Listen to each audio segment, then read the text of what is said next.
gentlemen, boys and girls, it's time for some flesh and blood action. We're live in Chicago, playing alongside Samuel J. Dando. Yes, that is not my middle initial, but that doesn't matter. All right, but we're going with it for today. That's it, exactly. You just got to own it sometimes. It's skirmish season. We're kicking it off just ahead of the Pro Tour, which is a few weeks away. So a little lick of some competition here for Flesh and Blood. I know there's a whole bunch of stuff going on around the world, but you are here, and we've got some Blitz games to cast today.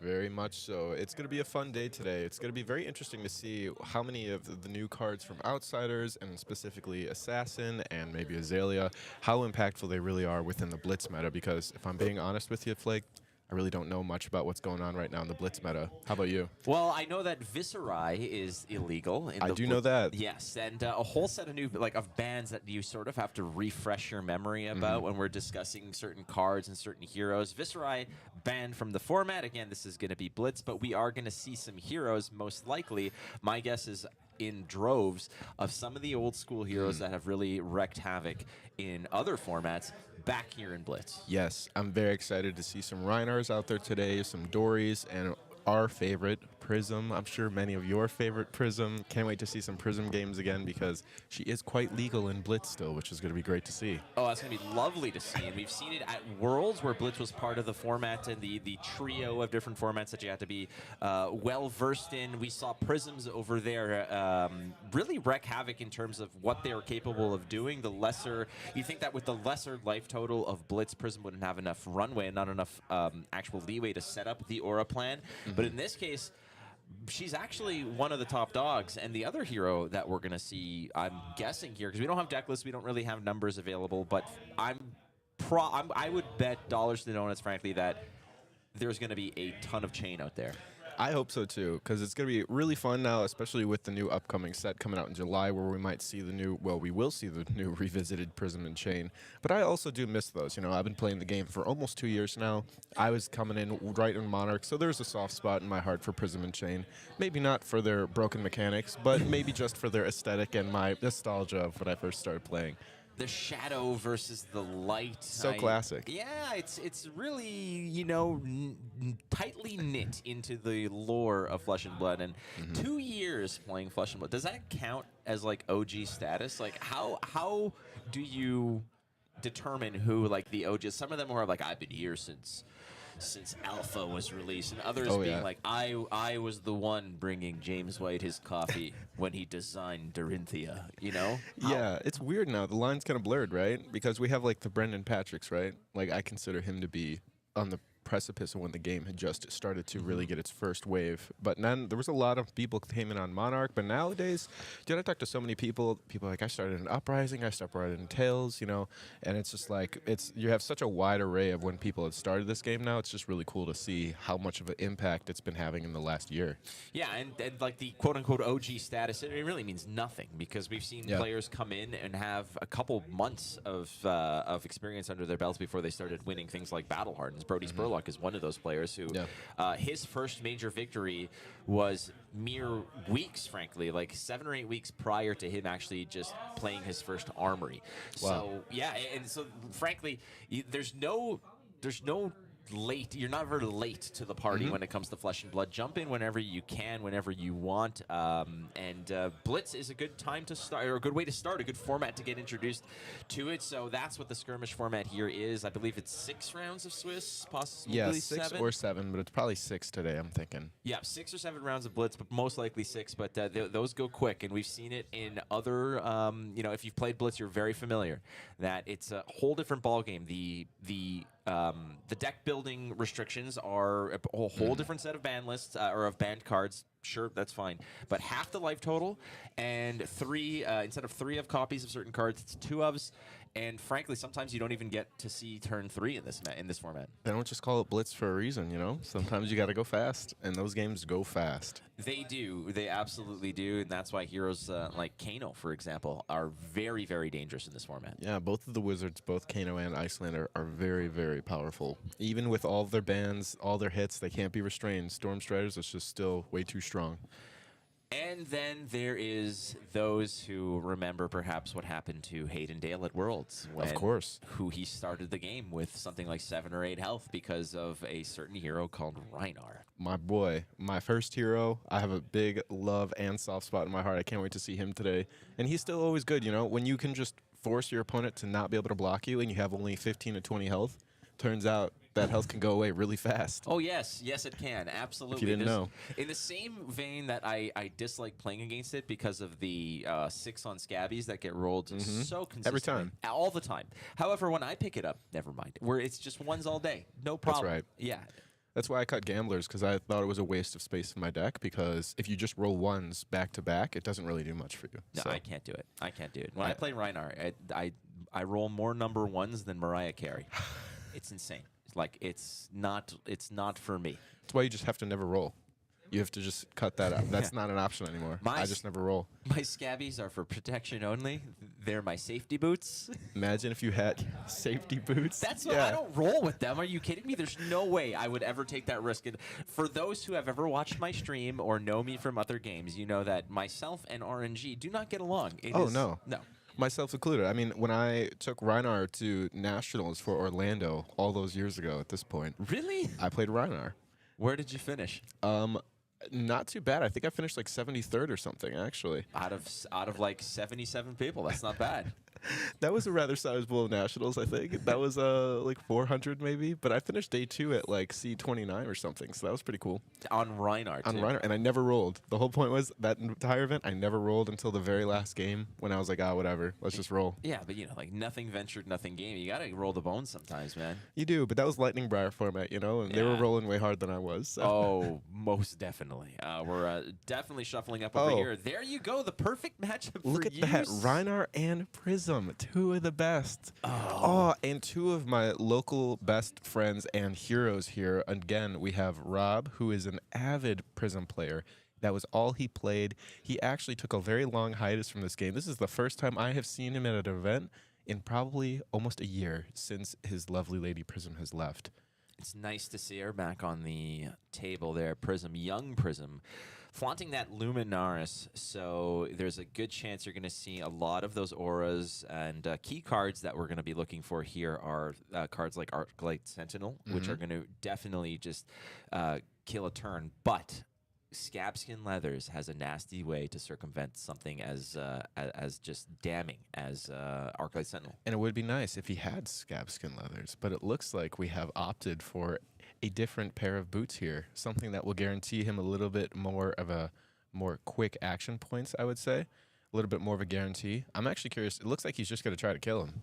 He's got claws. I think he's just going to kill him. And he's already breaking Barkbone Strapping. Wow, he's really going for it, turn 0. Well, you got to do what you got to do, and again, on turn 0, going second in Blitz is very often an advantage because you can just donate a lot of the cards from hand and your equipment, and then get all of the momentum. But he's starting off pretty heavy berserk. Here. Let's see, man. If he has the Blood Rush, oh, this is gonna be awesome. Could you imagine just turn 0 killing him after everything we just said? Well, at the very least, this is where things can get dangerous because the Blood Rush. Here we go, baby. Oh, he's going for it. Skull Crack, oh my gosh. Okay, so everything's coming up Millhouse here. The Blood Rush Bellow and the discard of the Skull Crack, I believe it is, which is going to give you a additional resource. And here comes the Intimidation triggers. There's going to be plenty of them. It looks like Rob is going to have nothing to play with. Now, keep in mind, he has a Soul Shield in his hand, which is a great way to... whenever you discard a card, it costs 6 more, banish it, reveal the top card. It away, and all you're left with is a Soul Shield. Is that on the column? Yeah, no, that's a Miraging D10. Alright, and then I discarded a 6, so I draw 2, go again. Instead, which goes to his hand, which is still not bad per se. I mean, he could pitch it, but I think he drew a Massacre. So depending upon the color of that, he might just have to end here just by playing the Massacre out and just walking away with 10 damage instead. So in this hand, in this drop here, Sam, again, you have a lot of experience on Rhinar, obviously, on the turn 0 play here. Are you going all in to push as much damage as possible, or is there ever a situation here where you're looking to maybe pocket a card and we'll come out of this with an arsenal? Yeah, I think that looks like what he's opting to do here. So it looks like that was a blue barraging beatdown. So he's going to be going ahead and pitching that. I think we're just going to see a double claw, and then we're going to end up arsenaling the Massacre for later. I've actually seen some people playing Skullhorn in Blitz just because you get to be able to get the additional draw and discard if you need to extend and get the additional Intimidate trigger. So we're actually seeing the Soul Shield come out here, just like Flake, you had mentioned. He also has the Fighting Spirit, which is interesting. He wasn't able to get any value off of that block, so it looks like he's going to be taking 3 damage, I think, and then walking away. Let's see here. Getting an opportunity to just go ahead and absorb some of the damage with the Soul Shield is important. And getting that very critical piece of soul already starting to be built so that he can start generating those Spectral Shields off the cuff. So if those of you who don't know, if you came in after the game of Prism kind of being banned, Luminaris is an extremely powerful equipment piece here, which is going to allow her to create these very long lines of giving all of her auras and cards with her heralds as well go again.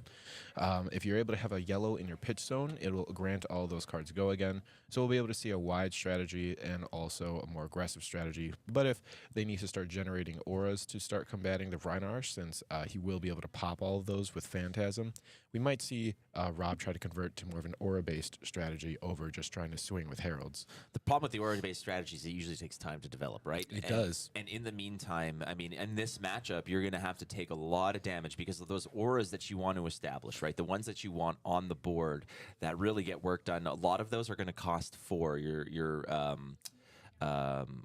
Genesis, and my goodness, I played these forever, and now some of them, right? She's been out of rotation for so long that I just forgot some of them. Merciful Retribution and other cards like that, Ode to Wrath, these all cost 4. So typically, unless you've got your Tunic online, it's a 2-card pitch and a 1-card deployment onto the board, which means you really only have 1 card that you can block with, and Rhinar is going to be demolishing you in the interim. So it's a very dangerous game. Your patience is not something that Prism can necessarily rely on.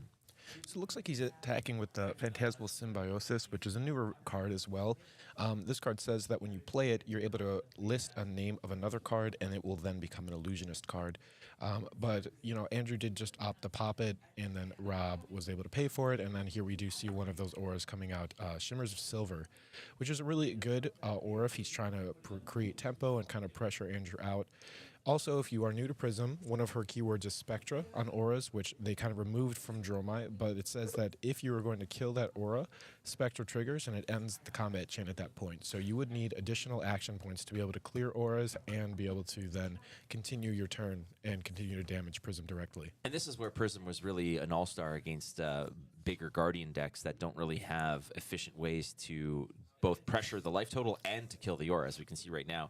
It looks like the pulping gets tossed away here. We're sending some to face. And again, at 17, there's an Intimidation. We're going to go ahead and roll the bones to figure out which one is gone. Again, an Intimidation trigger means that there's a card that will be temporarily banished. So Rob will not have access to it to play, to pitch, or to block with until the end of the turn, until the turn comes back to him. So, you know, Intimidation, I've had conversations with other card players who kind of see it as it's like, well, yeah, you're being able to leak damage, but you're giving your opponent, you know, allowing them to keep their hand to come back. But Rhinar, I don't think, doesn't care. Rhinar just wants to push more damage and make it as uncomfortable as possible.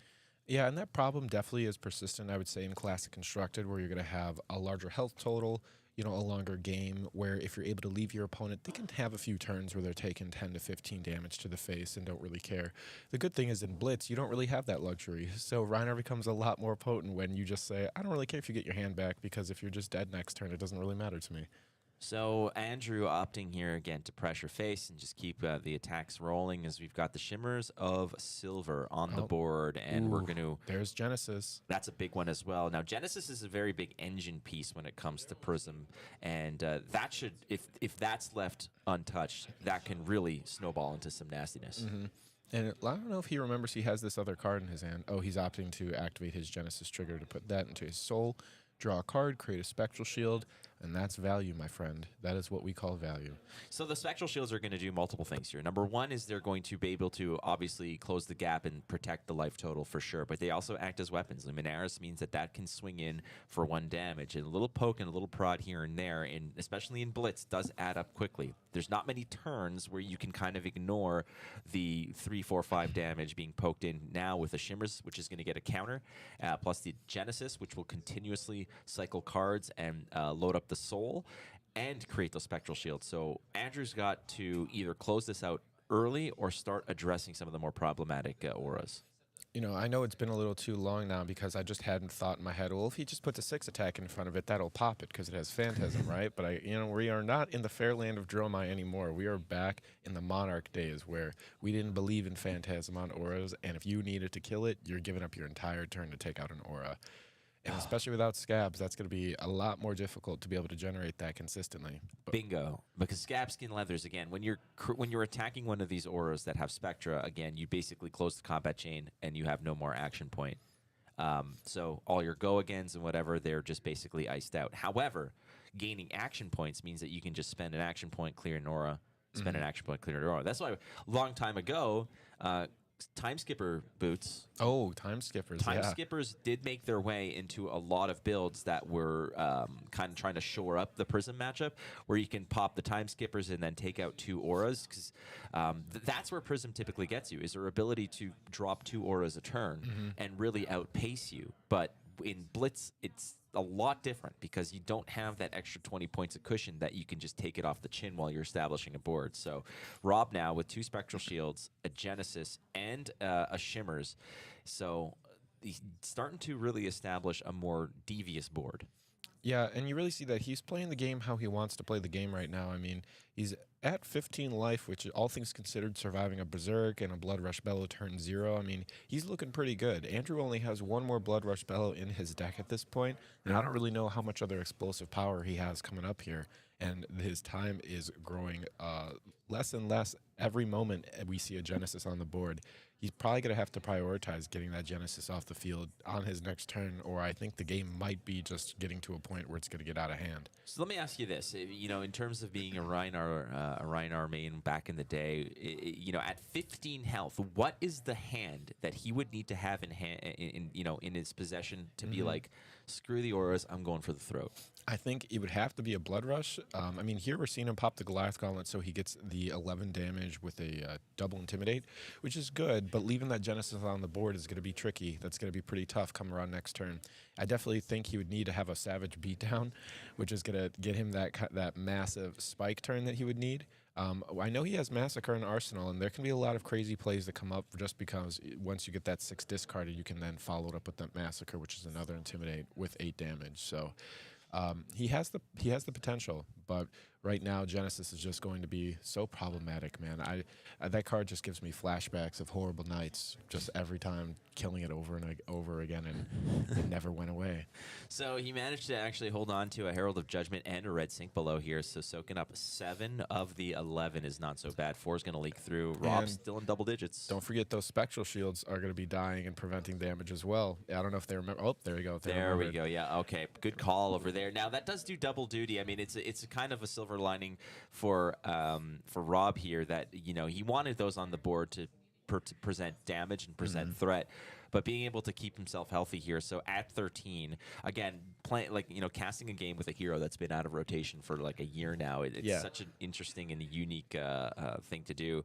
So we have to get caught up, especially on the Spectral Shield stuff. There was that Dromai Iris build where played a lot of Spectral Shields and stuff. So again, that kind of factors back in where they would just keep dumping him on the board. And that was when I was playing a lot of aggressive Oldhim, and it's like, all right, well, here comes like an endless winter with a red pummel on top, and okay, well, I guess I'm dealing no damage because I have to punch through this cloud of Spectral Shields. Yeah, and it's kind of in a weird place too, because the being able to pressure him so that he could clear those spectral shields was a good move in a way where it's kind of slowing down the health that he's going to be having to sacrifice by having them on the board. So it was either prioritize killing the Genesis or being able to swing damage so he can get rid of those spectral shields and kind of buy himself more time that he can find that Blood Rush in his deck, find those spike cards, rather than having to constantly be playing on the back foot. So I do kind of like his idea to just keep pressuring. But we are seeing now another extremely powerful card that you do not want to pop that when there's a Genesis on the board. And that's the dangerous part about this, because as a Rhinar, you're going to have a lot of cards that you might want to send to block. But if they're high attack values, you're doing yourself a disservice here, because popping the Miraging Metamorph means you're cloning that Genesis. Or maybe you're cloning the Shimmers. The Shimmers. I mean, both are options, but you're following this up now with a Herald of Erudition, which is one of the most powerful cards that he can have access to, especially after giving up the Crown of Providence here to just absorb damage. Not even an on-hit. The follow-up here is a very dangerous card that is a 5-attack dominated. It does have the go again because of the pitched yellow, and on-hit draw 2 cards. This is, I think, where Andrew wishes he still had that Crown of Providence. Yeah, does it have Phantasm? Did he break? Did he have the gloves to be able to stop it? So does this card have Phantasm or not? I think I missed that. I think the gloves he was bringing in may have been the Ironhides. I think it was defensive oriented. So I could be wrong here, but I'm pretty sure that this does have Phantasm. It might just be that Andrew's doesn't have a popper in hand. I think I saw he had a Savage Swing. I mean, I'm just looking. I'm just having to take a moment here, just looking at these 4 cards that we're all staring at, and it's just bringing me back to the reason why Prism doesn't exist, and it's making me kind of scared for the summer when new Prism comes out. Well, we don't know what new Prism is going to do, right? But it's not necessarily about what the hero ability will be, more so about the fact that now we get to see cards like Herald of Erudition, Genesis, Arclight Sentinel wheel back into the meta, which is a nasty, nasty realization. But there's going to be a lot of people who are going to celebrate it. I know a lot of people who are kind of in the quote-unquote Prism waiting room. Someone like, Dalen Mack, for example. There it is. There's the Blood Rush. There's the Blood Rush. So we have a chance here. He got it right when he needed it. So I think that's also why he was mulling over the block, because he really wanted to make sure he had a full hand. But, you could still make it work. Just draw a blue. Well, I mean, if that's the case, you just draw the blue and you're good to go. You just draw the blue. Good way to start over here. We're going to get an Intimidation trigger. Roll the bones. What do we got here? Leave it up to chance. We're not even going to get to see. And it's funny because Rob does what I do. It's like, when you intimidate me, just do your thing. I don't want to look at my hand. I don't want to get mad now. Exactly. I'm mortgaging my hatred for later. You just have to concede that when you draw your hand against a Rhinar, it's not your hand. It's theirs until they're done intimidating you for the time being. Yes. He's just going to pick and choose and just completely shred everything in your hand that you've got. I do see another Sink Below, though. I think Rob just flashed a generic, which I believe is just the Sink Below that Rob still has. So there are some defensive capabilities. Not sure what was intimidated, but hey, another intimidation. So he's going to go for I'm assuming he's probably going to follow this up with the Massacre. And if that's a red, we're going to see 14 damage coming in after this with the Massacre, which is what he needs, to be honest. I mean, we can't forget about that wonderful Rhinar card named Reckless Swing that you also have 2 of in Blitz, which comes very close when you have a 40-card deck. So all he needs to do is get him into that 2 damage range, and he's looking good. That is disgusting. So I believe Rob actually got his Sink Below. No, it's still in hand. Okay, so he's got it.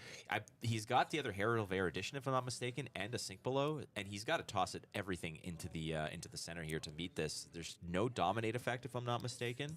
No Dominate, but he only has 1 card, so he basically is dominated right now. Oh no! Does he hit have the Sink Below left? No matter what that is, yes. Wow, that is great luck there. That's insane. Yeah, that's really, really helpful. Now, what's interesting about this here is that he has no opportunity to sink. Those cards that were intimidated are basically not in existence here. Yeah. But the only bad thing about this is that, as we were just discussing, Rob is going to get those 3 other cards back into his hand next turn, and he's going to probably have another Herald of Erudition that he had, so he's going to have a pretty mean crackback after this. But if he was able to not have that sink, he would be put into the danger zone.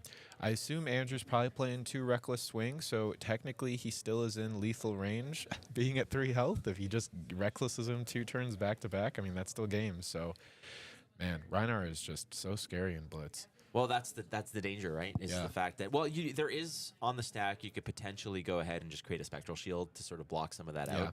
But yeah, you need to do that twice. A double reckless swing is pretty gross. But there's the first one, so we're going to go ahead and recycle the first Herald of Protection blue. That's going to enter the soul based off Genesis, and you do create a spectral shield. So that is a good start. Definitely a good start here.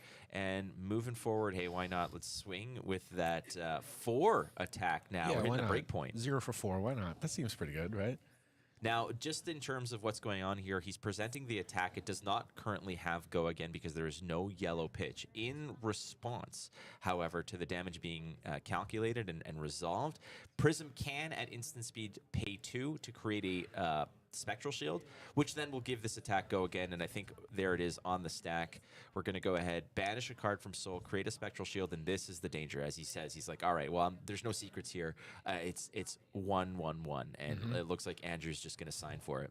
Katsu, you thought your Kodachis were cool? No. How about I have 5 Kodachis? And there's the Herald.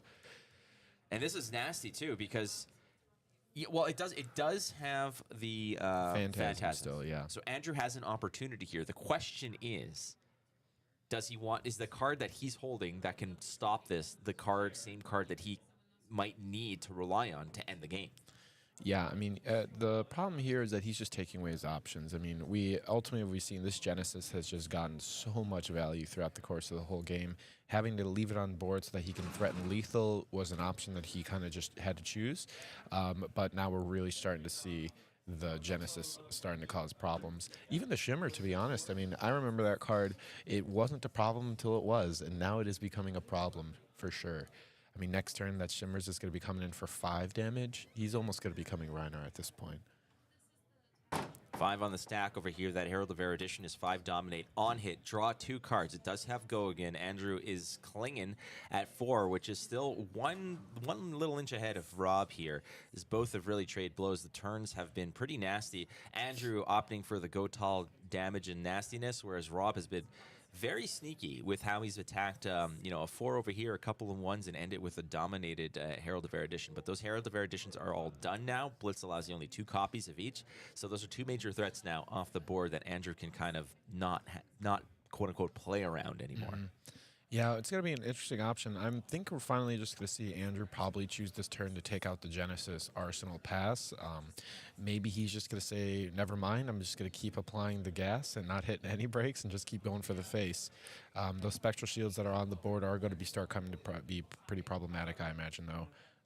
And Genesis. And he has another Genesis in hand with another Miraging Metamorph. Man, it's going to be getting tough. Well, the Miraging Metamorph, frankly, is the bigger threat here. I think sure. I don't want to say it's too late for the Genesis, but the opportunity to play it is kind of waning because I think his Tunic's on 1. Yeah. So you're still 2 turns away from a 1-pitch Tunic kind of help you out to play it. And there's an Arclight Sentinel in his hand as well. I think at this moment right here, Rob is sitting fairly pretty because you do have the Spectral Shields with the opportunity for a 3rd to sort of close out some of the potential damage. Like in response to an intimidation trigger, you can just pitch away, create a Spectral Shield, and hopefully that gets you safe. But it looks like in this case, Andrew's just opting to go ahead and kill the Shimmers of Silver. That thing has done some work, though. Like I said, it's not a problem until it is, and it has definitely become a problem. So I think that was probably a good choice, just to kind of stinge off any further damage that he was going to be suffering. But Genesis is still going to be a problem, and that Miraging that's going to be coming is definitely going to be problematic as well. Oh, he's not going to like this. As Rob is just loading up here, you can see him just sort of, I don't want to say he's just hesitating. It's more so just wanting to make sure that you're not messing up the sequencing here. First, we're going to use the start of turn Genesis effect, trading up the Genesis, create a Spectral Shield, no problem. And there it is, the nastiness of Miraging Metamorph. Oh, boy. There's still the Phantasmal Footsteps, too, that can protect this. Yeah, I think he was thinking, he's like, do I have a yellow to pitch so that everything gets go again? All right, we're good. And we have it. So the arc light comes down, not in the way you'd hope so, but just in his... Wait, did he double a Spectral Shield? Looks like he doubled the Spectral Shield. He wants more damage. Well, I think that's... Okay, so it's not just necessarily about the damage as well. It's the ability to hold a hand to close out the game. And building up Spectral Shields is definitely one way to do that, to just cushion yourself against perhaps a very, very devastating intimidation turn. But with all those spectral shields on the board here, Rob is definitely playing it safe. Plus, you're not going to donate cards to your soul for Genesis, I don't think. Moving forward, I think what Rob's doing here is says, okay, I see that we're approaching endgame here, and I do want as much of a cushion as possible so I can hold my hand as long as I possibly can. And Andrew now clinging to life at 1. Rhinar is staring down what Prism has basically been doing to big attack heroes for a long time now. Yep. Man, it's awesome to see it again in action, and it gets me really excited about what we're going to be able to start seeing again, hopefully. But I'm really curious to see how they're going to design a new Prism that's going to be just as dynamic, just as flexible, just has so many options that Prism made her such a threat. You know, I mean, even to this day, she's still quite a threat, as you can see. Oh my gosh. I love that. He's just like, yep, everything right here. Hey, there's the Reckless, though. Oh, boy. That kills 2 Spectral Shields, you know? Yeah, that's not a bad option. He's going to actually go ahead and... do you get to choose which spectral shield? So he'll just kill the ones that he already attacked with, I believe. Yeah, and kill... Yeah, so you're... Oh, wow, okay. All right, and that's the game. So congratulations to Rob, who's going to be taking round 1 here. And, you know, it was a great showing, but he could not get it done. That early Genesis and Shimmers just put in way too much work.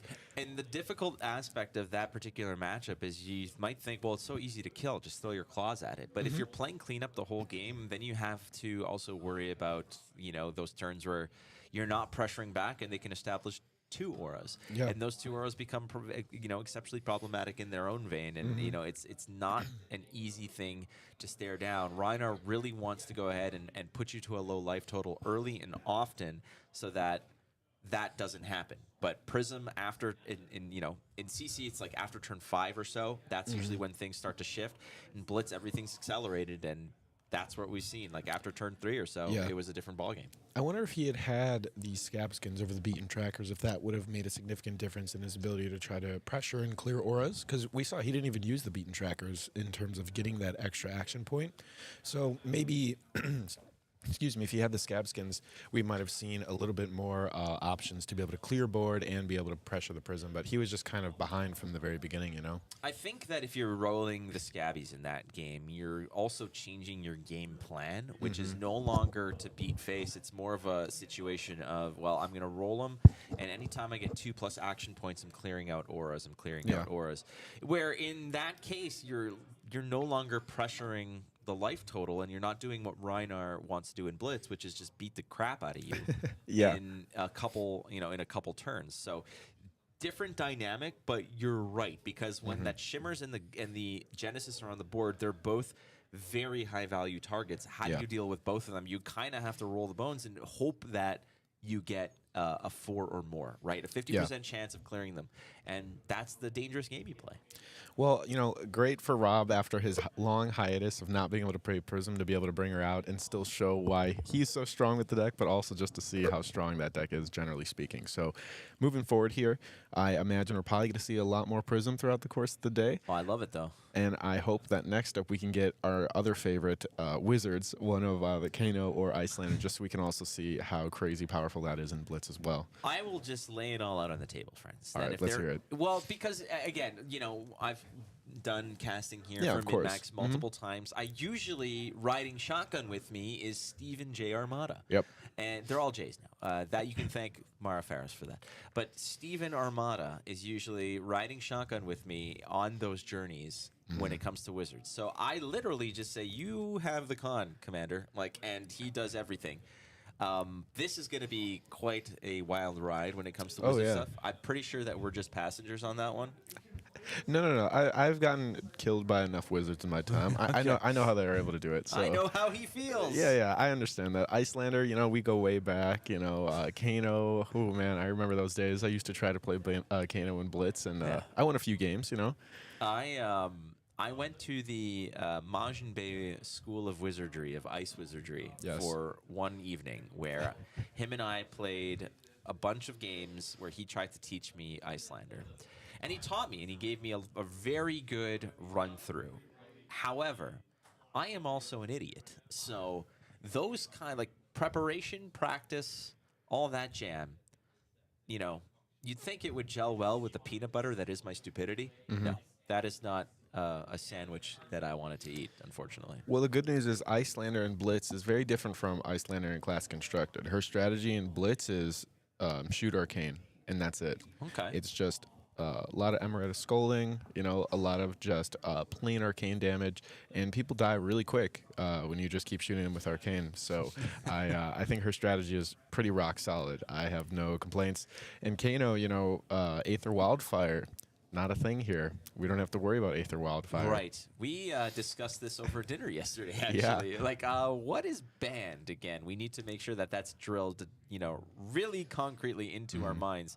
The other thing I wanted to sort of touch upon here is the importance of Arcane, but in Blitz, the difference is that you can come in with, I think, a 10 or 11 pack of equipment. Yeah. So most people, I'm guessing, are going to be packing minimum AB3.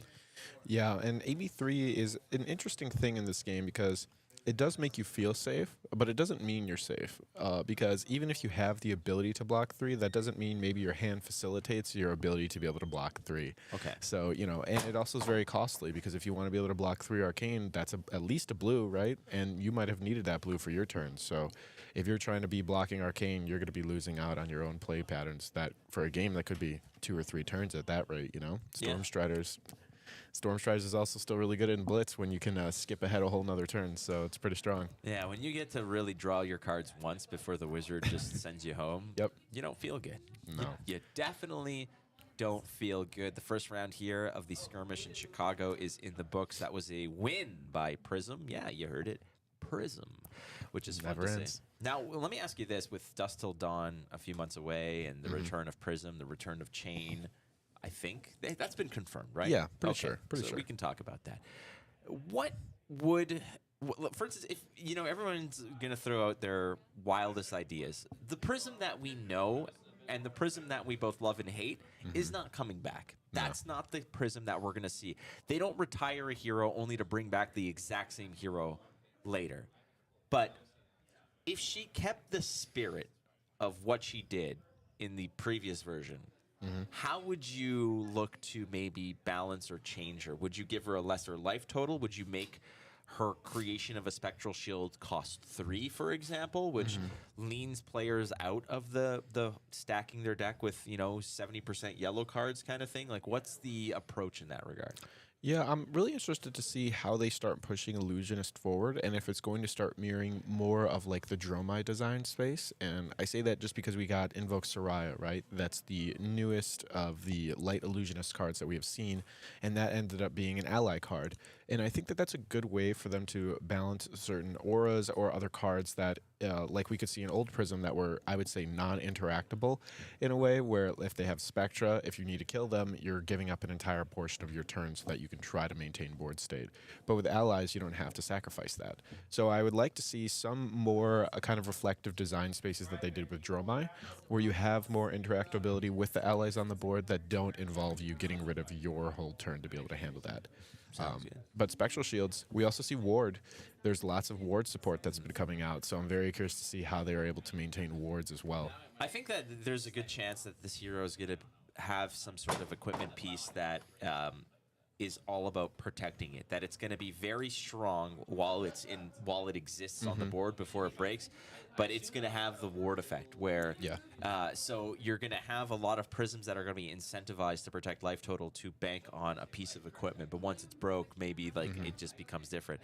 I was just, you know, throwing stuff at the wall to think about maybe if you just took the same prism and increased the cost of the creation of the spectral shield to 3 instead of 2, that does so much to change what that hero does, because you're loading a lot more blues, and the blues that you're pitching for the spectral shield, like we saw in that match, to give the go again, is no longer something you can do. So now you might have to pitch a yellow and another card to get that effect. So now your pitch is a 2-card pitch to do what Prism did earlier, which was sneak in that nasty go again and get the deck design changes. You have to lean heavier towards the blue, which takes away from the Luminaris effect. So there's a lot of options that if people want to see the old school Prism come back, you can kind of nerf her to a degree. But I think I think that version of Prism is long gone. Yeah. Imagine a world where, because Arclight Sentinel will be coming back, right? Because that's a Prism specialization. So if there's a new Prism, we'll have Arclight back, right? Yep. So that'll be fun. I'm looking forward to seeing how impactful Arclight would be back again in this meta. Like, think of an Azalea.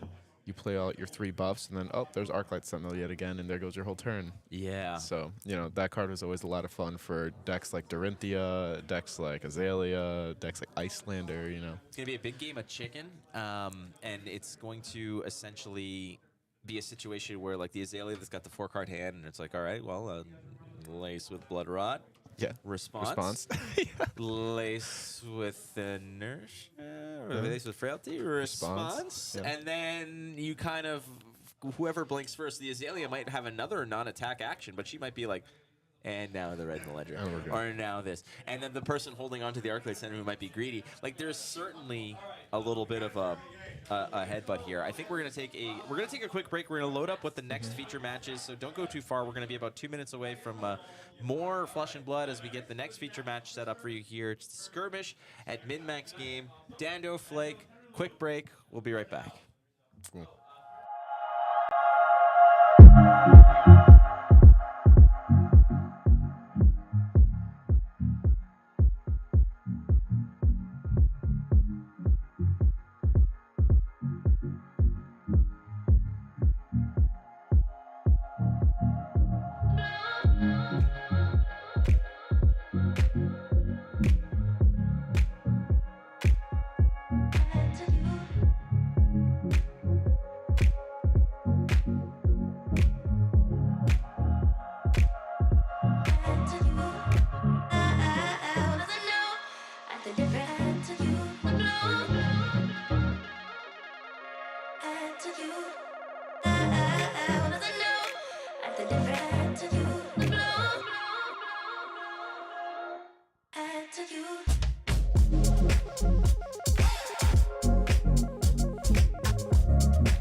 All right, we're back. Yeah, we're back as they are rocking and rolling when it comes down to the next round of Blitz, which they're shuffling up and they're getting ready. It's 5 versus, I think, That was a chain. That was a chain. All right. So it looks like they're getting ready. They're getting shuffled. Could we get over to the game? The game is the game starting? I think the game is. I think they're just they're sorting out, right? They're shuffling up. All right, no problem. So they're just they're shuffling up, they're getting prepared. But the next one on the docket, I believe, is 5 versus Chain. Yep. Which is great. Chain obviously was the bannerman, if it were like aggressive lists back in the day. Nothing did it better than Chain. No. All they needed was a blue in hand and those 5, And 6. a dream. Oh, a dream. A blue and a dream. A blue and a dream. Except for again, when it's me, it's like all right, Art of War, Belittle, Minnowism, and Command and Conquer. Great, awesome. That's a fat whiff, and we're just gonna move on to the next. Yeah. Kind of a battle of the old guard versus the new guard. We got a Fi who is also, I would say, still probably holds the crown of the king of aggro at this point, I would say. I mean, you have Briar, who's pretty good, but I would say now, I still think, even after the hits, Fi is still quite a force, especially in Blitz, because, again, 20 health is not a lot of health to have when you're threatening 12 to 35 damage in a turn. Yeah. I mean, even if everything you have in your hand blocks for 3, 35 damage still gets the job done. Plus still some kills of the you. equipment for sure. So keep in mind again when it comes to sort of evaluating aggro, you know, even in the CC meta, the same as the Blitz, Fi to me feels like it still has a lot of reach, but it's the more consistent because the way that the pieces fit together, it's not as demanding, much like let's say a Katsu combo line. But Briar, I feel, has the most explosivity, has the most on-hit relevance. I think it can go the tallest and the widest, but you need a significant setup here as the players are going ahead and deciding who goes first, who goes second. Chain versus Fi. It's James Grammage versus Benham Bigoli. And Chain, baby. We're ready to see this. Sequencing in Chain, also very important. Also, Rosetta Thorn, still probably one of, if not the best weapon in Flesh and Blood. Definitely in the top 3, I would say. Really wish Briar would have went away at this rate, right? So that sword could go with it. But no, here we go. We still got Chain being able to rock one of the strongest weapons in the game with some of the strongest armor in the game. And also just plainly some of the best cards in the game. Well, Chain not even opting to use Carrion Husk, which is such an incredible tool when you want to go second, let's say, where you can carry the momentum with you.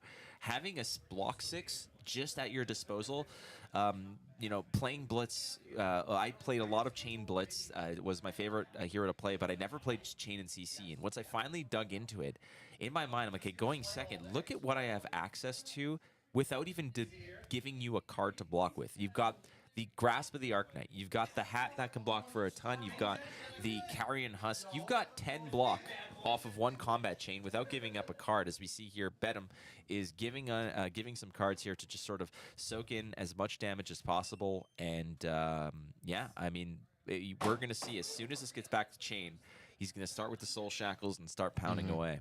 And it's funny how we have Uprising, also known as Art of War number 3, in the deck right here. It's basically acting as just another Art of War. It's kind of unfortunate that he happened to all have 1-cost cards in his hand, so that we couldn't have as much efficiency.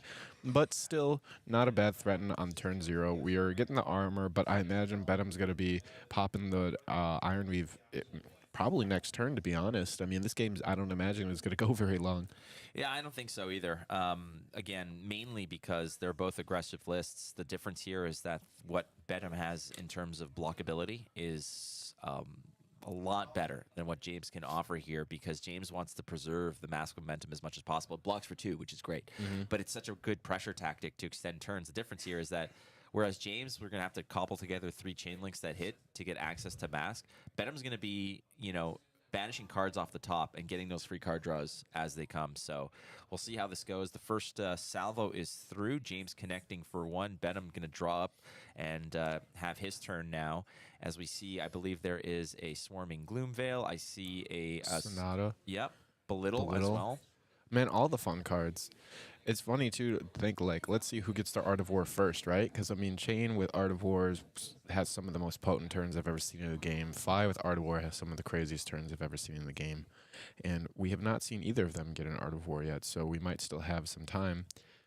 Oh, he hits it. All right, so the Sonata's going to connect here, finding a Vexing Malice, a Shrill the Skullform, and a Minnowism. James is just taking a look here again, reading these cards that Briar players typically get best use out of.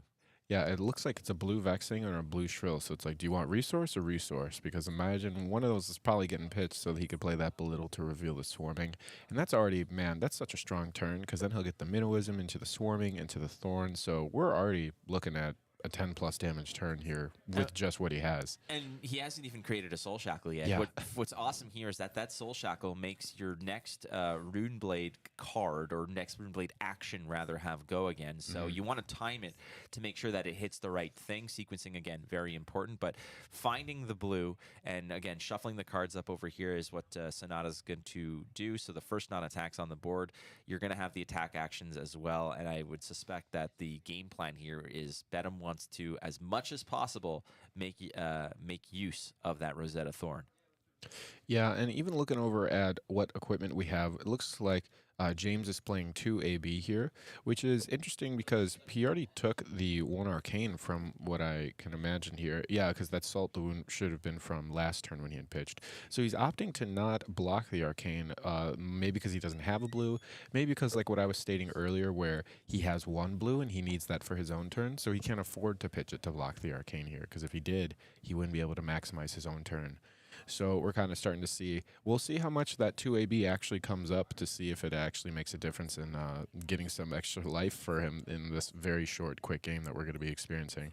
Belittle's going to connect with the Strill of the Skull form, looking for a card with base attack value 3 or less. Finds it with the Strill of the Skull form, which digs for the red Minnowism. Yep. So Belittle right now is the first order of business as the Sonata Arcanics kick things off. Belittle for 3, go again. James is going to have to sort of figure out how he wants to approach this, but my guess is that he's just going to sign for it the whole way through. He wants to send it right back as well. No Soul Shackle creation yet, but here comes the Minnowism, which is going to connect with the next order of business, which my suspicion is Soul Shackle creation. Sure. I think what we're going to see here is it's going to be the Shrill, and then it's going to be into the Swarming, pop the Iron Weave, and then Thorn. Whew, that's going to be a high damage turn here. So is that a blue Shrill or a yellow Shrill? It's a Shrill. It's a Shrill. It is the Shrill that's getting a hit by the Minnowism. So let's just say it's yellow. That's 9 damage coming in right there. Because tall. He created the aura. It has go again. He's going to be able to Swarming after that. So, man, out of the gate, no, not even a Soul Shackle. Not even 1 Chain Banish. And this guy's already threatening. We got 1, 3, 9, 12, 15, 20 damage. This is going to be a 20 damage turn off of 4 cards. And it's only going to get worse, right? Because that Soul Shackle is going to just add up cards. He's going to go ahead and throw some block in front of this, giving up a potent card like Lava Burst, too. Yeah. I mean, he was really hoping to hold those cards for his hand so that he could have something to crack back, but I don't think at this point that the Fi is going to get much of an opportunity to play the game after this. Because I think is that another Uprising with a Ronin Renegade? No, not a Ronin. One of the 0-for-3s. They're always 0-for-3. All right, so you called it. There goes the equipment was used to block early, which usually you tend to do in Blitz here. And we're going to go ahead and swing with the Rosetta Thorn for another 2 and 2. We're going to block the physical. The Arcane does poke through, but James now at 9 and really got his entire hand stripped away. Wow. First Prism, now Chain, and we're just living in a great world here in Blitz, aren't we? Can you see why some of these heroes are made it to Living Legend as fast as they did? I think you know why, as we see the potency of Chain. That was off of just a standard 4-card hand, too. That was only 4 cards. Oh, and there's an Art of War. And he banishes the Bounding down. Oh, man, this is getting rough. He's just seeing everything he wants to see here. Let's see what this Art of War will get him. Now, also, people who didn't have the pleasure of being able to play against Chain when he was in his prime, Art of War, I'm sure you're familiar with being in Fi and seeing other play in some other aggro builds as well, such as Katsu. Chain is really able to utilize it the best because any card that he's banishing that's an attack with Blood Debt, he'll be able to play that card again. So he's not really losing out on any value. Now, it looks like, though, that Bedham does not have a card with Blood Debt in his hand currently, so he's going to have to give up that Vexing if he's going to want to be able to activate the Art of War. So we might see him just play a little bit more of a passive turn here. He's got the armor, set it up, arsenal with the Art of War, move on, and then just try to kill him the next turn, you know? Yeah, I think what Bedham's looking to do here is just actually not necessarily, I wouldn't call it a bluff, but just sort of poke and prod a little bit here at James to just get an idea of how he's looking or how he values his hand. And it looks like he's giving up some cards to block, and the opportunity now is, all right, well, let's Art of War. And It looks like the Art of War is coming in for the +1. He opted the banish and draw 2, if I'm not mistaken. So here comes the 2. Looks like Bedham a little shaky in the hands here. Might be nervous again. Playing on stream will get that happen, but he's firmly in the driver's seat. And I know that in games of high stakes, when I'm in a position of strength, when I'm in a dominant position, I get more nervous. Oh, for sure. If the game is close versus when I'm in a position where I can close it out, I get so much more nervous when I'm in Bedham's position. Well, because then it's all falling on you, right? It's your game to lose at this point.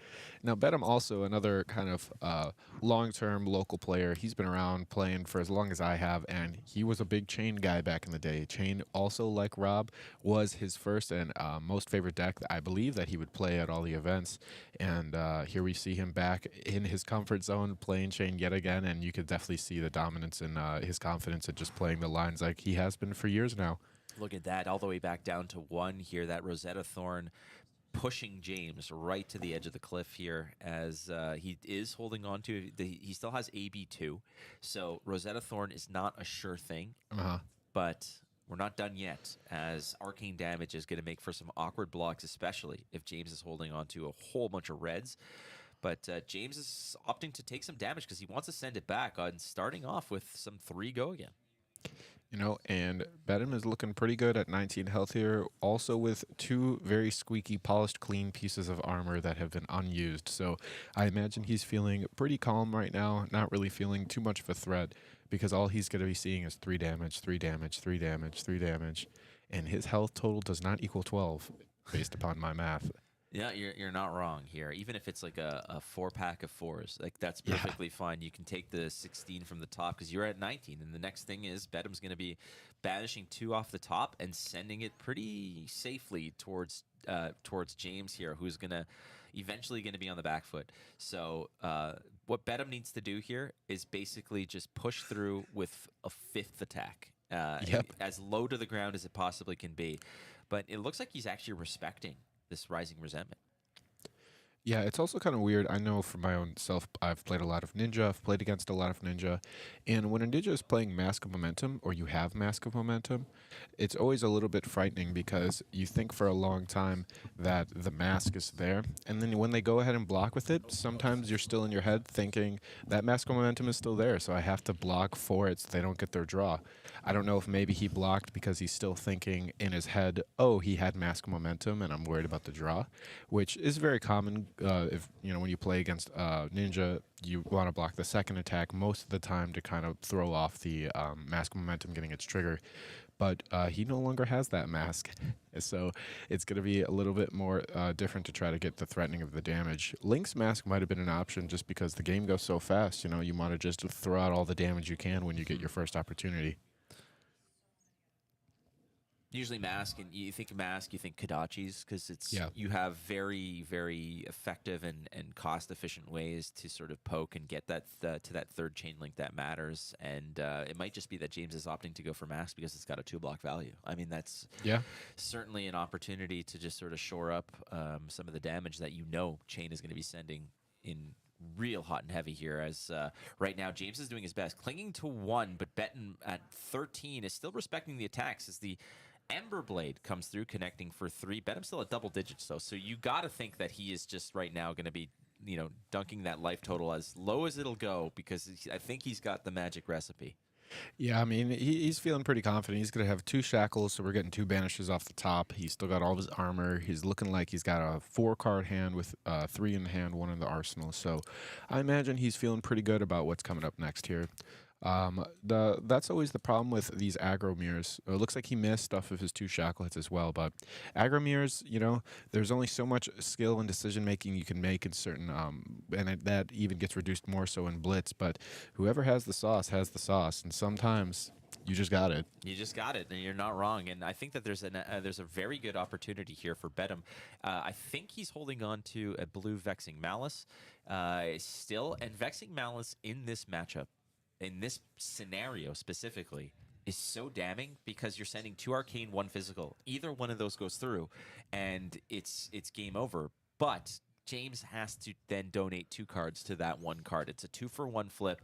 There's a Belittle in Bedham's hand, and we're going to see how he approaches this. I think what Bedham, if he doesn't have like the God hand, there's the Vexing Malice, which it looks like was considering pitching. But at this rate, you can see he's a little bit nervous. He's a little bit sort of maybe uncertain of how he wants to approach it. But the pitch of the Vexing Malice, 2 to go, and he's starting. Ooh, man. That's a strong card. So it's going to be looking at +3 on his next attack. Vexing for, it's going to be 6 damage with 2 resources, if I'm not mistaken. Or is that not going to be buffing until his next shadow card? It's been so long since I've seen a buff. I think it's a shadow card, right? Not Runeblade. So It's a shadow card. Oh, is it? I mean, he's getting his buff right here. Let's see.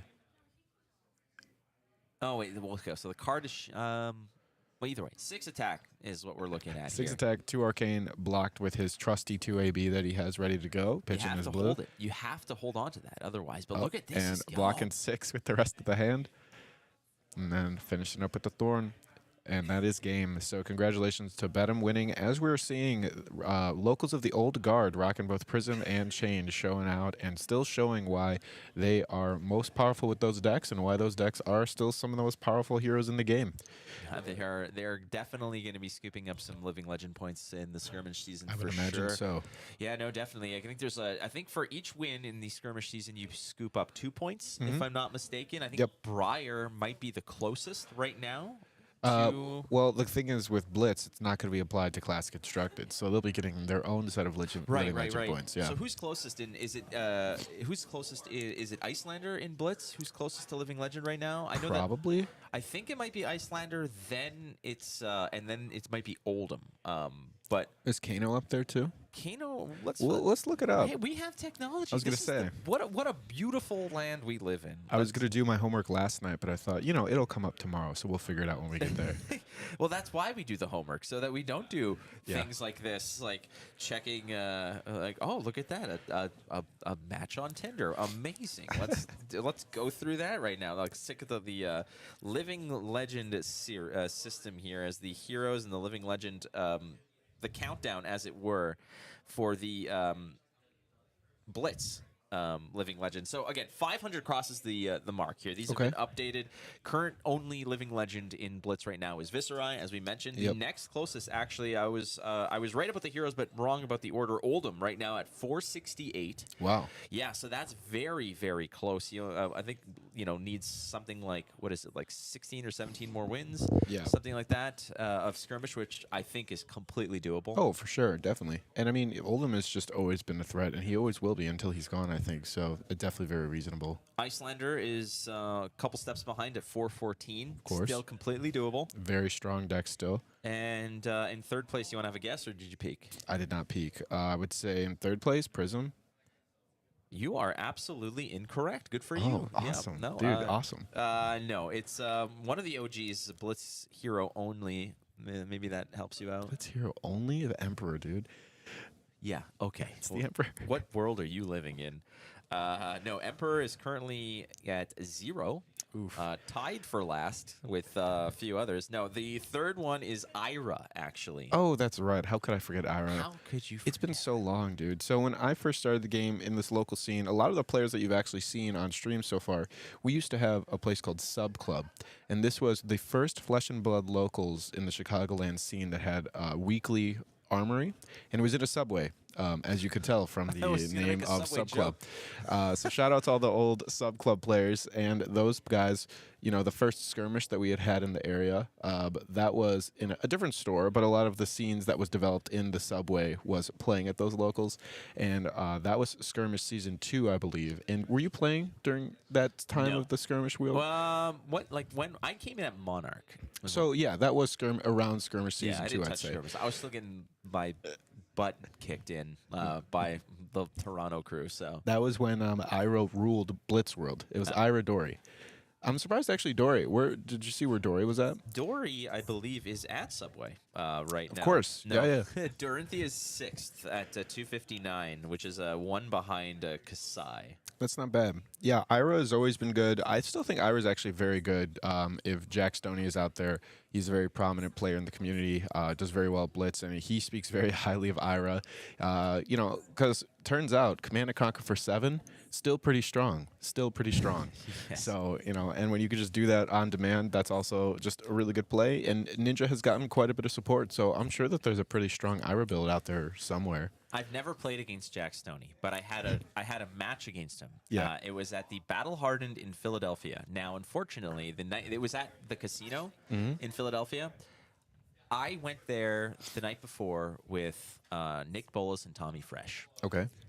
And Nick Bolas works within the casino world, and so he's like, "Oh, let's go play some games or whatever." So sure. And then we're like at the bar, having a couple drinks, and Tommy Fresh comes and hangs out with us, and he's like, "Oh, they serve the beer that I work for, the brewery that I work for." Okay. And I said, "Oh, that's really cool. We should try it." He's like, "Hey, it's on me because this is technically like marketing or a business expense." Yeah. So that turned into a dangerous amount, which it ultimately ended in like pizza in the lobby at 3 a.m. But we had a match, a CC match at 9 a.m. for the Battle Hardened, right? I show up and it was not great. Now, the reason why Jack Stoney factors into this is because I miraculously went 2-2, and my 5th round, which there was absolutely no physical way I could play, was against Jack. And I went up to Jack at the table, and I literally say, I'm like, "Jack, there's 2 outcomes here. Number 1 is I sit and I play, and I refund all over the table, wherein you would win.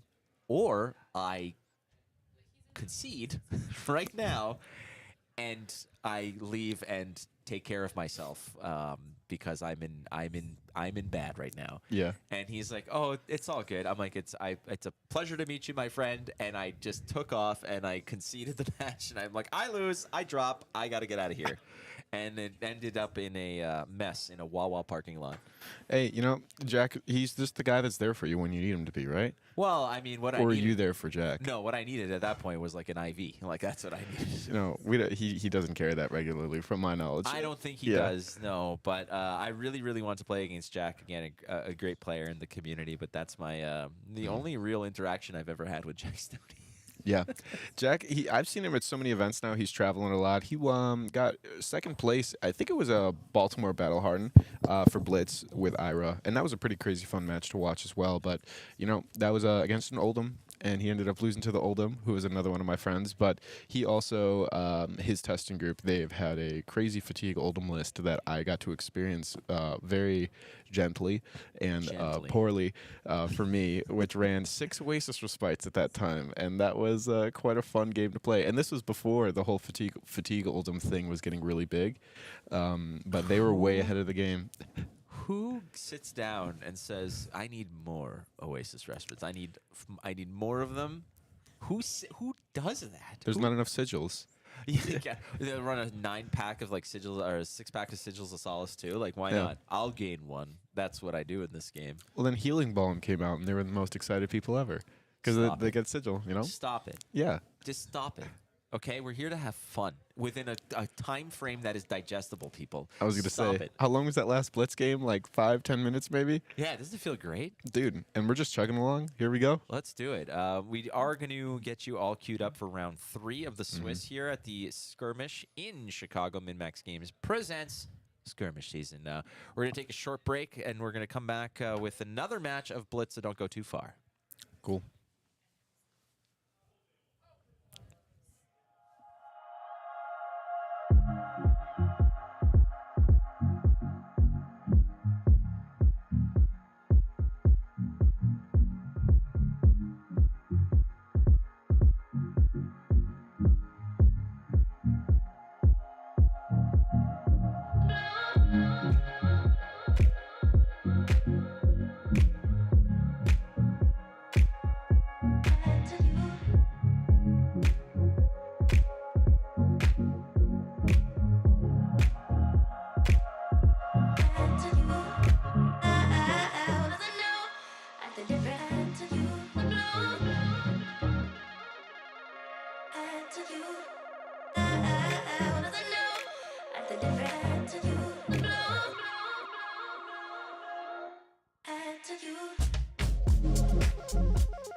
And we're back.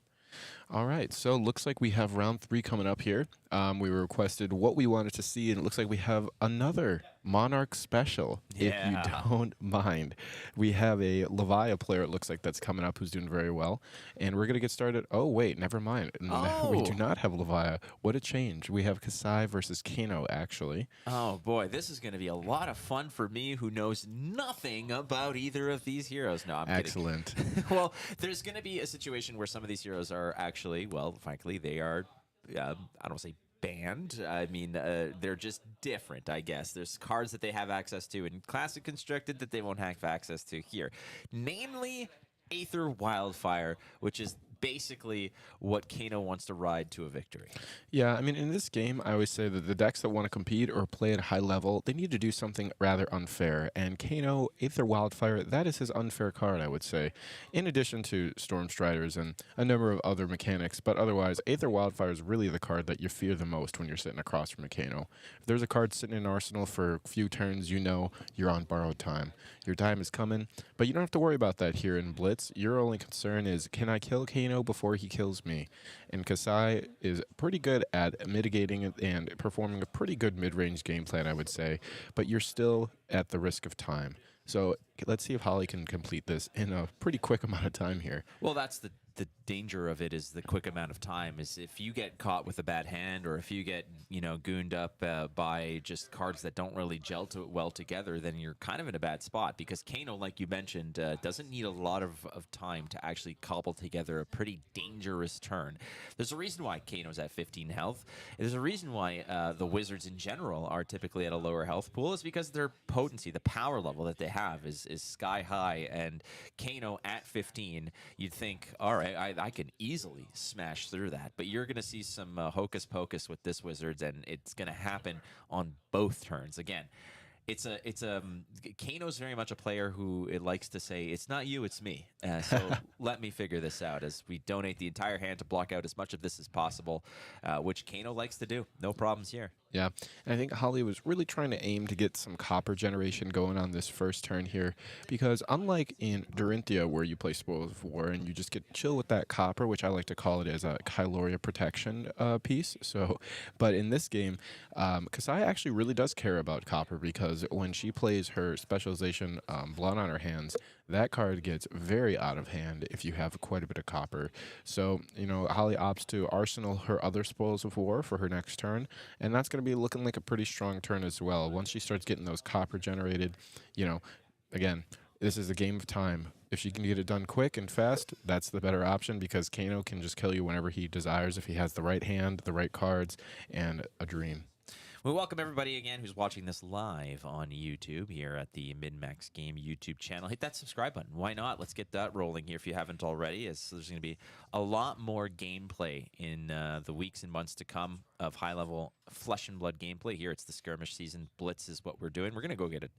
Play that tome, get some cards, as Kano likes to do. Draw cards, as Majin Bey likes to say. I just want to draw cards and do funky stuff. That's basically his marching orders. And as you wish, and there is your wait. You wish and you command, or is your command is wished, or both can work, actually. Frankly, I think they're interchangeable. My command is your wish. We're drawing more cards as wished. Here we go. It doesn't end. Now, that's not played from Arsenal, so there's going to be no life gain here for the Kano, but Kano is going to be just cycling through the cards, looking to either pitch stack his way to victory and defend as much as possible till he can get to that magic recipe late in the game, or maybe everything's just lining up and coming up, everything coming up Millhouse early on, but either way, Bradley here, you could see he's just going through the motions. He's searching. He's gold fishing. Can we find it? Sometimes it feels like solitaire. Like, I think that when it comes to being able to practice a hero on your own, like, you know, I think Kano is the best one to do it. You can play an entire match on your own. Yeah, that was when I had first learned to play Kano. I just would sit in my room for hours and just solitaire and just work it out and figure out the lines and try to understand how I could optimize my best pitch stack odds. And drawing cards is one of the ways to do that, because even if he's drawing through his deck here and not finding quite what he needs, he is moving through his deck very quickly. I mean, we already see 3 cards in the pitch zone, 2 cards in the banish zone, another card in the pitch zone. Here we go. So, I mean, how many cards has he even gone through this particular turn? Are we looking at, like, what, 7, 8 cards, 9? I mean, he's ripped at least 3 or 4 off the top. I mean, there was the Tome of Findle to follow that up. Again, a lot of the Kano ability to rip through it. So finally, we're going to be actually connecting for some damage here, as it's AB3 is what I believe Holly is packing here. Does the chess piece have AB? I don't believe not. so. Nope, so just 2 Battle Worn. Or Temper. Sorry, 2 Temper. All right, so the temper is not going to mean anything here because the arcane damage is just going to skirt by it. But you are protected by gloves, boots, and hat there. So Holly is going to try her best to keep a life total as high as possible while still maintaining pressure. But Bradley, again, just playing a one-player game here. I was going to say, all good. Bradley just going through 1/10 of his deck in one turn. So otherwise, you know, looking for those blazing aethers, and he's got a Centering 4. I believe maybe he didn't put the Centering Foresight in Arsenal, but it has one in hand, and that can definitely facilitate some horrible plays as well on your opponent's turn, because if you get to start with your ops and you get a damage buff, that's everything that Kano wants right there in one card. So let's see if this Spoils of War connects and we can start getting some economy generated here for Holly. Kasai, one of the heroes that only appears in Blitz format. There's only a young version, as it were. A lot of Kasai fans. Elaine Hammondry, huge Kasai fan, and a lot of other ones out there are just lobbying to have an adult version of Kasai and just hoping that that becomes real. Are you in chat right now? Do you want to see an adult Kasai? You know, what's a hero that you just only in Blitz that you want to see make it to the big show, as it were? But right now, 4 attack is being presented. Bradley, you know, go ahead and throw some cards in front of it, and a lot of these wizard game plans often are just block, block, block. At the end of your turn, I'm going to do something, maybe draw up on my turn, and then we'll continue the dance. Yeah, and we're still cycling here. So in response, we see the Centering Foresight come down, and Kano is doing Kano things. He's looking for the answer, looking for a response, and saying, I want to do something on your turn, so we'll limit your options. Do you want to choose to block the Aether Spindle for 6? Or do you want to continue with your turn and hit me for a small amount of damage here? So it's really taking away the options Holly has, and that clock, as we have mentioned, is ticking. Kano is setting up, gotten the pitch stack looking really nice, has an arsenal, getting the chip. Aether Spindle going to opt even more cards, even allowing more flexibility and more demand over what he's going to be able to do on his next upcoming turns here. As you see, we're just as stated, looking at an opt 5, opt 6. Yeah, well, it all connected, right? So we're going to be able to stack this deck as we want it. Put the garbage at the bottom, keep the hot tamales on top. Holly here really just, you know, paid the bill and moved on. And the 4 damage is still on the stack, which is the fascinating part about these kinds of matchups with Wizards. It's like you kind of forget. You're like, oh, right, there's something I did like 10 years ago that needs a resolution over here. So we got the 1 vote for Data Doll. Adult version would be very nice. I think that when it comes to Data Doll, however, that Intellect 3, man, if there's any one stat that you can kind of change on a card to just make somebody complete, you know, wholesale garbage, it's that Intellect. Yep. You know, speaking of intellect, we have Kano here having the next 6 cards of his deck, trying to decide how he would like to do. You know, back in my day, Fleck, we called this cheating. If you could look at the top 6 and decide how you wanted them to be placed on your deck. But not anymore, I guess. This is just called mechanics. So we'll see. I think the really tough part here is trying to decide how you want to draw your next hand and then what you want to leave on top in response to that. Or if you want to just throw some stuff to the bottom, so that you can then just try to keep filtering through. I mean, there's a Lesson in Lava there, which is always a super strong card, especially in Blitz, where you can just opt to find your Blazing Aether or finish off your opponent on your last turn. I mean, they have the Spellfire Cloak, so again, they're really trying to make sure that they're playing on their opponent's turn, limiting their options, not allowing them to really be able to pitch to block it, because if they do, they no longer have the resources to play their own turn. And it looks like Bradley might be deciding to wrap up here and make their final decision of what they want to leave on top. But this is just the glories of Kano. You know, sometimes you're playing against a Kano player, and all you can do is just sit there and ask, am I dead, or do I get to keep playing? Yeah, well, that's the issue. Like, in all the games I've ever played against Kano, it always comes to a juncture where I essentially present something, and then they're like, okay, hold on, with that on the stack, and then you can see all the gears turning in their mind. Like they're trying to crack the Enigma code here, and ultimately though, you just have to sit back and hope that you've got a podcast that is ready to rock and roll. Maybe review your taxes or something, because there's nothing you can do. It's all on them. You have no instant speed response to anything they do for the most part. So you just got to let them do what they do and make sure that they don't, pull a fast one on you, or they don't make a mistake that they don't realize, as it were. Yeah, looks like we're finally moving to blocks here after a long mulling over of a 4 damage sword. Still trying to decide, are we going to want to block this? Are we going to want to hold our last card? Because although Bradley got to do some cool things now, it looks like Holly still has quite a bit of gas with 2 cards left in hand. A second sword swing definitely coming in. I mean, the turn is definitely not over for Holly, and Bradley looks like it was more of a setup turn for him. So I imagine he wants this game to end in the next 2 turns, but we'll see if he can get there with what Holly is presenting. The most sobering experience I ever had against Kano was at the 2021 Canadian Nationals. My round 2 opponent was, first of all, my round 1 opponent was David Rude. I had no clue who David Rude was. Really nice guy, awesome human being, and I just didn't know that this guy was an absolute killer. And he beat me. My round 3 opponent rather was Kano, and on turn 0, the dude had 12 or 13 cards in his pitch zone. Like, I'm like, how are you doing this, man? And I was so fascinated. And at a certain point, you become less upset about it because it's happening to you, and more just a fan of the experience. Oh yeah. I'm like, well, it's like when your team is getting throttled like 9-0 in a hockey game, and you're like, you know what? Let's make it 10. Let's make it 12. Like, who cares at this point? I just want to be here for the experience. And you're kind of rooting for the demolition. And I took a pounding, and at the end of it, I shook the dude's hand, and I was like, that was amazing. He's like, I can honestly say I've never done that in my life ever again. I'm like, cool, I'm glad that was me. I'm glad we got to share this moment together, Basically. So it looks like Holly was able to push through quite a bit of damage, and most importantly, look at that. We got 6 copper on the board now. She is rolling in the dough, and it looks like if we're going to get a blood on our hands coming up in the next hand, if not this one or the next, then she might be well positioned, because that is exactly what you need. But it looks like we don't have that at this time, but I imagine that there's still going to be a good amount of damage being threatened with 3 cards in hand and a push for, is that a push through?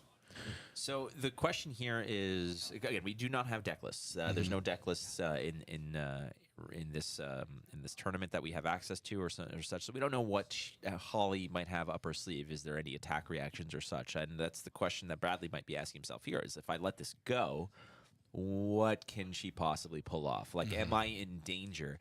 But the important part here also is that if there is a little bit of smoke and mirrors here, if Holly does kind of pull a fast one on Bradley with a combat trick to go over the top to present lethal, Bradley can always respond and try to close it out, find that miracle reach to get it done. And is Bradley in a situation where he can just push through for 12? I mean, definitely doable in a world where you have an arsenal and 4 cards in hand, and you know what you drew, and you purposely put 3 cards to the bottom to cycle closer to Blazing Aether. Still have all the equipment. I mean, we got Storm Striders, we got Spellfire Cloak, we got the Ragamuffin's Hat. So all the pieces are in place to potentially end the game. He just needs to make sure that he can guarantee it. I mean, we still have 2 floating, 3 in hand, 3 AB. So it's really hard to try to commit, because if you, at this point, or even even a little bit further, if you do want to try to commit to killing, that's putting you in a really precarious situation because you are no longer able to block as much damage as you had once wanted to be able to block. So I think that's probably what he's considering now, to think, am I safe to try to go for it to kill her, or do I need to commit to blocking so that I don't die? It's a worthy consideration. Again, you're in Blitz, so you're playing at half health. Kano already coming in at a disadvantage with 15 health only, and you know, how many heroes can just out of the box with a 4-card hand push 16, 17, 18 damage, right? Like, so at this rate here, there's some of the additional sauce poured on top of it. Ooh, Out for Blood and an Iron Song. Are we playing Dory right now? Because that was not a good idea to be blocking with the card from hand, activating all the reprise effects here. So Out for Blood's going to get its reprise. We're going to have Iron Song that gets to come out and really do some big damage. I mean, how the turntables have flipped here on Bradley. He thought he was in control, and it looks like that Holly just pulled a fast one on him. You look excited. You look almost as excited as when you got that yardstick of a beer yesterday. You're Hey, you know, holding that glass. Where is this from? This glass is just architecturally perfect. I just admire beautiful things, you know? And, you know, Kano, as much as I love him, there's a part of me that kind of views him as, like, the villain in a lot of ways. So, you know, because when I sit against a Kano, I don't get to choose if I win or lose the game most of the time. I don't think you get to choose. If that was an option where you could just show up and it's like, do you wish to win the game, yes or no? And if that was like, I would be undefeated. See, I never say that I won a game against Kano. I just always say that he lost the game, because it's not really like an accomplishment to me. I feel like I was always at his whim, you know? At any moment, I could have just been killed if he had chosen, or if he had had the right cards, you know? And I think we're seeing a prime example of that right now, where we have 3 in hand, 1 in arsenal, and a Dream, 12 health, standing in his way in terms of victory. I mean, he blocked 3, so he'd be going to 1. So he's not technically dead if he was to take this damage, correct? That's correct. But, you know, he's still considering here. Again, the damage on the stack is still yet to be resolved. The block 3, he's going to go take a look at his graveyard. What have we thrown away? There's some tomes in there, a whole bunch of other stuff, an Aether Spindle that allowed me to basically rearrange my deck. So, Kano doing Kano things. You've heard it here a million times. It's Holly's turn. Let's just re-establish that, as it's time to put your dancing shoes on, as the blue suede shoes are getting cracked here, because I think Brad wants to push some nastiness. I think that's is it a swell? Oh no, Lesson in Lava. So here we go. Like mentioned, he's going to be able to find whatever he needs to put on top of his deck. I'm not sure what his out is going to be. Most likely, maybe Tome of Aether, where I imagine they can get some more draws, have a little bit more potential in terms of finding outs for this certain situation that they're in. But also, probably even more so, just trying to draw more cards out of Holly's hand, because now she has the choice of, she has 1 in hand, 1 floating. If he presses her and wants to press her, that last card is not going to be able to be used for resource pitch. But he's also playing that game where if he commits and she doesn't die, she still has 1 card left in hand, can swing with the sword another time, and he's even more in a more dangerous situation. And now there are no boots. The boots are now gone, so he's really committing a lot to this play here. Yes, you sometimes have to, and maybe it's just also inviting Holly to just give up the rest of her hand in case there's nothing more that that can happen. Bradley's not dead.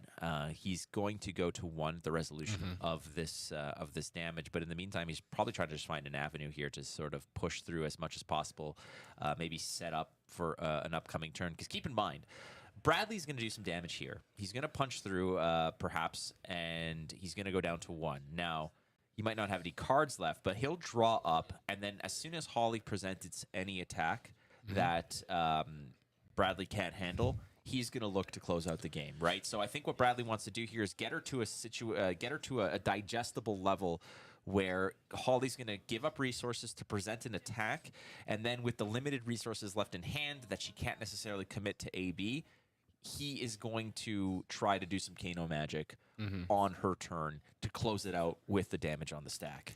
Yeah, and as mentioned here, he did search out the Tome of the Aetherwind, so we are going to just go for a little bit deeper in the deck, draw a few more cards, see how much we can really extend on this play.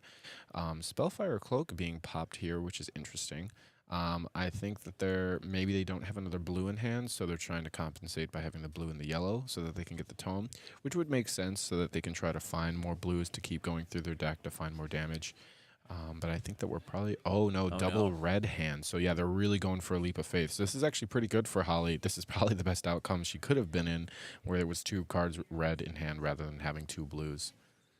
So drawing 2 cards, the tome is gone, the cloak is also gone. Holly at 11, no cards left, no resources floating to absorb this. So Bradley's going to go ahead and try to push through as much as possible using the Kano ability, looking at the top. You can play that at instant speed if you want to, Bradley. Can you? It looks like... Aether Quickening, yep, that can definitely be played. Let's see, so we're going to get a little bit more damage here. We're going to be able to push a little bit more. The good news, so there's good and bad things here. The good news is Storm Striders are gone. So Holly doesn't have to worry about at least getting Storm Strider on the next turn cycle. She does have to worry about any kind of random hits that are going to come off the top. She is going to have to worry about any kind of Blazing Aether plays that could come out right here. Which he could be just trying to go for a Blazing Aether. Oh, no, he just wants to play. He doesn't even have the blue. So we're just going to walk away with a few more damage here and reset the turn cycle. Bradley's going to go to 1, I believe. And we'll see if next turn either player can clean it up at this point. Well, that's the danger. It's still anyone's game. This is where we would basically use the phone a friend effect to call DM Armada and be like, dude, tell me all the weird, crazy wizard lines, my friend, and figure this out. But you have been navigating this majestically, Samuel and Jay Dando. You know, I always say you have to know your enemies well, and Kano is definitely one of my arch nemesis. I just have the best luck whenever I go to an event. I always happen to find the one Kano player. Oh, naturally. And absolutely. It's always either ends my career or it's the greatest victory of my career. So we are unfortunately at the hands of Kano right now. So let's see what Holly can do. We still have no... Speaking of hands, I don't think we see blood on her hands yet being drawn, which is one of the most powerful cards that Kasai has that came out in Everfest, making her very, very potent in the Blitz meta. But Holly just showing, I don't need that. I got 2 swords. That's pretty good. Hey, it's presenting lethal right here. So just keep swinging. Yeah, I mean, everything that you send towards Bradley's way demands a response. And 6 coppers are still sort of burning a hole in her pocket as well. But 2 is good enough right now as Bradley's staring down lethal.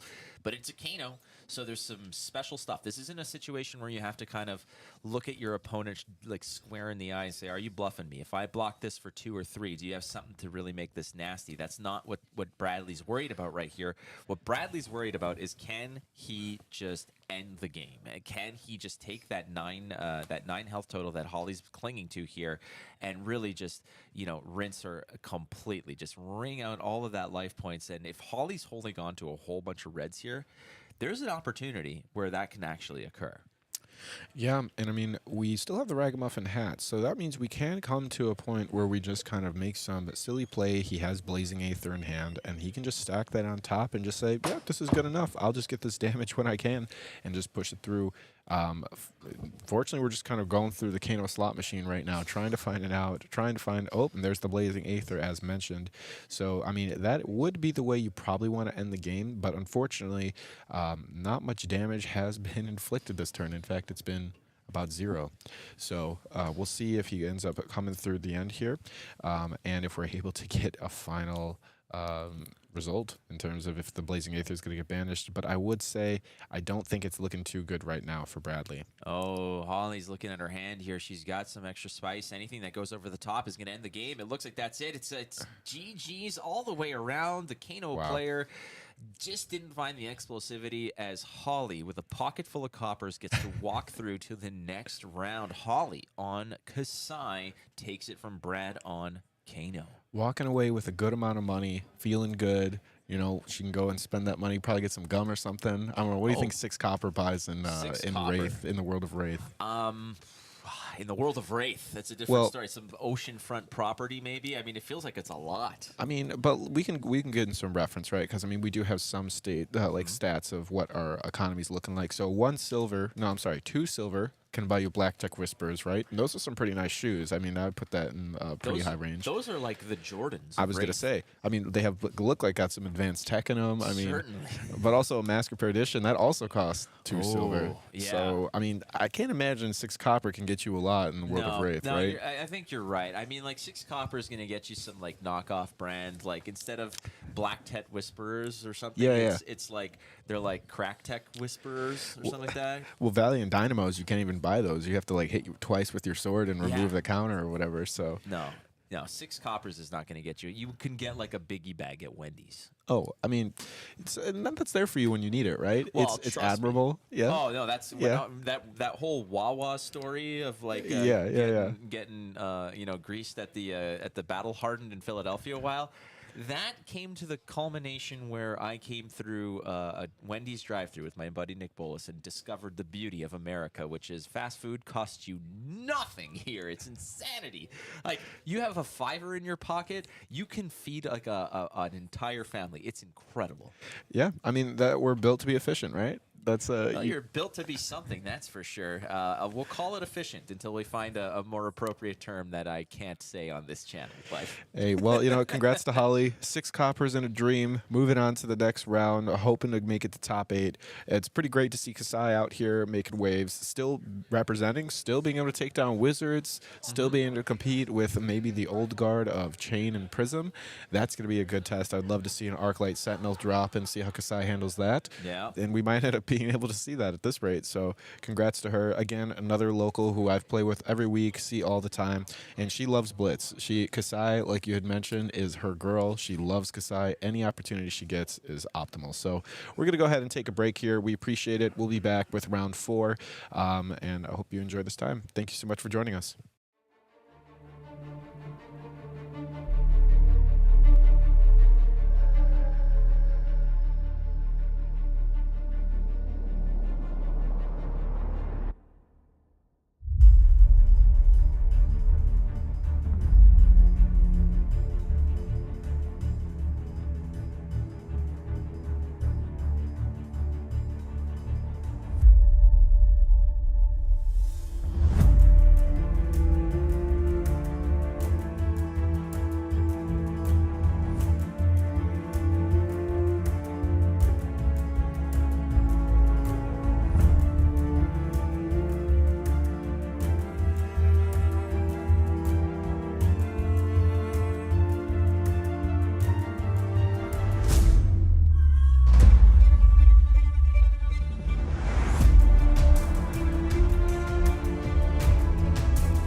We are back. Welcome back. Oh yeah. It is the Skirmish here in Chicago at MinMaxGames, and we're gonna up the EV of this stream. Oh man. Straight away. What do you got? I have a absolutely 100% legit sealed free-range organic fair trade box of Welcome to Wraith. Classic. Oh, it's the best. It's hard to find now these days. It's starting to dry up. Is it?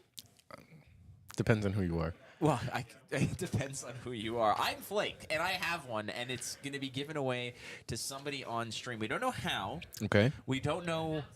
Well, we're doing the announcement of a giveaway, right? We're going to do a giveaway of this box of WTR, so stay tuned. We'll give you details after this. We got to figure out how we're going to do this. Okay. First of all, because last time that I was in this chair doing a giveaway, it was we said we had a box of outsiders, and what we said was if whoever in chat guesses what the cold foil is that we pull out of the box, they will win their own box and a playmat and whatever. And since I touched the box, there was obviously no cold foil in the box. So it was a futile attempt at anything. So we're going to find a flake-proof way of giving this box away. Works away. Yeah. All right, so coming up here, we have round 4. We have a number of, I just quickly scanned the tables, and we have, surprise, good amount of Kanos, good amount of Prism, good amount of Chain. And we have, yet again, our friend Bradley up here back-to-back with the only Guardian player that we have. It would seem what I was told. So we're going to have classic Bravo versus Kano. And would you look at that hammer? It's looking a little smaller than I remember. Well, that is the Titan's tickle, as we've got a he's bringing his flashlight through the dark here, as he's also got the arcane lantern. You've got gloves, you've got a hood, you've got some boots, but you're also rocking the crown of Dominion here. Wow, he's planning on going fast. He knows, like I said before, it's a game of time. He knows that this game is not going to go long. He wants it to be over ASAP. And he's got the lantern. He's finding his way through the darkness. He's going to say, Kano, can you see what I see, or are we going to have problems here? And he's got the Titan's Fist. He's got AB4. He's got all the blues in the world, and he's got a gold, 1 gold, which is probably more than 6 copper, I would say, economically speaking. Yeah, I'm not a copperologist, but I would suspect that there's some alchemy there that kind of makes sense. We're 6 copper, 1 gold, sure, why not? But we're going to be blocking out here by pitching some of the cards as we see. This is a matchup I wanted to see. I wanted to see Bravo, and Bravo into Kano is unique because there's going to be so much access to blue, and based off of the deck building restrictions, you'd have a lot of space in your sideboard to really pack on the little itty-bitty kind of marginal pieces of equipment that might or might not really factor in. But in this case, packing on so much AB against Kano is kind of what Guardian is looking to do. Guardian's probably going to be pitching 3 cards to block stuff, to block Arcane, and then just swing Hammer. Yeah, I mean, it's a slow and steady rate. I mean, and you're a prolific Bravo player yourself. I mean, I'm self-proclaimed the best Bravo player in the Midwest, I would say. Look, that is debatable, but I'm not going to. I don't really want to brag here, but I do have it on record and screenshot that Cale McCreath has indeed said that I am a very good Guardian player. I mean, that's basically like getting praise from Stevie Wonder or Michael Jackson about the quality of your music. You know, it's like you take that to the bank, you know, and you never let anyone forget that. Well, you know, Stevie Wonder's not complimenting me on my looks. That's what? Hey, okay, you know what? Look, anyway, we cashed in the gold. We got the money. We no longer have the money. And we're instead sending it for a dominated crippling. Crippling. We've been doing it since the start of the game. We're going to keep doing it until the game is over because no one has a good answer to dominate Crippling Crush still. Turns out 11 damage, discard 2 cards at random. Still pretty good. I always say in this game, if any of you come from Magic or if you've played other card games before, there's a common trope in Magic that when you're comparing the power level of a card, you could still say, well, you know, it still dies to removal. So no matter how much you invest in this card, if you have 1 removal spell, it's off the board. I have something similar in Flesh and Blood where I evaluate the power of my plays or my cards based on, yeah, but do I still die to Crippling Crush? So I don't value things very highly. If I can do it, and by the end of it, if my opponent can still Crippling Crush me, then it's not a good play. Well, look what he pitched as well. I mean, there's so much disruption, so many just these powerful attacks, and sometimes it could just be the hammer. You can maybe pair up something like a Terra Sunder with your hammer to do the work that you need it to do. Crippling Crush is a gigantic, tall order to answer here, and it's being dominated as well as Bradley now is not going to have many options to sort of absorb this, but what he can do is just dump his hand so that the on-hit of the Crippling Crush is not as devastating. And there you go, a small Aether Dart being shot his way saying, here's 2 damage, and Ben goes, yeah, sure, I'll take 2. Quickly passing over, still holding a card in hand for if anything becomes too dangerous. But, you know, it's a Rouse the Ancients. That's going to be a nice arsenal card if he does get to be able to put that, because the hits are not going to stop once we start going here. The Bravo is showing that he is swinging hard. He's looking beautiful in that full art cold foil that we have here. That's a foreign history pack. Ben, also another local legend who's been around for as long as I've been playing the game. Always been on Bravo. Big Guardian guy. Super nice. Very impactful in our community. Has hosted charity events. Has hosted a number of other events. And is just kind of at the pinnacle, I would say. He always has been, and he's always just been a very supportive member of our community. So great to see him here today. A lot of these guys who I don't get to see all the time, but have been around, who we all started when we were playing Blitz. It's great to see him out here still rocking their original heroes, still playing, and still kicking butt too. So good for Ben. Having that Crippling Crush land, or did it not land? No, it connected. There we go. It connected. There was, I think there was 7 block of the 11, so 4 got through. Crush effect happens as it does. So Bradley got to dump his hand, pocket a card, and say, all right, well, that's all I can do. So Ben, back to you. As Ben's just trying to figure out what we're doing here, is he's going to allow for Bradley to convert here.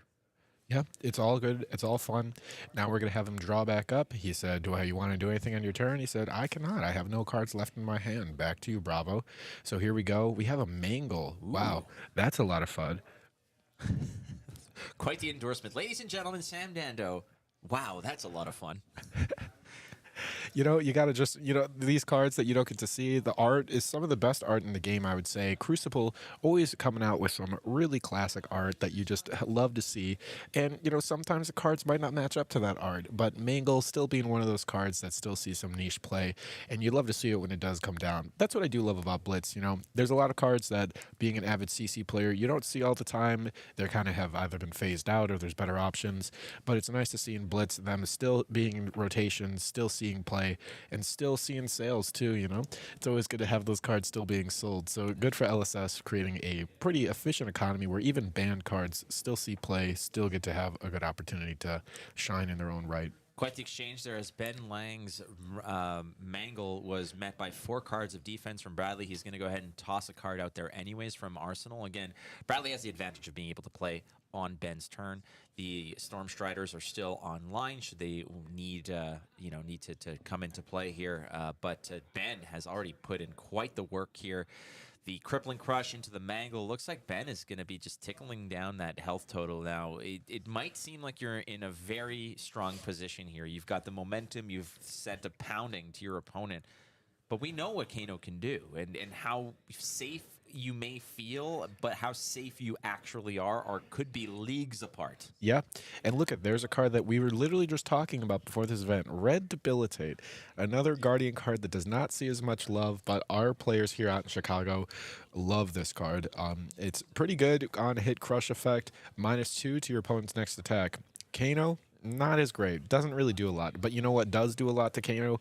Pommel. And as we see floating 2, that is quite the statement of saying, what do you think is going to happen? What do you try me? See if I have the pommel. I got an arsenal. I got another card in hand. You're probably getting pommeled. Not going to lie. Oh man, floating the 2, it's the best. Sometimes I'll just pitch to make sure, even if I don't have it. Yeah. Pitching in a way where you float it just completely discombobulates your opponent. It puts them on a different plane of existence where they're factoring in some silly stuff.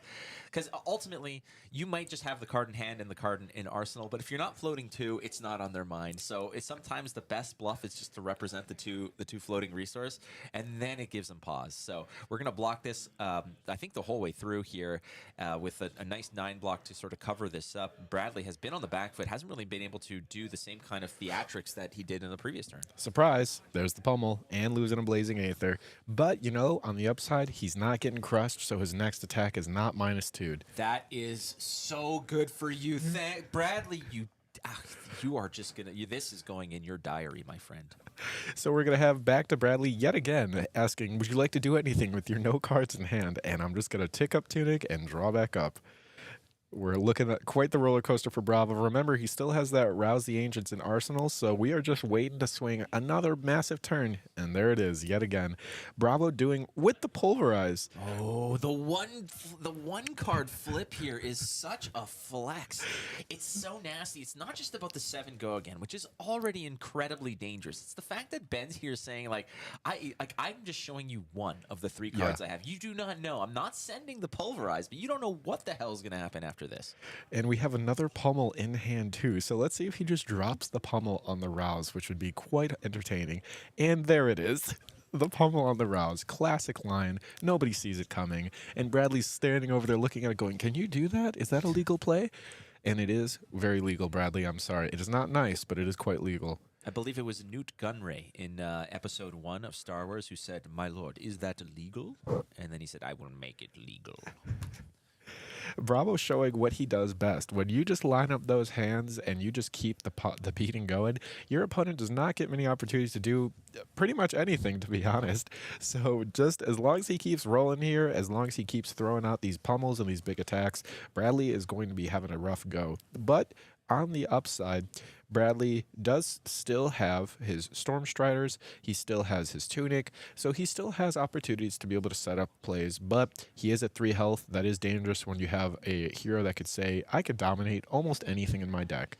Yeah, well, he also got a couple of black eyes from some back-to-back pummelins, and unfortunately, looks like Bradley's going to be, paddling the school canoe, because that is definitely a pummelin. And, well, Ben, it's all in his favor over here as Bradley draws up. It's all you can do. Ben looking to sort of go ahead and really weave together another nasty turn. Bradley this time at 3, and it looks like Ben is likely calculating here. This might be a situation where he's like, you know what, just a dominated 6 gets me there. So can I do that? A couple of blue pitches and then a domination and a 4 attack, but that basically leaves me with 1 card in hand to withstand what the clapback is going to be, what the response is going to be. And the question that Bradley has to have here is if there's something tall that is going to be dominated, like a 7 or 8 attack that gets dominated, do I have my dominoes in a row here? Are all the ducks in line that I can come back and maybe end the game before that actually hits me? It's the same situation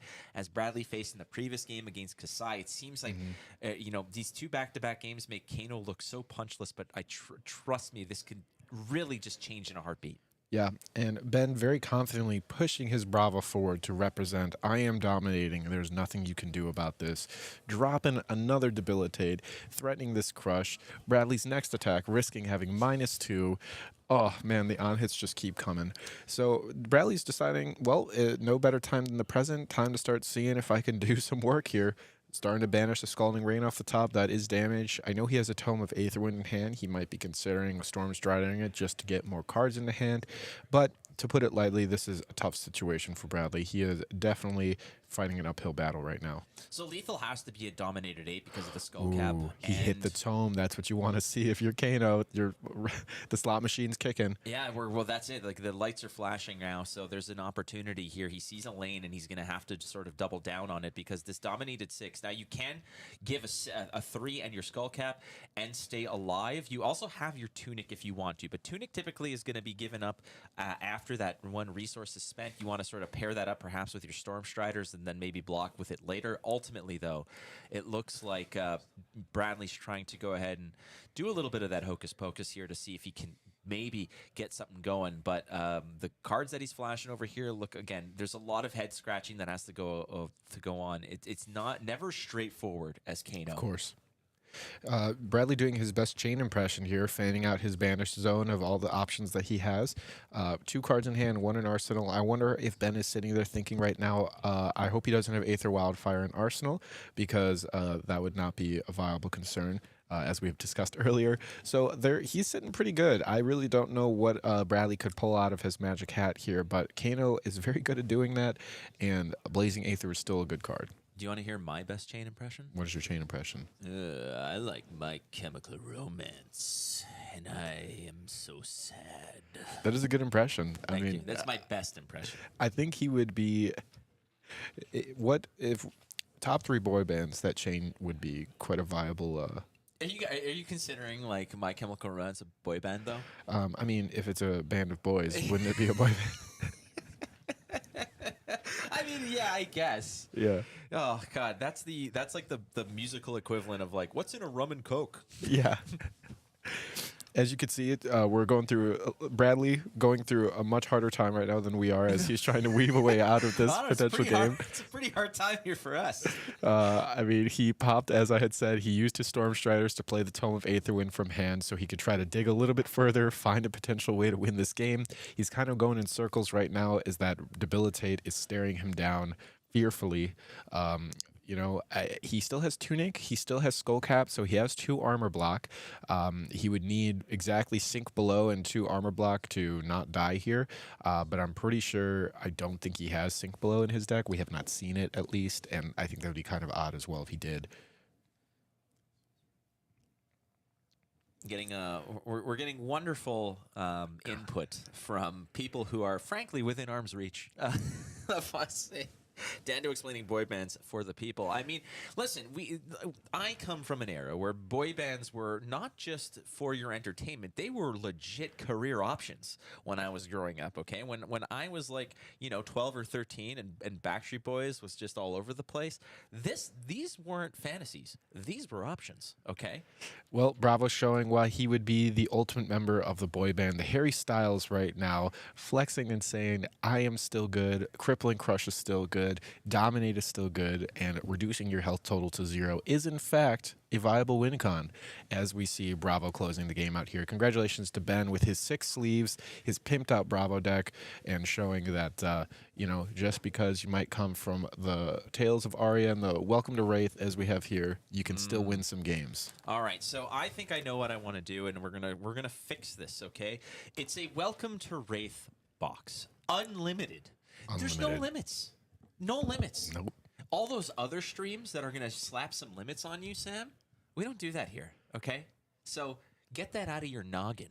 But we've got a sealed box of Welcome to Wraith Unlimited that we're going to give away on this stream. I think we'll do it. You know when we'll do it? We'll do it. We'll do the giveaway when? Like right before the finals? Okay, yeah, that works. We'll do the giveaway right before the finals. We're going to figure out exactly how we're going to do that. Maybe we'll find some other fun stuff to give away Maybe. You know what? Hold on a second.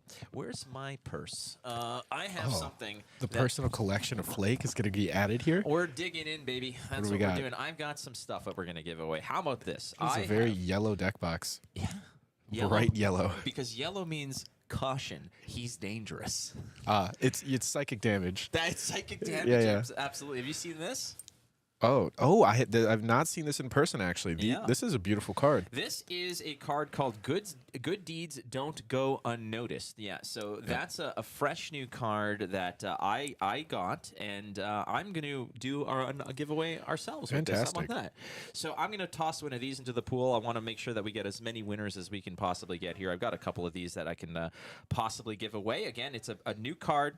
That is a nice little promo card that LSS said. It came with a little note from James and a lock of his hair. So I have that in cryostasis for when we need to clone him in 100 years. And yeah, we're going to do that. So again, so far, so good for Blitz. Again, it's a nice, refreshing format. It's honestly been rather fun to watch after we've been kind of slogging through CC and going through the new Outsiders cards and really trying to break this meta before Pro Tour Baltimore. So it's pretty fun just to kick back here, enjoy some games, some fan favorites of Prism, Chain, Bravo, the classics. Bring me back to my old first time playing Flesh and Blood. I learned to play the game through Blitz. Did you learn to play through Blitz? I learned to play through through Blitz, absolutely. It's not my favorite format. I'm not going to lie about it. Same. But it's just fascinating to see in this juxtaposed to CC. That's why I liked Worlds. I like the format of Worlds. We've got CC, we've got Draft, and bam, you've got to play Blitz as well. I think that is the right way to approach that. Yeah, and it's I mean, it honestly is a lot of fun. It's kind of like a different world. I mean, you have the Kasai's rolling in, and you go, okay, wait, what is this deck again? What does this do?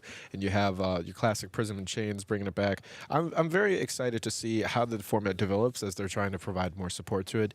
The thing I'm most sad about today, to be honest, is that we don't see any Benjis. I was really hoping there'd be a nice Benjamin deck that would be coming out here. Little Benjamin, that's what we call him locally, actually. Yeah, Benji is Little Benjamin to us. So, oh, wow. Unfortunately, no Little Benjamin, but hopefully next time we'll see him as somebody figures out, because Spring Tidings is quite a annoying card, so I think that he has a lot of potential, especially now with the new Wander card, too. Well, it got a lot of help in the latest set, so you're right. There might have been a situation where perhaps Benji gets a little bit of an upgrade and a little bit more presence here at the skirmish here at MinMaxGames in Chicago. We don't necessarily have numbers based on representation. If we do get that, we will definitely share it. But that's what, 4 rounds in the books? Round 4, so we're going to go to round 5, and then I think we're just going to do a cut to top 8. We are going to be starting a Super Armory as well. That's for CC. That's going to be on the side, so maybe depending upon how timing lines up, maybe we'll have the top 8 or the finals of the Super Armory. But we're chugging along. We're going pretty quick here. So we're going to be seeing top 8 rather soon after next round. We got round 5 coming up, and then cut to top 8. Sounds good. All right, so let's take a quick break, a little breather here. We're going to get readjusted. We'll be back shortly with more of the Chicago MinMax skirmish here, so don't go too far.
And we're back.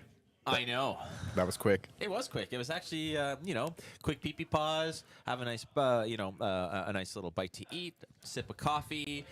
Jess was trying to put a necktie on me, and then that didn't work, apparently. It was too professional. You looked too professional. Yeah, nobody would trust me if I was just going in with a... Imagine I just showed up and like, yes, we're playing this game here, and the game is... what is that? Is that a...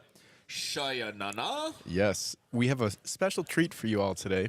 There was a very brave soul, my friend Henry, who rolled in today with Shayana. As you can see, look at that hand. Alpha Rampage, Frost Hex. What is that Teclocore?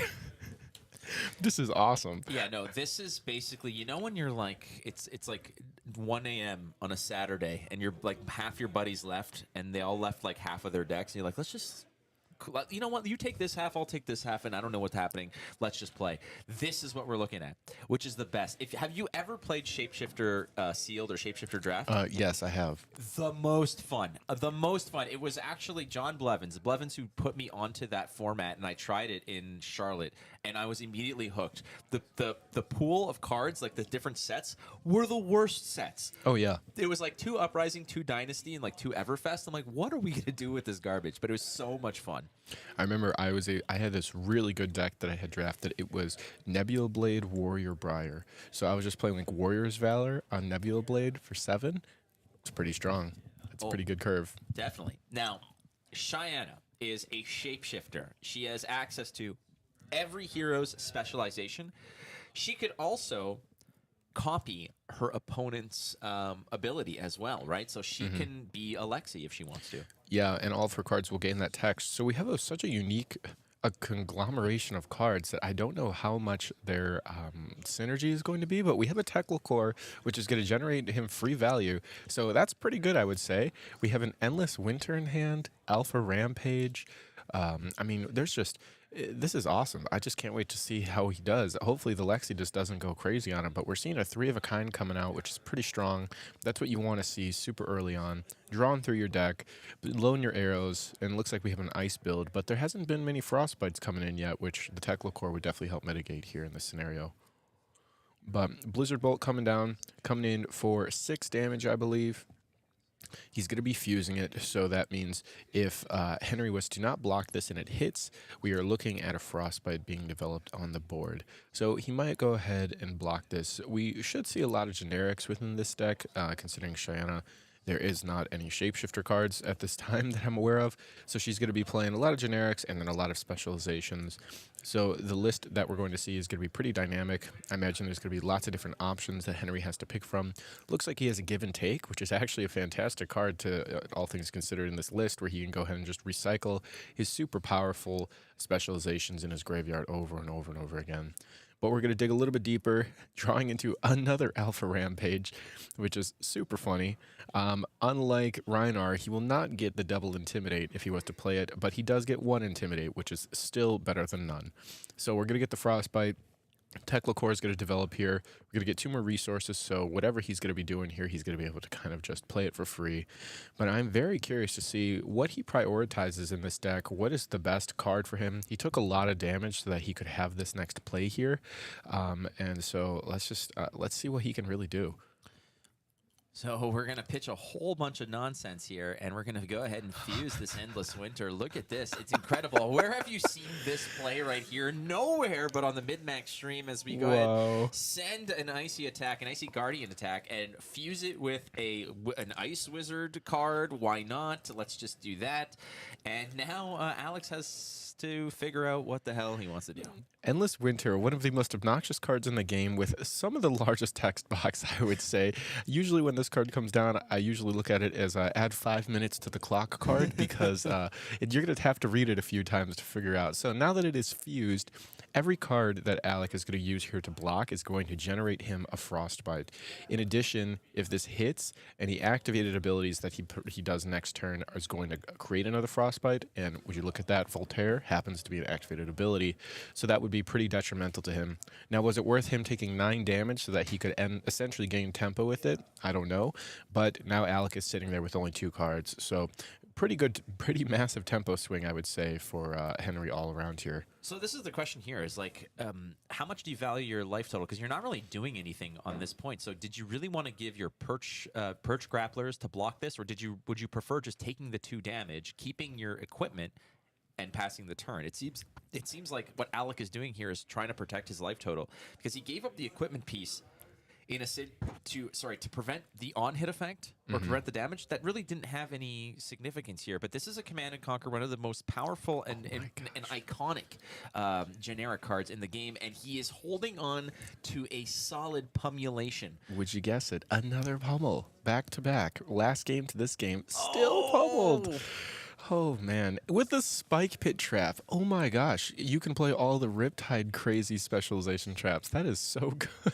This is basically a deck where you take the hero, you take your binder full of Majestics, you shake it, and whatever falls on the floor gets sleeved and brought to the tournament. And here's Alec casually saying, yeah, I'll take half of my life total and lose 2 cards. Sure, why not? Alec going into his turn with a 3-card hand after a massive CNC pummel, one of the strongest lines you could have in this game, to be honest. And Henry's happily drawn back up to 4, opting to not arsenal the Lesson in Lava, which is interesting that he wants to hold it in hand. But, you know, he's the one piloting the deck, so let us see what he ultimately decides to do. Channel Lake Frigid is a really good card here. I don't know how much that's going to have an effect on Henry Liu's game plan here because of the amount of nastiness. But again, Channel Lake Frigid taxing every single action that Shayana wants to take here. So Alec opting to just set up a little bit of defensive friction, as it were, where Henry now is going to start pitching a Spark of Genius, playing a Lesson in Lava. What a turn of phrase that is. And I've noticed that his Arsenal card was blended into the black playmat there. It looks like he still has that Frost Hex from the time that he fused it in his Arsenal. Probably a little awkward to try to get that developed, I would say. Oh, but you can use your ability as Shayana to be Lexi to flip it to create a Frostbite. Wow, that is a synergy. I wonder if he sees that line. He hasn't done it yet, but that is hilarious. Everything about this is quite entertaining, and I'm enjoying every moment here. Opting to find another Lessons in Lava. Yeah, off of the Lesson in Lava. Emery Powell in chat saying, "Now this is pawn racing," and I couldn't have said it better myself, Emery. What a game this is! Again, seeing a Lexi, which is a really awesome hero that you don't necessarily get to see a lot of on stream, especially in Blitz, versus a Shayana. What a treat this is! Picking up an Art of War as well. So the life totals now, it is 9 for Alec Gulo. Henry Liu sitting at a comfortable 11. Lexi has just been slapped around for the past few turns here. Now, it looks like his hand is getting a little awkward, though, so we are finding we have reached that point where when you put in all different kind of specialations from different heroes and classes, as one might imagine, it could get a little cloggy. So we are now looking at a point where Henry does not have super optimal specializations currently, and he's probably trying to figure out how to get these cards out of his hand. So I wouldn't be surprised if we see him blocking a little bit more this turn, making it a little weird, though, with the Art of War. Wait, he has the collapsing trap in hand. What a surprise. Boom! Surprise. Bet you weren't seeing that coming, Alec. All right, so I got to play around Ranger cards, Guardian cards, Wizard cards. All right, just keep writing it down there, Alec. Again, it's so... you can't anticipate anything in this. Yeah, this is wild. You know, Shayana obviously is not a tier 1 hero, not a tier 2 hero, not even a tier 3 hero. But what she does do is make for good TV, and we're all for it. Yeah, this is a fantastic round 5 to end it off. And as you can see here, Alec opting to activate Voltaire at instant speed so that he could load the Sleep Dart rather than it getting sent to the discard pile from the collapsing trap. Not being able to draw back up, so he's not going to end this turn with an Arsenal card, but still respectably being able to shoot 1 more arrow for 5 more damage. Sleep Dart, wipe in Shayana's hero ability clean. I imagine she can still play specializations even without a hero ability, right? I don't know. It doesn't say it because the text for Shayana, if it says you may have them in your deck versus you may play them, that is a huge, a completely different ball game. So the Art of War here that he's kind of flashed here, maybe just sort of rethinking his what he wants to do. Now there is an Oasis Respite in his hand. His Arsenal, you can't see it, but it is clogged up there with a Frost Hex. He can use the Art of War to block with the Frost Hex, right? Oh, no. Art of War, it has to... Is it block with cards from Arsenal? See, this effect never comes up. Or is it attack from Arsenal? No, you can block with cards from Arsenal with it. So there might be a situation here where, depending on how big that Sleep Dart is, you can pitch, but I think opting here in this case to actually just go ahead and say, screw it. You know what? Like this is too much brain power that I don't want to worry about. I'm playing Shayana. I've already conceded the tournament. Like, you know, right. So I want to make some flashy plays. I want to do some cool stuff. Which, you know, to Henry's credit, he's pulled off some wicked cool theatrics. I mean, he's been able to, at this point, collapsing trap his opponent, CNC pummel his opponent, endless winter fuse. I mean, at this rate, he should be playing Oldham, you know? I don't think there's an Oldham in the tournament. No, there was not. I think the only Guardian that we had was the Brava that we had on. That's hilarious, seeing a Soul Reaping in hand. What a good card. What a good card. Soul Reaping is such a good card. Wow. Soul Reaping and Codex of Frailty to me are kind of similar in the sense that the more you read them and the more times you play them, the more ridiculous you get. That like the more you understand how busted these cards are.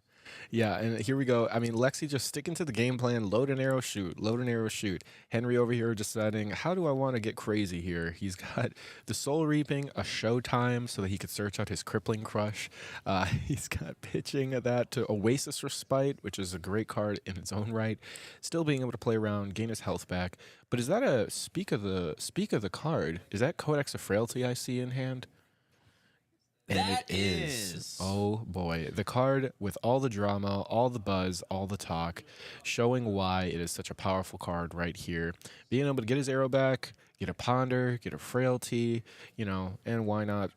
Also, let's just give him let's just get a card back from our graveyard as well and just shoot another arrow at him. It does so much. And you and I, when you came to pick me up at the airport, we talked at length about Codex of Frailty and the, you know, what this card does. And part of it is not necessarily just what Codex of Frailty itself represents. It's the fact that you can replay very, very detrimental attacks, and you know, Codex of Frailty within Azalea saying, all right, Red in the Ledger ×6, why not? Let's make it happen. And there's all the extra bells and whistles that comes with it, like a Frailty for your opponent. You get the Ponder to recover a card. It's really, really great. Yeah, wow. Henry really opting to just really hold his hand, you know. He's, I don't need this Tunic anymore.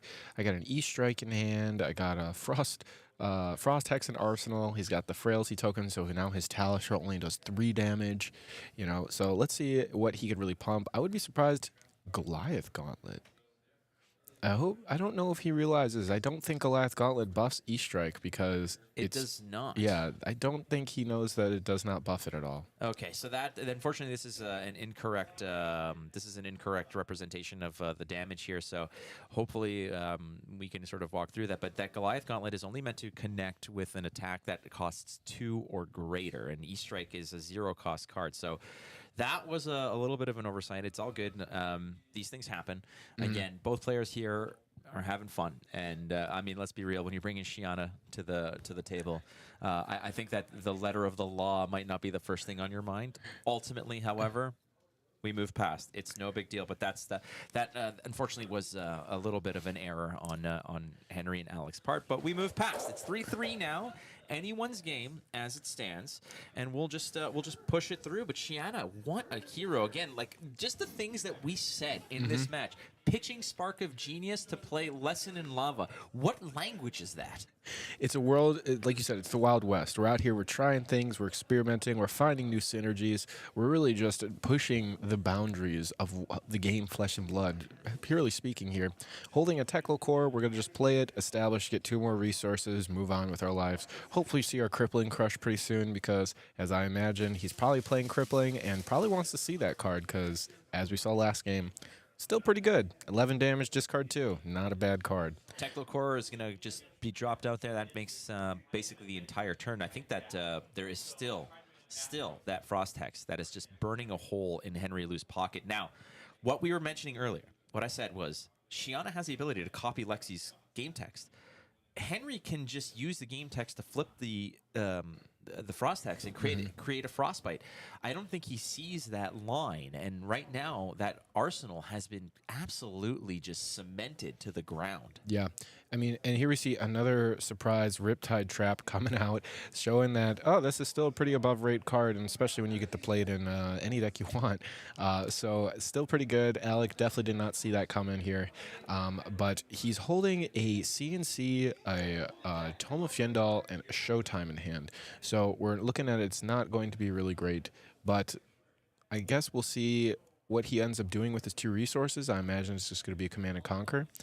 Yeah, I mean, the tough part here about this as well is you're kind of running out of space. Like, you're going to pitch 2 more, which you can't do because, okay, drawing some I'm so cards. confused. Yeah, all right. Well, Oh, he just played the Tome of Fjendal. He popped Mage Masters and then played the Tome of Fjendal to draw 2. Okay, so we're that, which basically takes the 2 resources that the Teklo core created. Getting a fresh hand here. You do have the Command and Conquer, but only one action point, unfortunately. So all the card draw kind of results into not a whole lot of a jam here. But if there's one card that a Ranger's going to be afraid of, it is definitely Command and Conquer. And Henry Liu has shown that he has pummels before. So there might be a situation where Alec is going to respect it, but opting to just gamble and say, no, maybe you don't have it. Yeah, I mean, we are in Blitz, so there are only a small amount of pummels now comparative to the 3 or 6 or 9 that you would have to experience in Classic Constructed. So he has a pretty good odd of just not being able to see it. Flipping a Channel Lake Frigid here, giving a Frostbite, we're going to keep taxing. He has a 2-card hand, so he's probably not going to be able to swing a whole lot, but Channel Lake Frigid, still going to put in some work if he's able to develop that. Let's see if he loads an arrow. He does. He has a Sleep Dart. So he can opt to either shoot the Sleep Dart or play the Channel Lake Frigid here.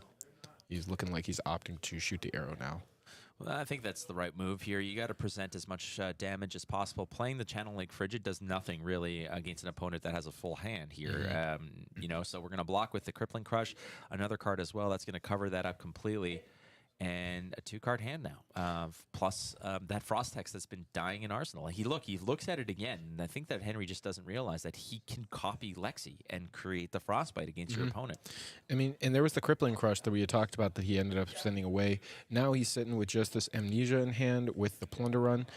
He's able to develop that and play it, thankfully, for the Tekla Core. But now we're just looking like we're in your classic mid-range, 2 for 6, throw 2 cards down, block, keep shooting. Unfortunately, though, it looks like Alec does not have any other arrows in hand, so after this block, he's not going to be able to really threaten much damage. He's just going to have to play the Channel Lake Frigid and pass, most likely. I think he's got a pair of Polar Blasts, if I'm not mistaken, so he can just go ahead and actually pay for the okay, he's going to, where is he? I wonder where is he sinking? Or how does he pay? Why is he paying so much to get that Channel Lake Frigid out? Maybe he's activating Voltaire to cycle his hand so that he can get it out of his hand. But cycling your hand of a cold, like, here's the thing: is like, why would you want to get rid of the Polar Blast when it's Lexi that can flip it for a Frostbite and you can pay for it with a Tunic? It seems like that would have been the angle here. But we're back to Henry now, who's been holding on for dear life. It's going to be an Art of War. Pitching, there was a Banished Draw 2. I'm not sure what the mode was. Banished Draw 2, probably +1. It looks like he's pitching the Pummel and sending it away so that he can pay for the E-Strike. Wouldn't be surprised if it was E-Strike for 8, I imagine, with the Art of War. Definitely going to demand a good amount of blocking, though. But he should be able to hold enough cards here so that he can threaten another arrow at Henry. And then we're going to be starting to look at it. He is at 1, so any damage is lethal here. Yeah, I'm going to 1 here. So 1 to 1. Well, hold on a second. Does Shayana have access to any other arcane? Oh, yeah, that is right. Because he just had the 2 Lesson in Lava. There's One the was Frost played. Hex. Yeah, 1 was played. I think another one was in hand. I think he pitched it or played it. There's an Ice Eternal. He's got an Ice Eternal in hand. Oh, so next turn, if he's able to get the Ice Eternal off, he could win, right? We'll see how this goes. It looks like he's going to go ahead and load up an arrow. Is that a infecting shot? Oh, yeah. It looks like he's going to be able to shoot 2 arrows here to clear out Henry's entire hand, because I think he had another infecting shot in hand, if I remember correctly. He's opting for the +1 here, though, so it's not the go again option. He's just going to go ahead and clean this up, giving up some... There goes the Ice Eternal, though. So that is a huge just option to just win the game, almost. You deal 1 arcane, and you cross the finish line. Well, let's see. So he has Plunder Run and... Alpha Rampage in hand right now, so are we going to see a Talishar swing, most likely? The greatest of them all, Talishar? There it goes. There it is. Generic weapon for 4. 4 damage, still good. Romping Club is good, and so is Talishar. But we're looking at, this is a tight game. You know, Alec's deck is looking rather thin, to be honest, quickly remembering that there's only 40 cards in this game, and he does not have many of them left. Opted to Arsenal that infecting shot, so he did have 2 in his hand last turn. Opting to not shoot both. Maybe he didn't have enough resource to do so. But we have the Ice Quake, which is going to be pretty good. Ice Quake into another infecting shot. So this is going to be a tall one. It's +3. On hit, I believe it creates a Frostbite, if I'm not mistaken. Yeah. On hit, it will result in death. Oh, well, that's also true. Yeah, the greatest of all. The best on hit in the game. Definitely. God mode. It's the on hit, we move on. So we're in the crux of this 5th Swiss round here at the Skirmish. MinMaxGames hosting live in Chicago. We're very happy to have you here. Thanks for joining us. If you haven't already, please hit the subscribe button out there on the YouTube channel, because we're going to have so many more events here at MinMax, if I'm not mistaken. You got a lot of stuff around the corner, right? Yeah, we have quite a few events going on this year, so we'll be around. You'll definitely be hearing from us. It's looking to be about one every month, so we will be between the battle hardens and our own travels and the events that we will be vending at as well. We'll be everywhere, you know, as per usual. So do I just get like an apartment here? Do I live with you? What do I do? Yeah, no, I mean, we'll get you a place in the hotel. You can just permanently, that'll be your room. Yeah. It's called working the desk. You are now a bellhop. Yeah, right? So he looks like he's able to cover that all up. Again, there's the spike pit trap. I believe that was spike pit trap that he threw out there. Stuck with the Oasis in hand. Can't play his Frost Hex. Can't swing the Talishar. Probably just going to be a... Flip the Frost Hex, Henry. Flip Probably the just Frost Hex. You did it. You did it. You were right there. You did it. He was looking at it, and he draws back up. Here we go again. He keeps checking, and it's like, are you still... It's still there? It's still there. Are you still a Frost Hex? Yeah. So we are in deep danger here of seeing Alex fatiguing out, actually. So we'll see if he can close this game out. At this rate, Henry might just decide, might keep blocking. Well, look, Henry's got an Art of War, so that is a card that does nothing, and he has that Oasis Respite. So he's got one card that blocks for nothing and another card that requires a resource to get the job done. What Alec needs to do here is just go 4-4. And you cross the finish line. So we're starting it off actually by a fused. What is that? Is that a Frostlock? That is a Frostlock, which in this scenario is actually pretty good because that makes his Oasis Respite cost 2 now to be able to play. So he's just going to cover that up. He's going to end up being able to block 4 on the next swing. So if he can bump his arrow up to 5, then we'll be able to get there. But let's see, because I think I saw the other card in his hand was a Blizzard Bolt. I don't remember. I can't tell if it's a blue or a red, but if it is a red, then he'd be able to close that game. Again, getting pretty deep in there. He's definitely hitting his pitch stack, so he's not going to be able to be swinging super big arrows anymore at this point. So Frostlock is going to tax any kind of actions that you want to make on your opponent's turn, and everything you do is basically going to cost you 1 extra. The blocking the old-fashioned way will not, but the fusion also gives it +1. So +1 from Voltaire, +1 from the fusion. There's a disruption effect of paying for stuff that you want to do on that turn, and it looks like we're just going to go ahead and get rid of that Frost Hex. You should have flipped it first there, Henry. There it is. He got the Frost Hex finally.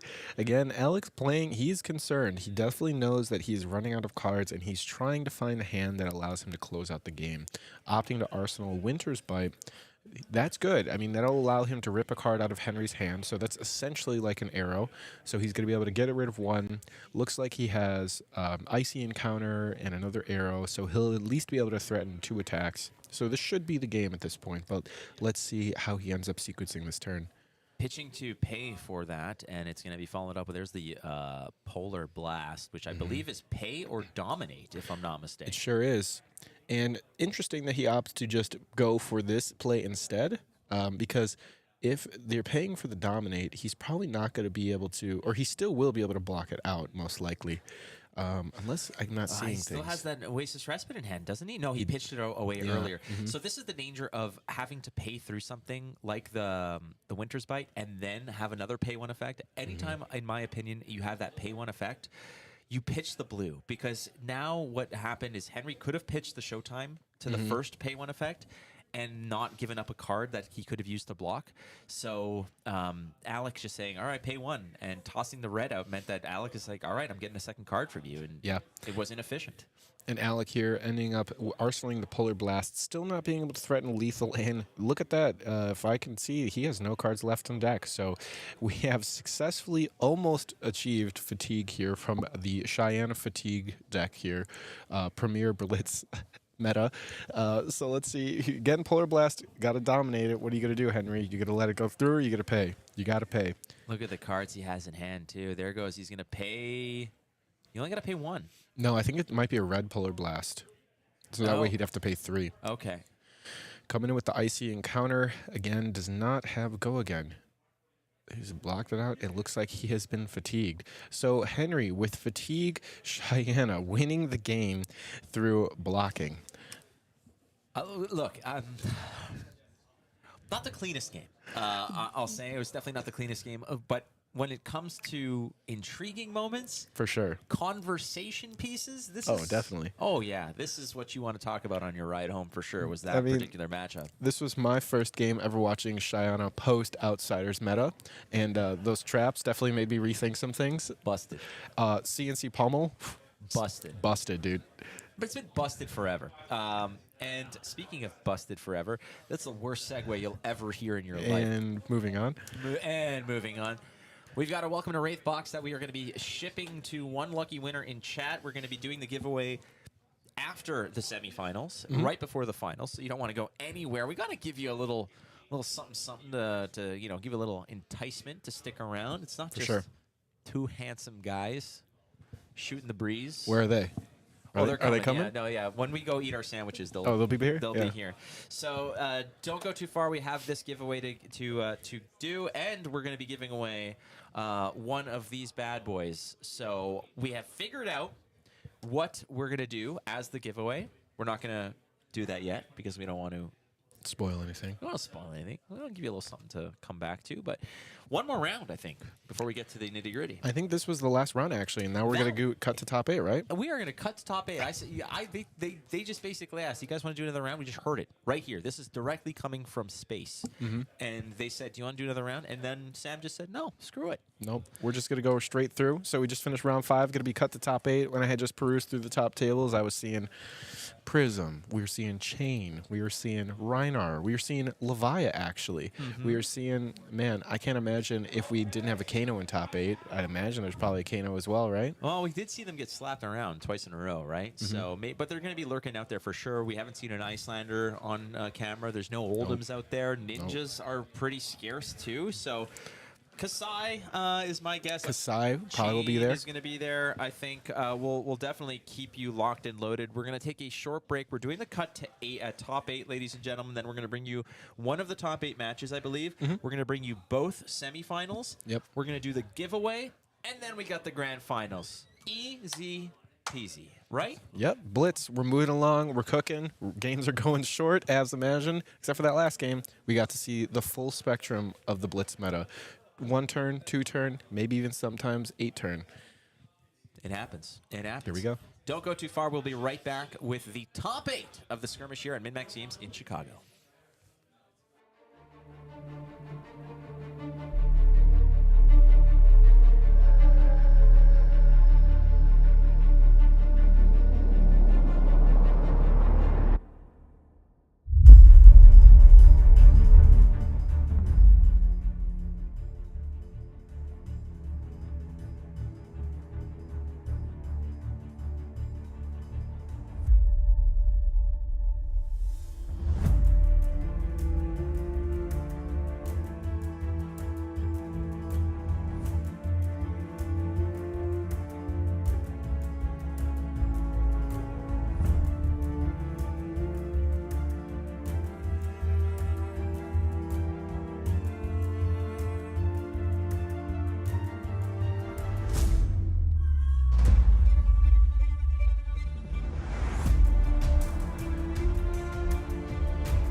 All right. Welcome back. We are here with the top 8 breakdown. We have finally gotten everybody all situated. They're about to start their games pretty soon, but we have a quite diverse top 8, actually. I don't think there are any repeat heroes in there. Well, why don't you break it down for us, Samuel? Well, I think we have a nice graphic coming up here, and oh, look at that. That is high level right there. So we have Bedham that we saw on stream earlier on Chain. We have Johnny on Lexi, Chris on Briar, Andrew, who we also saw round 1 on Rhinar, Nick on Icelander, Holly, who we saw on stream prior with Kasai, Jeremy Stowe on Kano, and Rob, who we also saw on Prism. That's an 8-pack, dude. That's 8 different heroes. What a representation for sure. And again, some of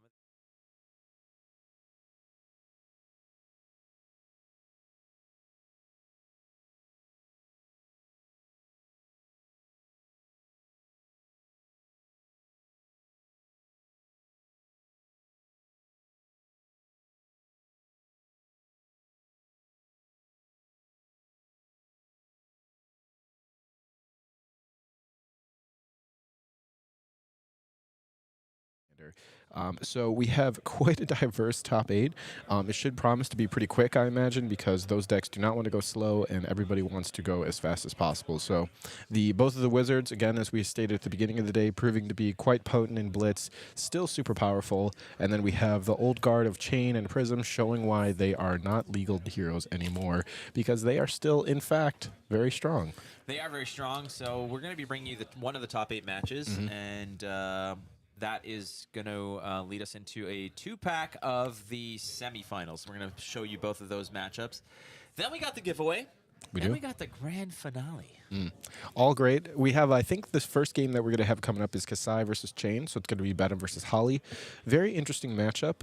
They're already shuffling up and getting started. Looks like turn 0, Bedham is just going in with Belittle, another banned card in CC because of how strong it is. And we have, what is this, Belittle into Belittle?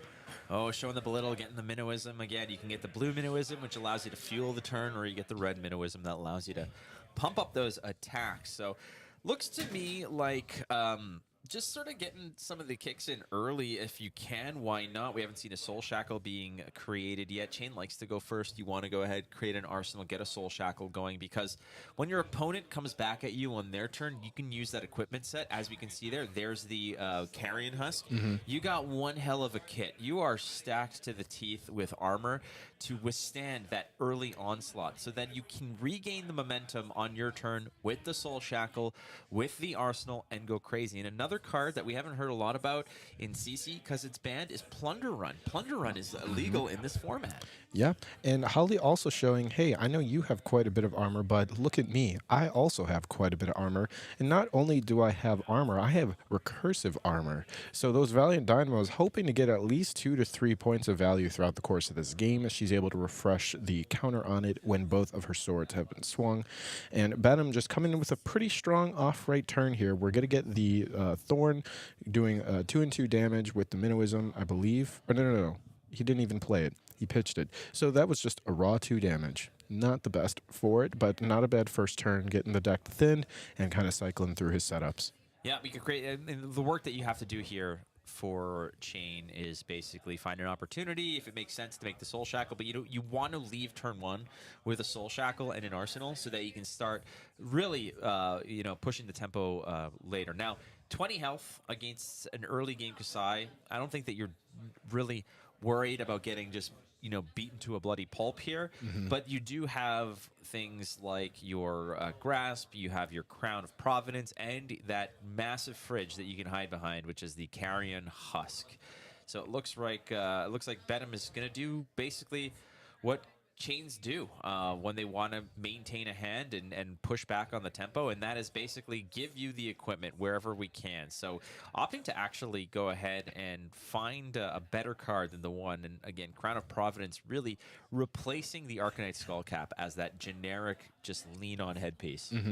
And I think from a quick glance I had saw that Bedham actually has the Soul Reaping in hand, which is insanely powerful, and if I do recall, he has the Shadow Puppetry that he put in Arsenal. So Shadow Puppetry into Soul Reaping next turn is going to promise to be a very strong start, not even needing the Soul Shackle to give that Soul Reaping go again.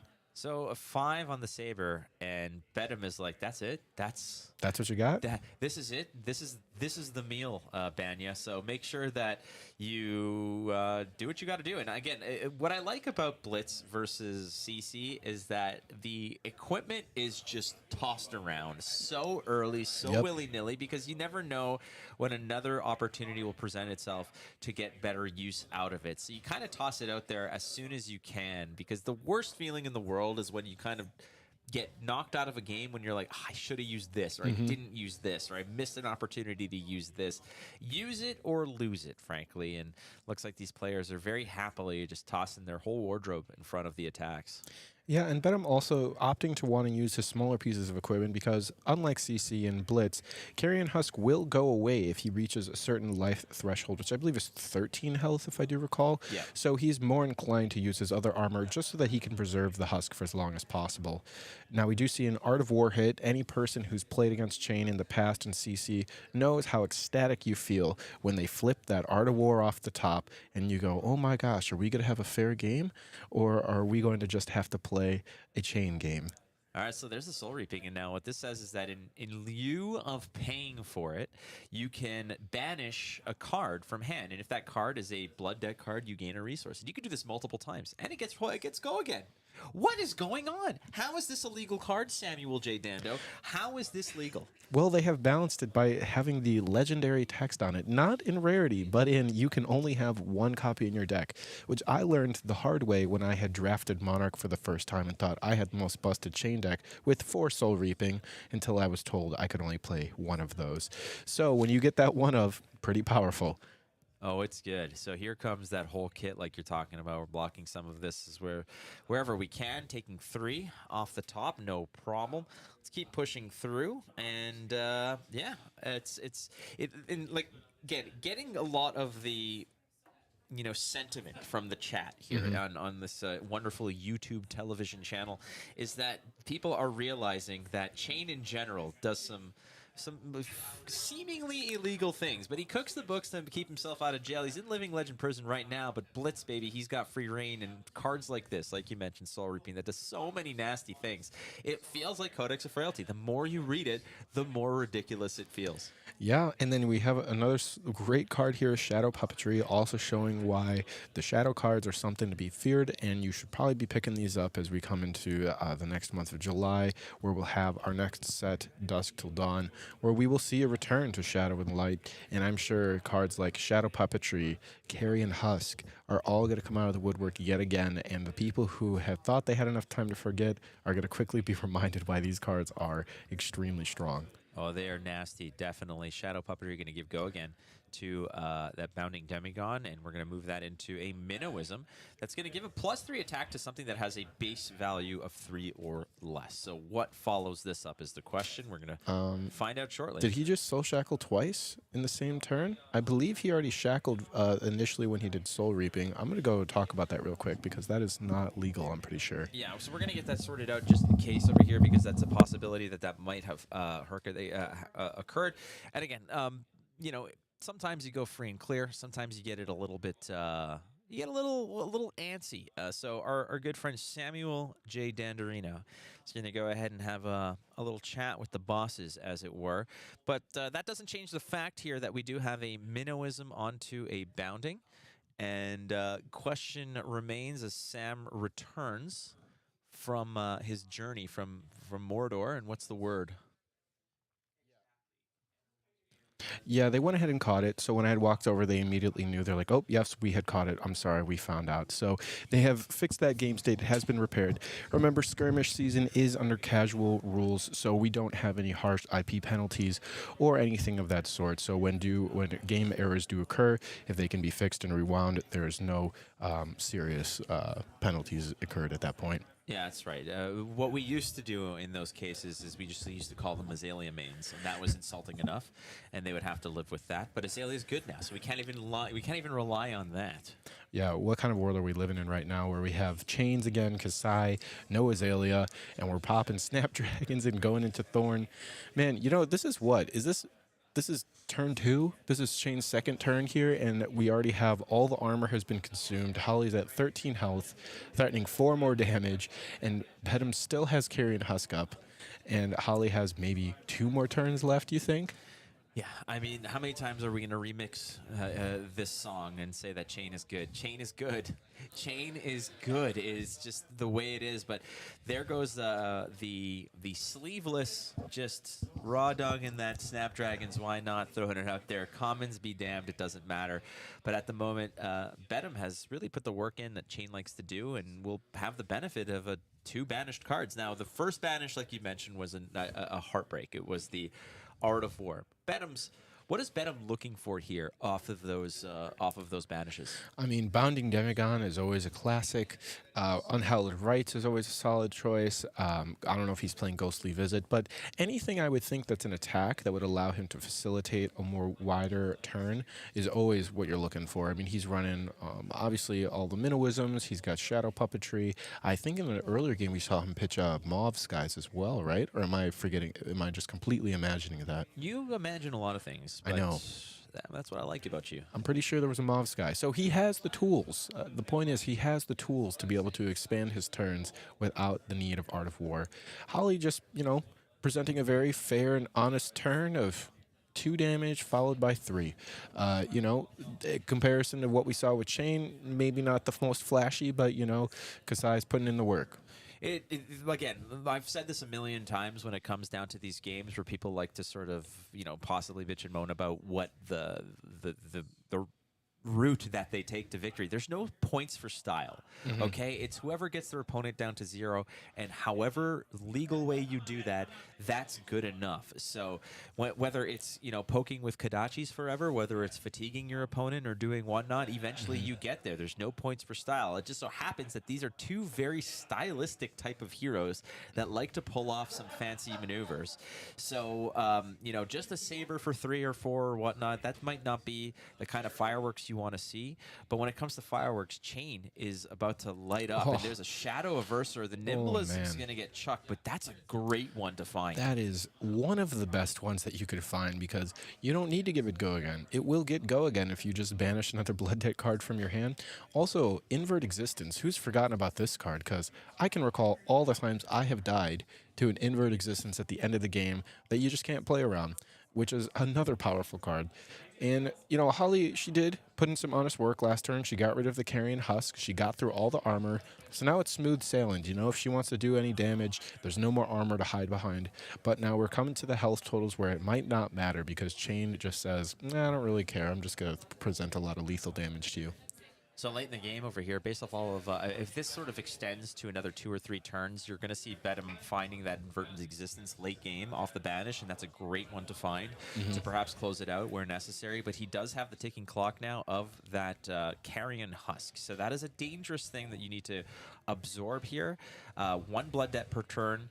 So Bedham really, frankly, has 16 turns to live. Say he's on that 16-turn clock right now. I don't know if he'll make it in that time. Well, there's no time limits in the top 8, right? So who knows? So this might be. At that rate, I think he'd lose to Deck Out before he would lose to Carrion Husk. Well, he can take his time. Maybe he needs a pee-pee pause. Who knows what happens over here. Here you go. We got the Belittle, followed by the Shadow of Ursa, which is going to be followed by the Rift Bind after the Soul Shackle, which is going to be followed by most likely a Rosetta Thorn. So, man, that's already more numbers than I can count. I mean, that's quite a bit of damage. So did he find... I don't think he played a non-attack action yet, if I'm not mistaken. Not yet, but he got one from the Belittle, right? He got a Minnowism? Mm-hmm. So there's going to be some opportunities over here as the... it's going to be... Yeah, we're going to go ahead... Oh, Howl from Beyond, I believe? Mm-hmm. Howl from Beyond is going to really increase the attack value of the next card that comes through. You can expect probably a Soul Shackle here, which is going to give go again probably to the Rift Bind. Mm-hmm. And, yeah, the Rift Bind is going to...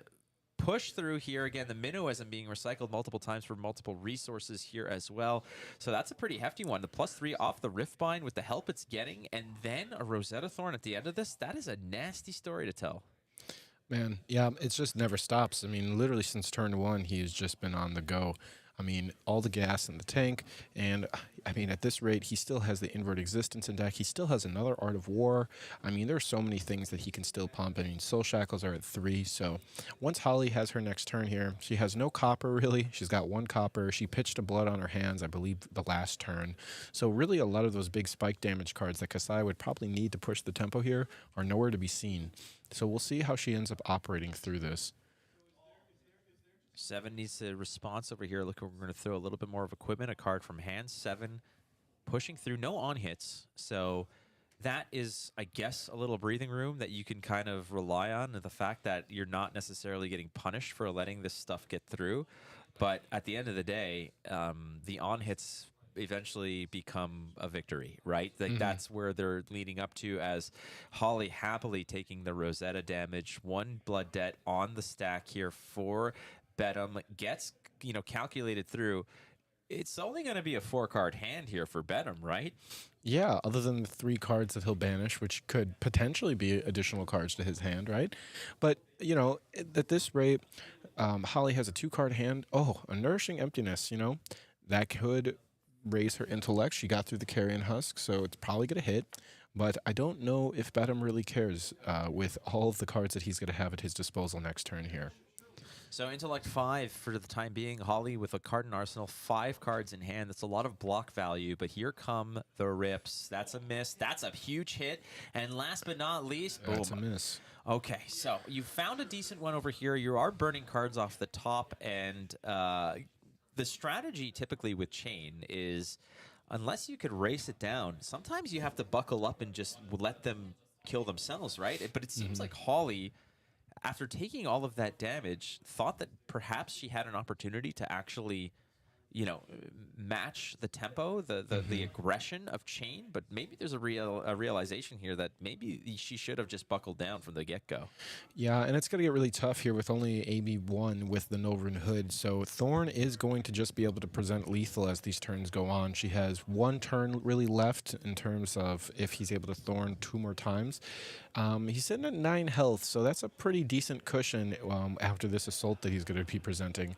The good news is, from his hand, there's only the Howl from Beyond. I can't tell how many cards in his hand are blues, but he may be limiting it based on resources, so let's see how far he can really extend with this hand, because the Howl is kind of expensive. So we went ahead and after the Shadow Verser, which banished the Ghostly Touch, which allows to give it go again naturally, and then we have a Soul Shackle giving the next Runeblade attack, Runeblade action rather, go again. So this Ghostly Visit, which is a 4, is now going to be 4 go again. Breakpoints aplenty here. We're going to cover those up with some of the equipment.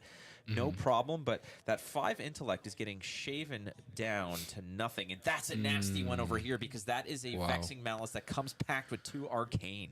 Yeah, and that's going to demand 2 cards from hand. There's no way around it. She's going to have to throw 1 in front and then have to pitch 1 to block for the AB. But yeah, this is going to be a tough situation. That 5-card hand ending up being not as impactful as she was probably hoping, because Jane also happened to have a 5-card hand. Well, I mean, she's going to be left with 1. What she can do with it is a different story, but ultimately, every single piece that she would have had in a 4-card hand was getting used here. So that 2 Arcane is one if it's going to be covered up by the Hood, and now she is on the hook for a Vexing Malice or a Rosetta Swing. And again, like I had mentioned earlier, Invert Existence is another card that you know, his reckless swing could be coming up here. He already had one. I wouldn't be surprised if he draws or banishes another one in his next turn here. So it is definitely looking like a very tough situation for Holly right now. I think it's a sure thing, frankly, because based off the amount of banishments and cards drawn and the invert existence being at the bottom of the pitch stack, I think it's just a sure thing that he's going to find it. But at this point, just presenting a Saber here is not much. So he's just going to gladly tick his health total down. And all he needs right now to move on to the semifinals, frankly, is just a Rosetta swing. We're banishing cards off the top. No invert. Wow. But we got a triple bounding right now. He just hit the jackpot. 777, moving into the minnow, into the bounding.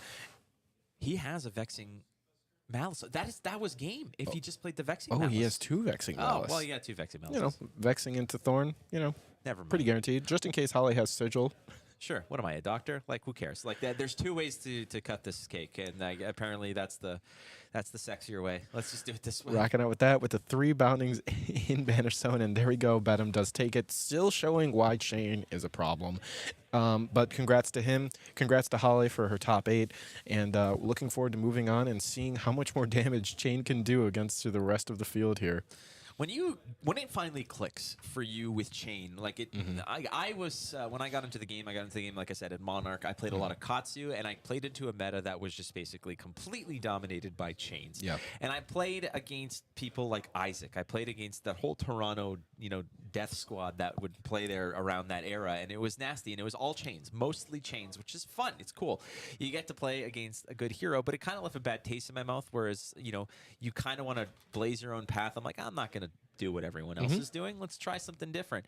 And eventually, you kind of come back down to earth, Chain Living Legends, and you're playing it in Blitz. I'm like, okay, let's see what all the hubbub was about. And like, oh my God. Once you go through those first few awkward games where you're trying to figure out how these pieces fit together, once you cross that bridge, it is a revelation. You're like, this feels amazing. Yeah. The deck is just power incarnate, right? I mean, you have so many options. You have so many ways to maneuver around your opponent. It's really, I mean, your armor is so good. You have some of the best equipment in the game. It's just like, I'm glad he existed so that we have that as an example of how bad it can get, Well, we have him. We got Starvo. I can't wait for this Living Legend format, actually. I am actually very excited for it, and I was discussing this with Tommy Fresh on The Stack, which is a video series that I'm bringing back, and I brought him on, and we were talking about it, and I said, fizzle or resolve. 4 heroes in Living Legend is the launch pad for it. 4 heroes. Is that enough?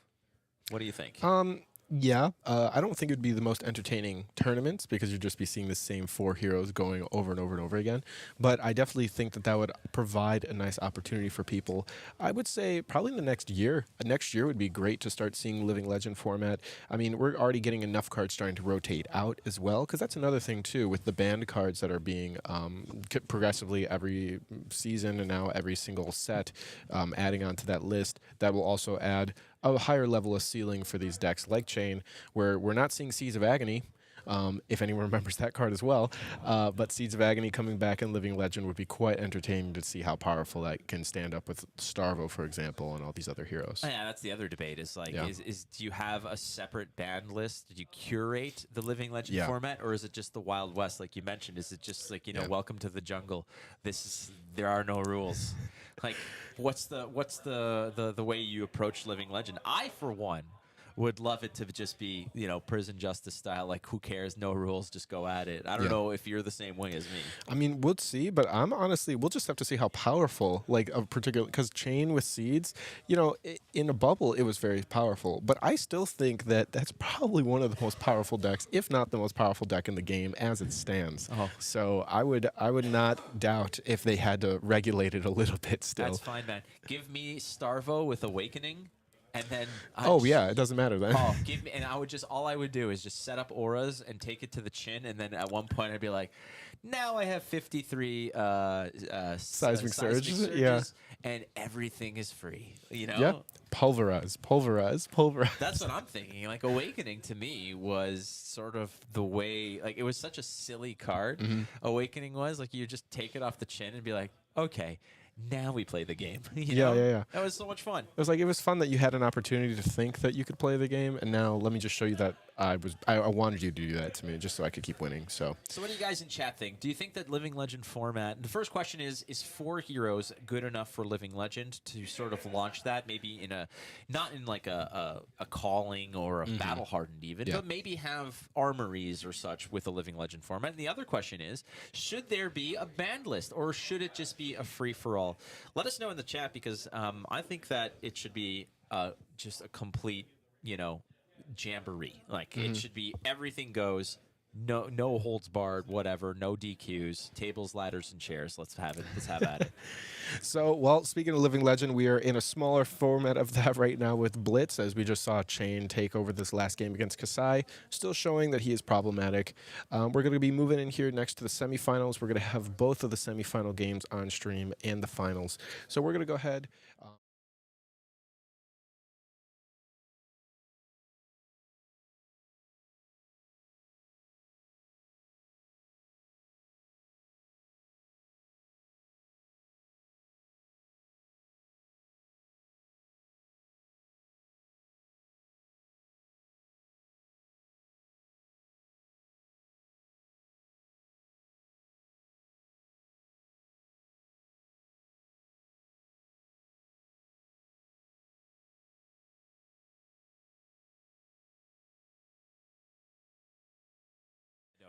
He does not give two Fs about it. Just wants to go ahead and peel cards out of your hand and then smash you in the face. And then who cares at that rate, man? Yeah. Like Chain, have at it. Banish all your cards. It does not matter. It does not matter.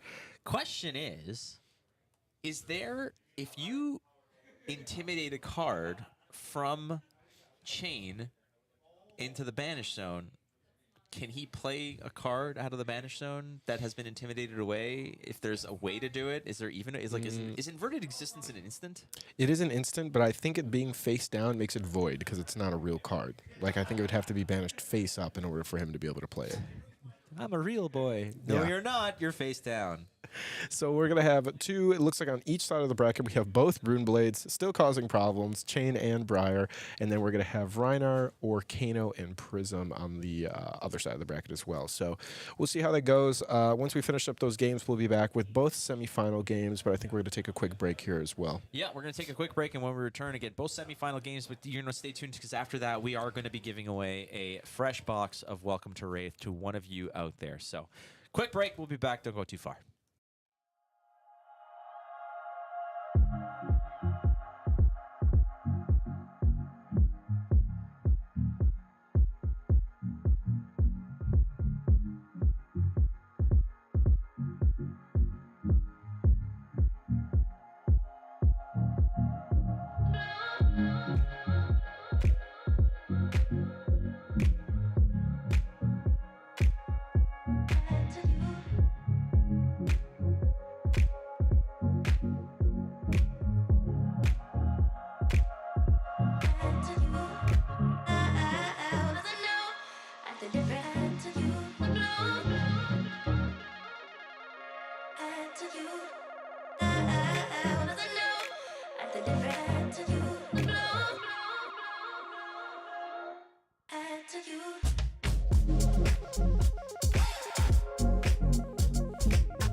All right, and welcome back. So we have an update here about what our hero breakdown actually is. So it looks like there's a little error in Gem that was actively reflecting what we had in top 4. So we're going to go ahead and cut over to our updated graphic here. It is, in fact, 2 chains instead of 1 Briar and 1 chain. And we have our brute hero, Rhinar, still showing that he has some power in our favorite format, Blitz here.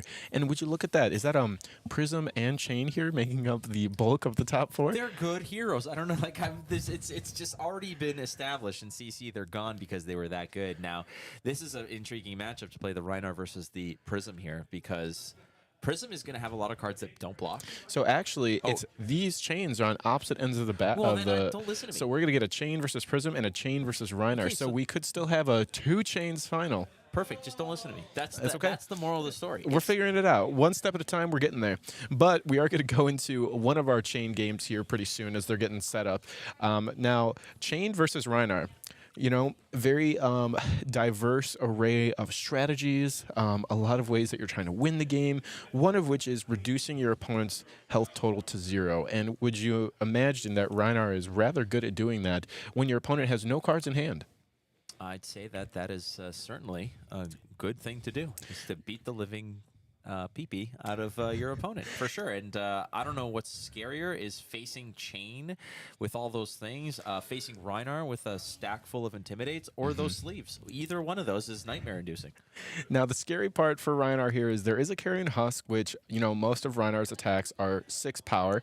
And if I'm reading correctly, Carrion Husk blocks for 6, if you would imagine. So he does get 1 free block out of that, which is going to be good. But we do have a unique thing here. Last time we saw Andrew, he was rolling up with the claws, but we have a meat axe here. This is Meat Axe Rhinar, which you do not see every day. And also, he's playing Skullhorn, like I had mentioned in the first round, so that he can really get that final extension, get his maybe last Intimidate that he needs. So he does not want this game to go long. He wants to turn 0, kill this chain. Feels good to me. Chain can really... You need to pounce on Chain because as the game goes on and they're collecting those soul shackles that really just extend their hand and create the go-agains that become dangerous, you have to pounce on them early. You want to go first. You want to give him opportunities to just sort of maybe toss some cards away, maybe catch him with some low blocks. There's a lot of 2 blocks. There's a lot of no blocks with the Art of War, for example. So forcing them to commit cards that maybe they don't want to and connecting for damage early, I think is what you need to do, but the Intimidates are just going to peel that away. Yeah. The ideal situation here for Andrew is that he intimidates away some of the heftier blocking cards and catches Chris with Art of Wars in hand or cards in hand that he doesn't want to block with, that are going to really, you know, reap rewards just off the fact that they're no longer in play. Yeah, and again, we see the beaten trackers over the scab skin leathers opting to get the guaranteed action point over the odds of rolling a 1 where he takes his turn away. I also think largely in part that it allows more flexibility for him to play Goliath Gauntlet over Gambler's Gloves, because in Blitz, 2 damage happens to be 1/10 of your health, and that's not a number to laugh at when the game goes as fast as it does. And he's probably running 2 reckless swings, so just imagine that as like a 3rd reckless swing, you know? Well, I'm going to trust you on the math on that. You guys don't use the metric system, so I can't trust you in numbers. It just doesn't work. But I'll once I run this past NASA, we'll figure it out. Ultimately, though, Gambler's Gloves with the scabbies, yeah, that's usually more conducive to a longer game plan with heftier health totals. This is more about how do I just smash the highest and most nasty attack possible. All right, so we're going to go ahead and move forward here. Andrew rocking the green sleeves for the green machine, Mr. Rhinar. It looks like he is not going first as he set his hand down very confidently, awaiting what's going to be coming to him from the Chain player. If you were Chain and you're staring down a Rhinar, what do you think is what your optimal first turn is? Are you really just trying to set up, or are you really trying to push out any kind of leak damage you can? What do you think? If I'm Chain, the first thing I'm doing is probably putting on AFI's, an AFI album. Okay, sure. And just picking up probably maybe the used, you know. Okay. Just get into the mindset of life sucks and I want to bring the pain. So I think with that mentality, again, splitting up your attacks and making them wide, the objective to me is if you have an opportunity to swing with Rosetta, go attack into Rosetta. That's the ideal, because you're probably either going to clip him for damage with the arcane, or you're stripping a bunch of cards out of him and maybe you're poking through. So that's likely the game plan here, because like you said, 2 damage is 10% of your health, 1 damage is 5%, and like that, it adds up late game. It's going to matter.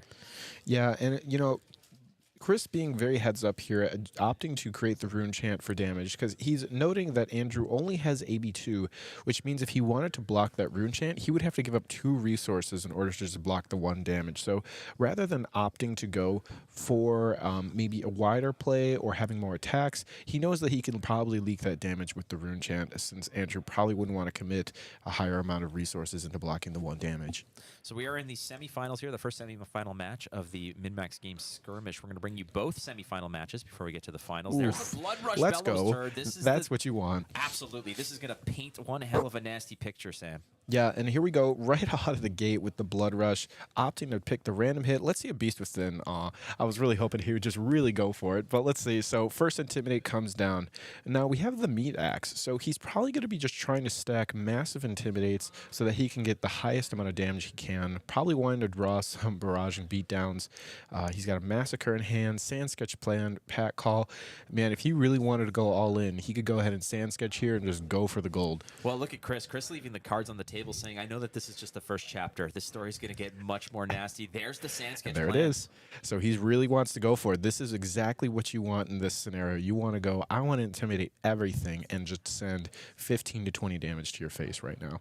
Going to be pretty tough. This first round, he's going to be able to kind of break through this. He's got the husk. He's got his armor. So it's really not looking super grim, but that Carrion Husk, I'm guessing, is going away this turn. For sure, for sure. And it's a matter of just opportunity. And oftentimes when you're the chain player, that opportunity is usually that first salvo. You want to absorb as much as possible. And there are the 3 cards. Chris leaving them on the table. Something's going to get intimidated at one point. You know, dice are involved here. There's no scab skin leathers to create extra action points. It's merely about just randomly choosing a card to intimidate. For those who are uninitiated to the Rhinar game plan, Intimidate means you randomly banish a card temporarily that is no longer in play or have access to in any way. It's just a card that's peeled away from your turn, from your hand for the remainder of the turn.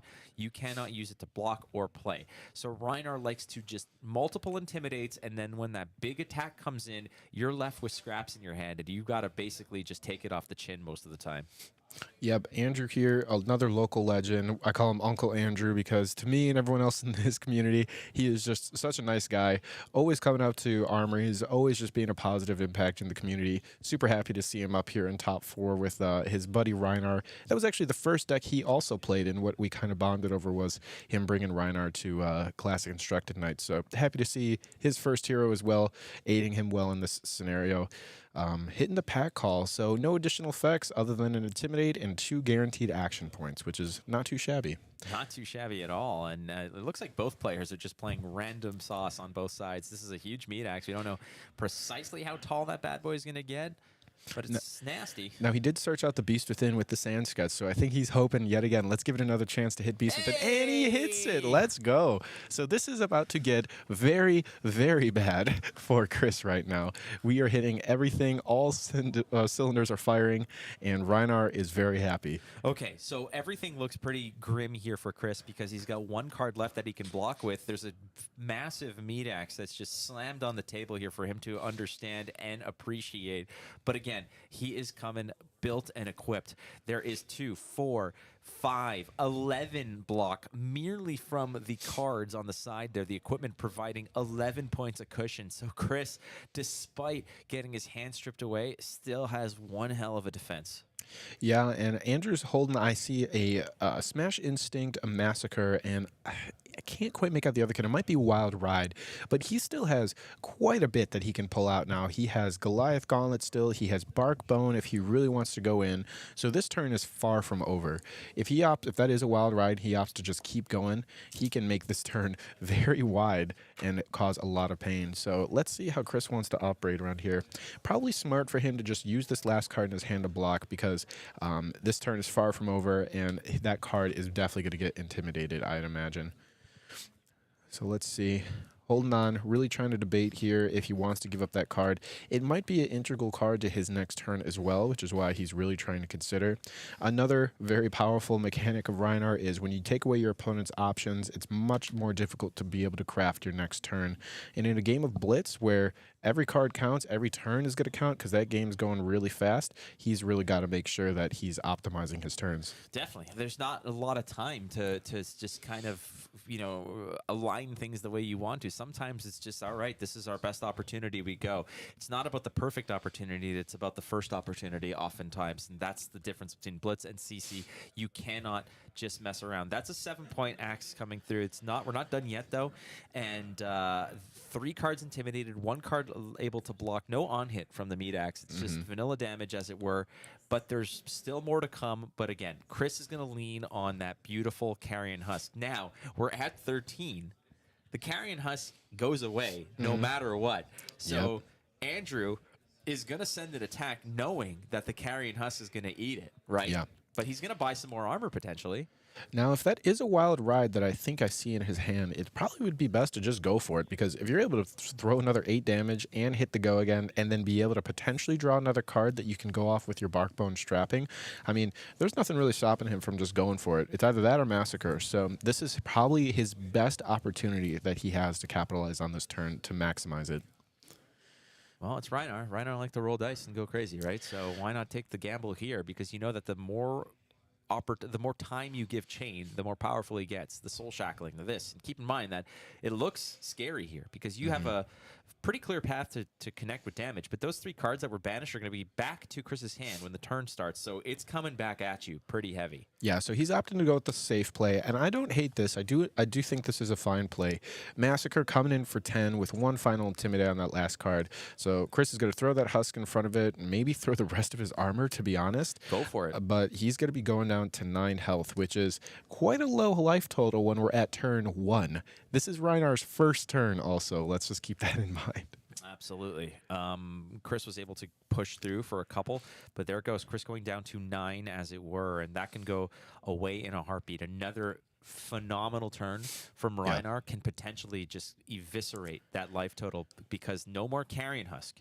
That is a big part of the chain defense, is just soaking up a lot of that incoming damage off of a Carrion Husk. Now the clock starts. The 6 life that you gained off of the Carrion Husk is going to start to just tick down with the blood debt, with the blood debt, with the blood debt. There's no Levia safety net on this. That is basically a clock that you've put yourself on. Yep, and if I was Andrew, I'd be very happy right now. Went ahead and banished a Belittle off the top, but he has the Art of War, which is why he was probably thinking so hard on that turn, because he said, okay, you got a Blood Rush, right back at you. Here's my Art of War. Let's see what he can pull off. But Andrew also, his armor is looking squeaky clean right now. He has a whole nother turn. He's got a lot of health to work with. So if his hand is looking good, he might just say, I don't really care about this. Unless you can kill me, I'm just going to kill you next turn. I see a Savage Beatdown, a Sand Sketch plan in hand. I mean, he's got the resources and the tools to be able to really swing back another hard turn. It really just kind of depends on how much damage Chris sends his way this turn. All right, well, the clapback comes back off the back of an Art of War. It's a good spot here. We're going to get the Soul Shackle, which gives go again to the next Rune Blade action. The +1, the Banish. And again, like you said, the detriment of that option of Art of War is actually a benefit to Chain. The banishing of an attack action card, that's perfectly fine. Chain's cool with that. Yeah, and if I was Chris right now, I would just be probably thinking, how do I maximize the amount of damage I have right now? He has Creepers, which is extremely powerful. That could open up a lot of new lines for him to also go. And if I was Andrew, I'd be saying, 5 damage, I got 18 health. Let's just take it. Which it looks like that's probably what he's opting to do right now. He said, let's see what else you got. What else can you do? I mean, if Andrew has a turn, like a hand that can potentially create one hell of a clapback. You just take this the whole way through, I think. You have to pounce on chain while they're at those, pedestrian levels of soul shackles. 2 is not the 3 or 4 or 5 where late in the game he's going to have 1 blue in hand but still be able to draw 5 cards. That's big though. Oh, that is a bad turn for Andrew. The Revel immediately making things get really bad and out of hand. And again, as we had mentioned, the creepers are coming out to play. He has the Rift Bind in the Banish Zone, which is going to come out, I imagine. And that is going to be a sizable amount of damage going at Andrew. So how quickly it went from Rhinar all the way back to Chain with a 5-card hand too. Not a lot going on, but just going to show how much Art of War and Revel and Broomblood can do. That was the first Revel we've seen so far today too from Chain, right? That was indeed the first Revel. That is a fat. Oh my goodness. Yeah, massive, absolutely massive. With the Minnoism, the Revel and Runeblood, both capitalizing on the game text of that Riftbind for Arcane as well. This is lethal. It's a casual lethal being presented right here. This has to be respected by Andrew. So he was very covetous of his hand earlier when he was taking the damage off the top, no problem. But now he has to respect this, and it's not over yet. Based off the text of that those creepers, he snuck in a go again in there. That Riftbind does have go again. There is 2 resources floating. I don't know how many cards Chris has left, but ultimately you still have to factor in that Rosetta Thorn at the end of the day. Yeah, Chris is currently tapped. He's used everything that he's got, but that is quite a bit, though, to say the least. I mean, he still has that Thorn coming in. So, unfortunately, Andrew's in the situation where there's no way he's going to be able to get out of this without giving up some cards from his hand. So, he has 2 block and armor, but that is it. Otherwise, he is definitely looking at giving up at least 1 card, I believe. Oh, at minimum, it's going to be 1 for sure. I think that at this rate, is it worth it to, let's say... how much AB is he rolling right now? He only has 2 AB with the Skullhorn. Okay, so that is not an efficient trade. AB2 is not going to efficiently trade with those rune chants. So those rune chants are going to connect, which means that your creepers are alive, right? The creepers stay alive, and then you've got 9 to deal with. And I think that it's okay, perhaps, to maybe take... You take the 4, you take 6... You're down to 3. You have a 3-card hand. Are you able to push 8 damage towards the chain because you've got the 1 blood debt that's going to tick as well? Is that worthwhile, or do you leave yourself open to getting blown out by another Revel and Runeblood, let's say? Yeah, I mean, it's going to be tough as well because Chris still has a lot of armor. I mean, he's still looking at having 5 armor block on the next turn, not including the additional block that he could do from Grasp if something was to be broken. But, I mean, we've already seen 5 damage, 14, 18. This is a 22 damage turn right here. That is just crazy. Right out of the gate with Art of War. So he would be able to just soak up whatever he's got to see here with the Thorn. He can hold on to a 3-card hand, but I don't know if there's a 3-card hand that does it for Rhinar that can take 9 damage through 5 pieces of armor as well. Well, we also forgot about this little happy camper over here. I always tell people, I'm like, you wanna build a budget deck? You want the best weapon in the game? It's free. It's free. Costs you nothing. Oh, this is a dangerous game that he's playing. He's going down to 1. Wow. I mean, and this is just where Chris just draws Invert Existence and goes, nice reckless swing. Here's mine, and just calls it a game. But off a glance here, I don't think he has it. So Andrew does have an opportunity to do something, but unless he's threatening, well, can Berserk do it? Do you think? Well, you've got to create a scenario where your opponent has to. He's just going for the Skullhorn. Make it happen. Make it happen, Captain. Let's go, baby. Let's go.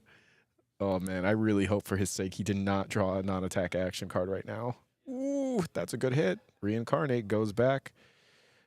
Or it's going to be banished from Berserk, I believe, and then he draws another card. All right, well, we're going to go ahead and Intimidate over here. He's at 8. Chris is at 8. Chris is likely angling here to just trying to find a way for that Rosetta to swing. Maybe you create a rune chant to push through because there is no more AB, right? Because he busts the skull. There's no other way. So Chris right now is frankly a blue ends it because you're just creating a rune chant swinging Rosetta, right? So Andrew has to find a way to just peel any type of blue, any type of rune chant generation out of Chris's hand here. Yeah, and if he's able to hit the 6 attack off of the discard here with the Meat Axe, he will draw another card, and he can then also activate his Beaten Trackers, which will get him an action point. And I believe that is where the dream ends here for Andrew, because he needed to hit a 6 attack, unfortunately. No dice, unfortunately, like you mentioned here for Andrew, in a hero that is all about dice. Not happening. It's still 5, but that doesn't even get you anywhere close to where it matters, which would, in my opinion, likely be a situation where Reckless Swing might steal you the game. But even Reckless Swing doesn't win. Reckless Swing wouldn't win you the game if they can generate a rune chant, because the rune chant resolves before you even get to those. Yep, you wouldn't even get to that point. So, yeah, I think he really needed this to hit a 6 attack so that he could beat in trackers and try to pull out some final attack with another Intimidate. But like Rhinar does sometimes, he just says, well, sorry, your plans are not going to be going through today. Love it. Absolutely love it. And chain, yep, and there it is. So, great game. Super explosive start for Andrew right off the gate with the Blood Rush Bellows, but Chris does end up taking the game, showing that Art of War in Chain is still extremely powerful, along with Carrion Husk, and as we've been saying all day today, what are you going to do? What are you going to do? I mean, like you very astutely mentioned, Chain has the ability to get their entire hand stripped away from Intimidates and still be able to block out 11 or more. So those Rhinar strategies of, I want to get you in on turn 0 or turn 1 or a combination of the two by just giving you nothing to block with and connecting, getting a free pass to connect with damage. Chain just laughs at that. He's got the grasp of the Arcanite. He's got the hat going too. You got the Carrion Husk. You even got boots that you can toss if you want to. So you have opportunity to be resilient on the turns where you should be getting punished. And then the turnaround is nasty because you're soul shackling, your arcane damage, all kinds of mishmash, and they are now in a situation where anything they block with doesn't come back on their turn, right? So tough out. Chain is the real deal. Chain is the real deal, and as we are going to see another Chain coming in here with our next matchup as well, we're going to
as another Chain is advancing soon. As we look at this, like, what a beautiful, yeah, wow.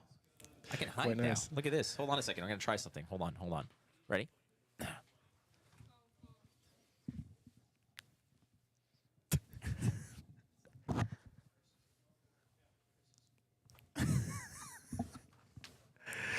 Hey, I'm just saying. Okay, we're clearly using Google Docs here to create some documentation. But this is the real deal. This is the top 4 here: a pair of chains and a Rhinar and a Prism. One of the Rhinar is out of the way, and we're going to find out if it's just going to be a chain mirror at the end of the day.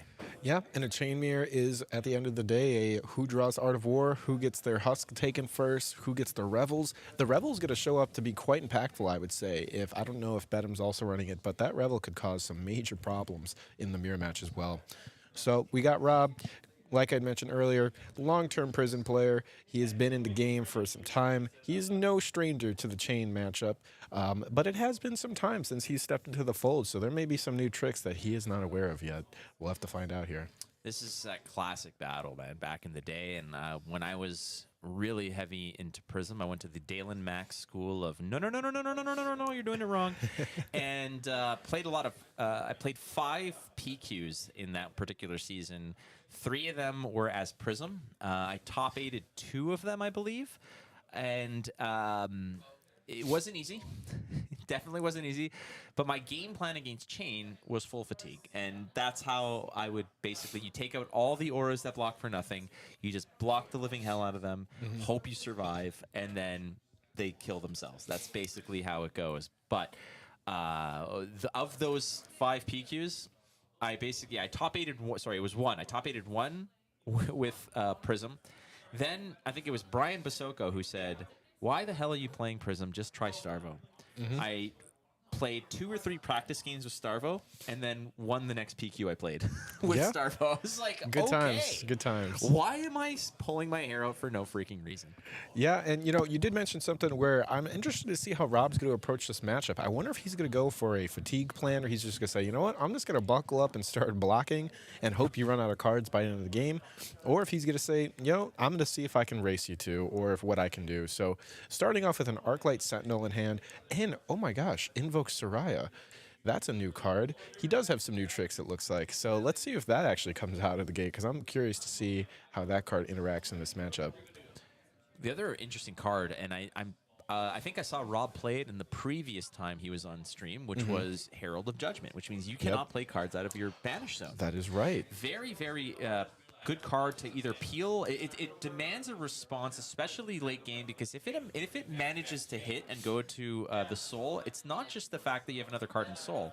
It's the fact that all the cards that Bedham is going to be ripping off the top are not going to be playable, which means if it's 2, 3, 4, 5 blood debt, they're going to stack there, and that's just extra damage. Yep. That is certainly a card that Rob is probably wanting to send as an attack versus using it just as the 3-blocker yellow pitch. Yeah, and I'm looking forward to seeing in terms of with Chain going first, we should get a good idea of how Rob wants to block here and what cards he's going to be valuing. You know, having the Arclight in hand first turn is cool, but that's one card that you can't block with. So we might see him opting to pitch that for the Arcane. But the fact that he's already taking damage is leading me to believe that maybe he's not going to go for a fatigue plan. Maybe he just wants to prioritize having good cards in hand and maintaining his tempo. Well, he does. I think he's got a Merciful Retribution. Yeah, or maybe he literally can't block. He can't. He's got 2 no blocks. So tossing he doesn't want to go and block over the top. I think is that a blue Shrill? If it's a blue Shrill, that Shrill was coming in for 5. You don't want to overblock. You're just going to toss the 3 in front of this, I guess.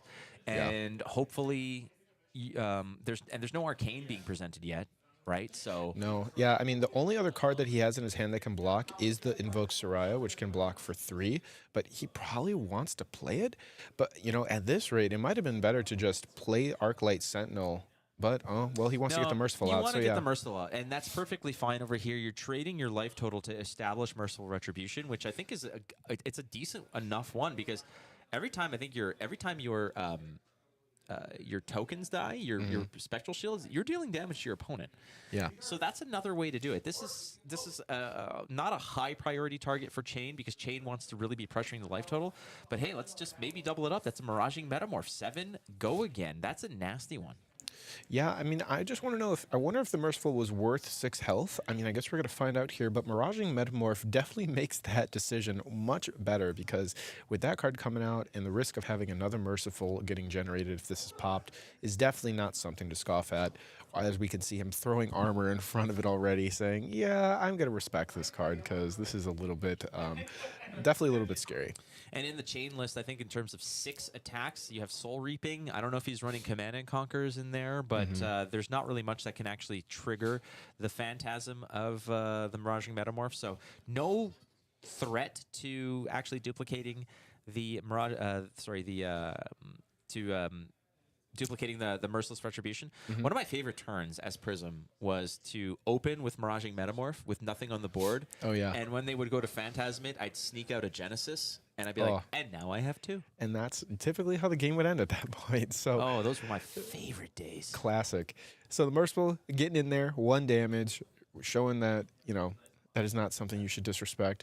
He's going to play, Haze Bending. Man, I love that card. That card was so cool. What a nice, respectable value generator. Look at Ben reminding himself, what does this card do again? It's been a while since I've seen it.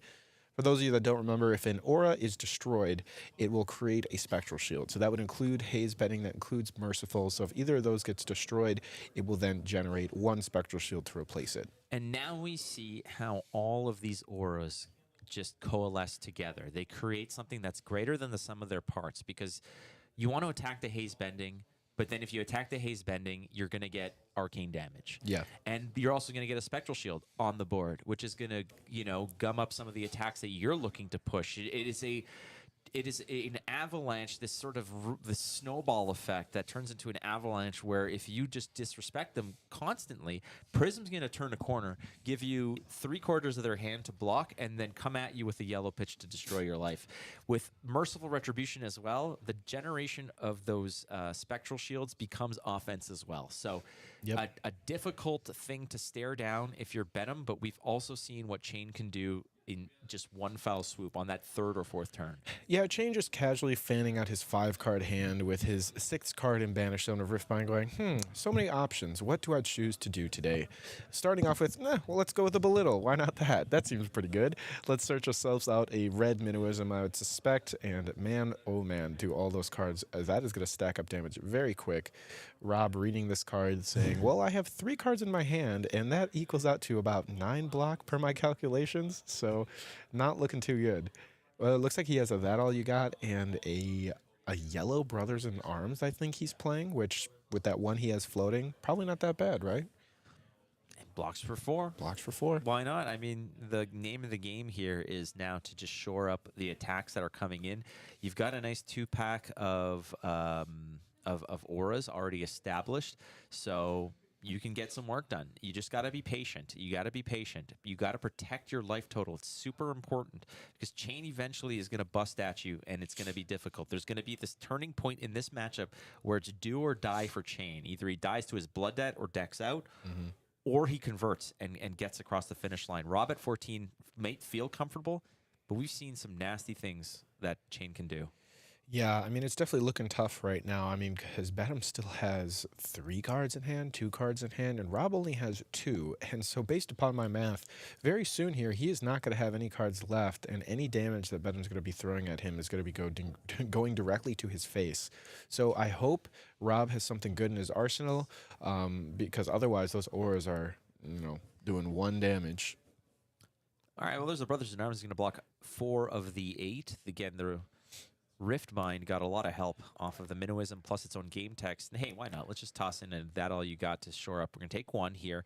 I don't think you're recovering any of, you're not recovering a card here based off of the That All You Got game text, but you're still doing, you're soaking up, again, protecting your life total. And it looks like Benham just doesn't care about the Merciless or the Haze Bending. Yeah, might have been a little bit more disciplined to hold on to the That All You Got all the way until the Rosetta Thorn comes out. But, at this rate, like I said, it's tough. 3 cards in hand. Rob has nothing left. Chain is just going to say, oh, okay, well, let me just keep going here. And there's nothing stopping me from just doing 8 more damage to your face directly. So, yeah, not looking good.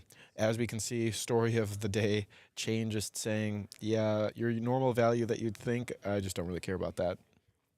Bedham being very deliberate, taking his time over here, pitching to the grasp, create a rune chant. No problem. 1 float. Hey, why not? That's a 2, 2, and 1. Quite the nice little package, if you will, a trio, a combo, rivaling perhaps the fabled Biggie Bag. $5 value right there, 5 damage value. Rob playing a nice respectable aura from Arsenal and passing at 4 health, 4 in hand. I'm unfortunate. I'm a big Rob fan, but I gotta say this is not. And the Bounding Demigon. He's holding the last one face down as a surprise. Let's see what he's got. Oh, it's a Vexing. All right, Vexing goes by. No big deal, ish, kinda. I mean, you still have the Bounding Demigon that costs you what? Nothing? Yeah, 0. Yep. Benham just casually looking at his 6-card hand here yet again. Opponent at 4 health, thinking, how many different ways can I end this game? So I see a Soul Shield in his hand. There's also a Genesis and another 2-block aura, a blue aura, and a Erudition. Yep. So a 3-block, a no block, a 6-block, and a 2-block. Like, the math is so weird. It's this weird Tetris game that you got to figure out, how am I going to get these pieces to fit? Because the 2-block, you got to suspect is going to pay for, the no block is going to pay for the Soul Shield, and then you got a 3 and a 2, and then that's all you got. Otherwise, you're sending what? I guess you're giving up your does the Crown of Reflection even block for anything? Nope. No, it's there. It has AB1, which is why he's playing it, and it has a ability to swap out the auras if he needs it to. But I mean, even Phantasmal Footsteps right here, right? Like, this is a clean block, but he might have wanted to pitch the blue. Well, he's trying to pitch the non-block, I understand, but Footsteps, potentially still being able to block some more damage coming up here with all the actions. He's breaking the chain. He can use the Footsteps multiple times. It was just unfortunate that attack happened to be for 6 damage, because Footsteps would break in that case if he used them to block. You're spot on over here. That Shadow Puppetry going to give go again to the next attack action that comes through. It looks like it's just going to be a Rift Bind from the Arsenal. And it does get, I don't think it gets any help, because it needs to, its game text only factors in when it's played from Banish Zone. I believe so, yeah. So it's likely just going to be a 4 attack, go again. Yep, 4 attack, go again. But on hit, allows you to look at the top card in your hand and opt to banish it. So there might be more help there, because this is 4 go again. So, okay. So we're going to actually get rid of that Haze Bending, I think it is, which is going to pitch. Now, 2 float. What this does open up, though, Sam, is the generation of a Spectral Shield. It sure does. And not only that, but it's going to allow him to use his feet to block multiple times. Now that the chain has been broken, he should be able to block with his Footsteps yet again. Hope he remembers that. But he can then block with the Arcane here. He has his Tunic still. But yeah, I mean, he should be able to block with his Footsteps again, since the chain was broken to create a rune chant. But he might have just forgotten that in the moment. But I think you'd have to pay for it again. And ultimately, if you're paying for the Arcane, or you're paying for the block from the Footsteps? No, see, look at it. I think he's talking about it right now. So you actually don't. So once you pay it once, you don't need to pay again to block. Yeah. And again, casual. It's a casual setting, so it's basically up to the discretion of the players if you want to say, like, hey, I kind of missed this. And Bedham's in such a commanding position right now that Bedham's like, dude, you want 3 points? I don't care. Yeah, I was gonna say, Bedham probably goes, oh, you're 1 damage. Yeah, okay, you can have that. You can have that. No problem. You want some of mine? Like, do you want to take it from me? Like, I'm totally okay with that. I'll donate you a health if that's okay. He's still got Invert Existence. He's still got Thorn. He's still got everything. He's got Carrion Husk still. I mean, Bedham is just chilling right now. There's nothing in his way. No. All right, so 2 banishes, it's 2 no hits, and he's looking. Why not? Yeah, why not? Shadow Verser, why not? Let's go, big hot soup. And he's got another Shadow Verser in hand. Why not banish Shadow Verser for Shadow Verser? Oh, such a brilliant play. I love that move. Like, that's just like, okay, 2 go again. And Rob is at 2 health, if I can see this correctly. So. Oh my God, that's casual lethal. Let's go. Looks like he's going to do it. So he's taking, this is the Shadow Averser that he banished, and this allows you to banish a card from hand to give this go again if that card banished has Blood Debt. So Shadow Averser to Shadow Averser is just bad news for Rob right now. Yep, and he has another non-block in hand. He's got 2 2-blocks and a Sink Below. Math, I mean, at least he can block it somewhat efficiently, but... I mean, like, and what in what case is he happy? Like, you make it sound like he's happier to have 2 blocks than like if those were all sync belows. I mean, imagine, it's like he'd be wasting so much block. At least here, he's 1 for 1ing, Look at that, 2 for 2. You're Efficient. wasting it. We could have invested it in low-risk mutual funds. I mean, he's at least fortunate Bedham doesn't have Art of War. He would be going to 1 right now. So, gotta count your blessings sometimes. Another 2 block, boom, efficient. Now we're gonna shadow puppetry. Oh, we're hitting the poopetry here. Here we go. Here we go. Okay, so the tunic's at 1. That could pay for footsteps. And there is a sync below, and then there's absolutely butt kiss left. So that that Ode to Wrath is just laughing right now in the hand, saying, yeah, this is cool in any game that goes longer than 2 turns. It's a cool card to have. And ultimately, what Bedham's game plan here was, I see the Merciful, I see the haste bending. It makes no sense for me to address those. It's just buying you extra time. So what we're gonna do instead is I'm just gonna go and plow face, and that's precisely what Bedham's doing very effectively. Yep, and as Matt had just mentioned, using Tunic to pay with the footsteps, using the sync. I wonder if he's going to sync away the Ode to Wrath so that he could try to find another block. I think he's choosing not to, though. He's just going to hold it in hand and, I guess, block the 2 Arcane, throw Tunic in front and not die, or he's just going to say, you know what, I've had enough. I'm going to end. So, Bedham walking away, still showing the power of Chain. We are ending up with a 2 Chains final. Everyone else did great, but still, no one is able to stand up to the greatness that is Chain. All right, so the final, like you mentioned, Chain versus Chain, plowing through. No problem. It's going to be who can banish.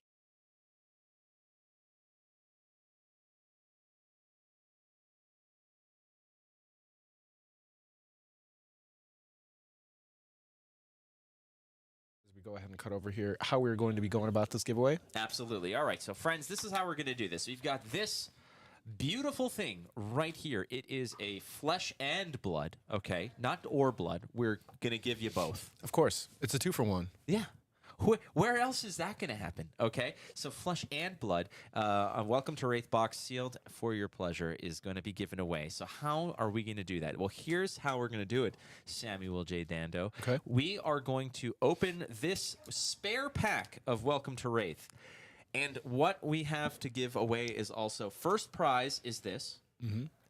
Or you know what? We'll let you choose, I guess. Sure. We'll let you choose. First, it's going to go in order of whoever says it first, but you can have your choice of a Good Deeds Don't Go Unnoticed promo card, very, very rare, very exclusive, or a sealed box of Welcome to Wraith that, hold on.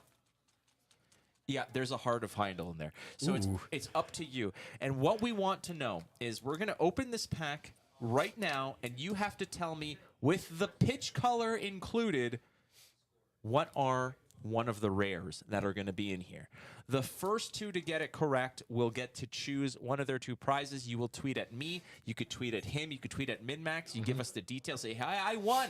Show a screenshot of how you won, and we will tell you. So drop them in there, ladies and gentlebeans, as the giveaway is happening, and I want to know what rare is in this pack. We've done this last time. It was Stephen J. Armada and myself who did it. They're all J's. All the J's. All the J's are in there. It has to be a rare, so whoever said Red Razor Reflex, that is already incorrect. I can definitely guess. I've got Red Snatch, Yellow Barraging Beatdown, Yellow Warrior's Value, Yellow Snatch. Blue Staunch. Blue Staunch, Blue Snatch. I'm going with Purple Flick Flack. Purple Flick Flack. I like that. I was actually gonna say Red Flick Flack. That was the one I was gonna say. Purple is just blue and red, right? All right, so make it happen, friends. Again, you have to have the pitch correct as well. So we're gonna have 2 winners. One is gonna be for the promo card. The other is gonna be for the box, and it is gonna be shipped directly to your face. And if you are the winner, make sure that you tweet at myself, Sam, and at MinMaxGames1 to say, hey, I won, and show us a screenshot so we can connect with you. All right, let's do the commons first. Sure. Let's do a nice little ASMR unboxing. We've got a Scour the Battlescape. Blue. We've got a Raging Onslaught. Yep, Raging Onslaught. We've got a yellow Razor Reflexo. Mm-hmm. First Bender, then Razor Reflexo, then Fry. And then we've got regurgitating slog. It's my favorite type of slog. Then, Samuel J. Danderino. What do we got? Kablamo. Ooh, helm. Helm. All right, so That gives you 5 intellect. just like that. You don't even have to do anything. You don't need a certification. No one's going to check Yep. if it's legal. We're going to go to the back of the pack now because I think we've got a Head jab. head jab red. We've got a Sharpened steel. sharpened steel red as well. Good Some card. Good red cards in there, yeah. Surging. Surging blue. Another reprint. Gee, reprints. Get some original content. LSS. Boom. Wrecker Romp. Wrecker Romp. Pour one out for our buddy Andrew. Oh, we still got. All right, so I think it's rare foil. We got a few more to go here. Kablam. Emerging power. Easy. That'll see play, maybe never. Probably never. Yeah, Probably never. Probably never. Another Wrecker Romp. We got a double Wrecker Romp pack. Draft people will be happy. If you were drafting, that'd be great. And we've got this. Buckling blow. All right, now. Man, you did very well with that. I would not have had such accuracy in separating my rares. I have opened so many packs and have been so disappointed that this is our. All right, so this is the foil, and these are the 2 rares. So first rare. Get ready. Oh, we forgot about those. That's okay. We don't need to worry about that. We don't have to worry about that. Yeah, let's put that aside. Put that aside. There might only be one winner, unless this is a rare, I guess. But Let's see.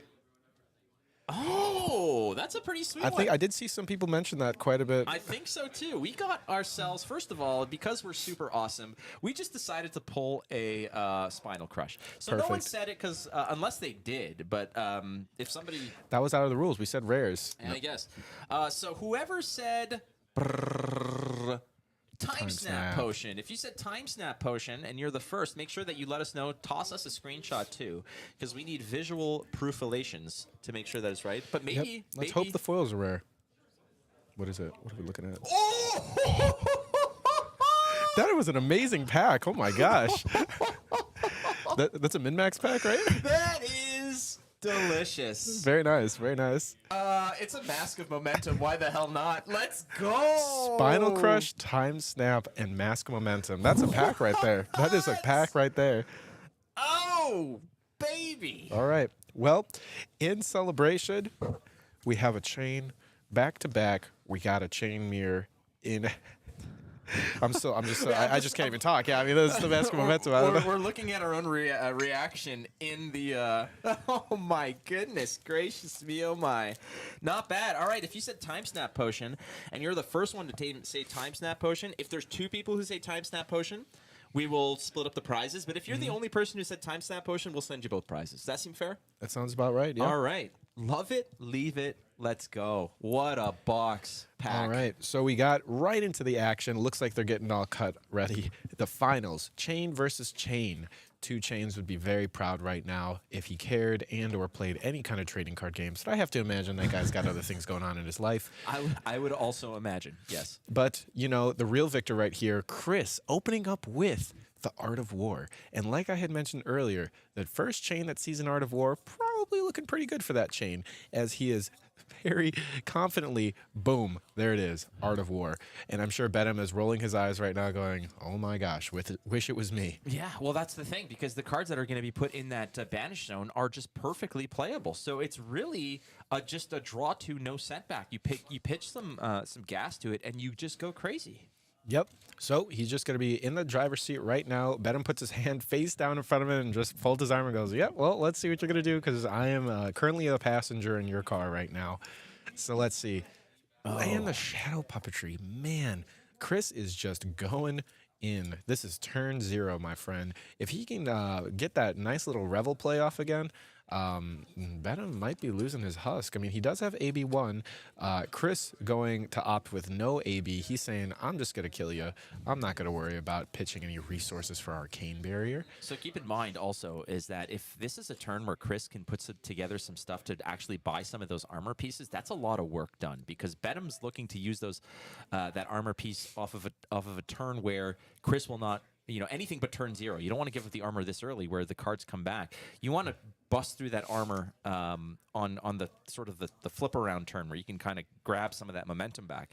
But the work that was put in here, I guess at the end of the day, wasn't that filthy? Yeah, that was I mean, if I was betting, I'd be very happy to see an Art of War turn resulting in 6 damage. I mean, walking away with no scratches, you know, looking into this game confidently. He does have a 5-card hand, but otherwise, yeah, Chris just decided to really pass after that point. He has a Plunder Run in hand, Invert in hand. I don't know what he ended up putting in his arsenal, but let's see what Bedham does with the crackback here.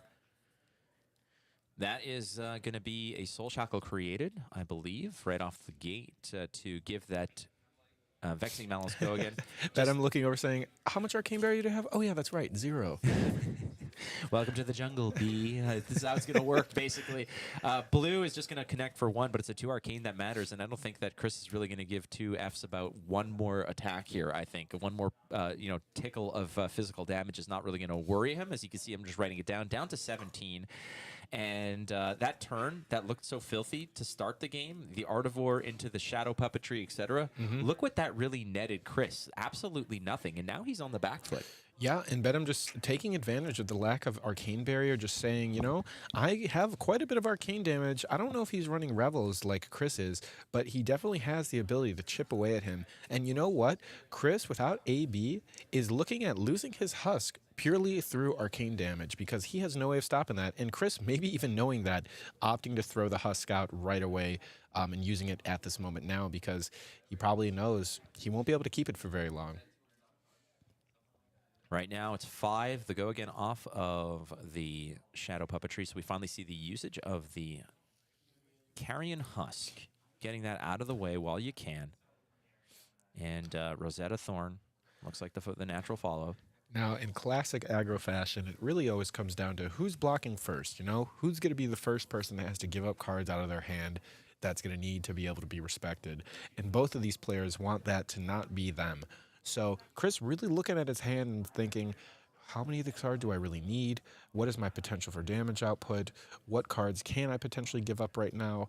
And I'm sure the solution is going to be, I don't want to give up cards. And as you can see, opts to take the damage, the Arcane, and now the full Rosetta as well. Not having to risk losing the Husk, getting that value, and being able to crack back with a 5-card hand here. I think Chris's mission right now is just to get that Husk off the table and make sure that that's just put away. The work done here by Bedham is in these chain matchups, you just want to sort of find a turn to punch through as much armor as possible. Yep. And just so you now have a lane that you could actually connect for damage.